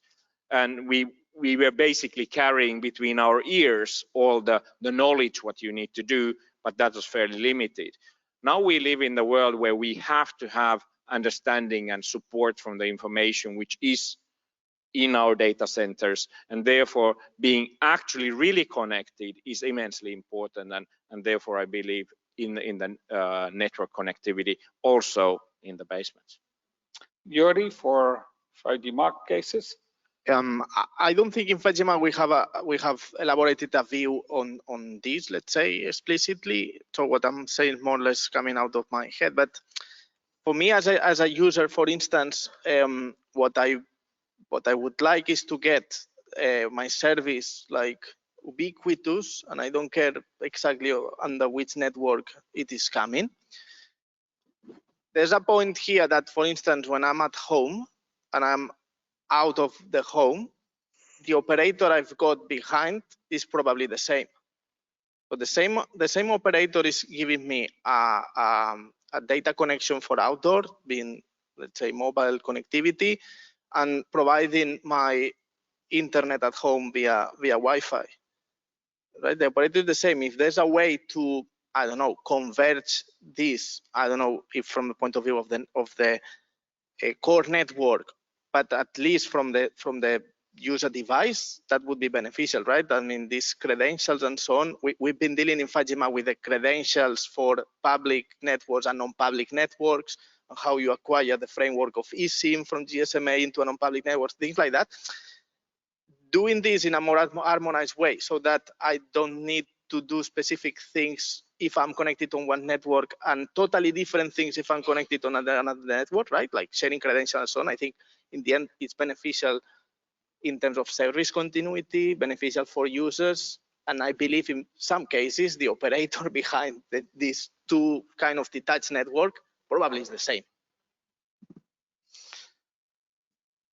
I think that we have to conclude the panel session. It's 5 o'clock and people probably have lunch for dinner arrangements. So I thank you very much for all your words, and maybe first applause for all the panelists. And maybe we take a photo for the panel. Okay.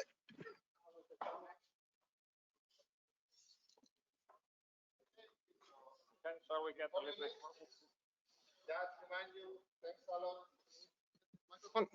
Perfect. So thanks a lot. Just before we conclude the day, thanks a lot to all our panelists. Thanks a lot to all our speakers today. Thanks a lot for your attendance. Also for the people who are following us online through GoToWebinar, especially from other regions that make it so difficult, or even in Europe with some bank holidays.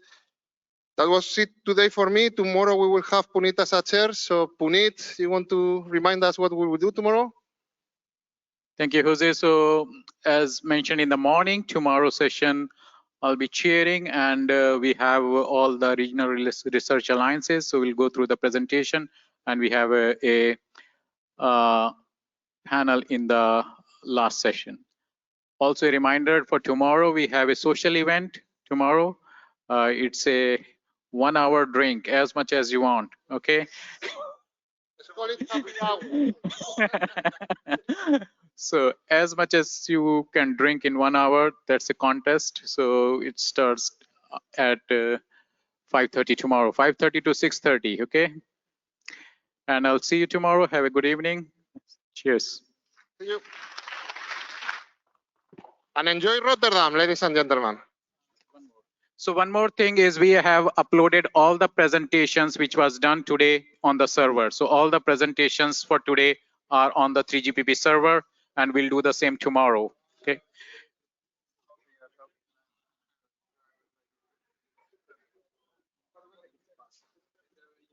Hey, good. See you.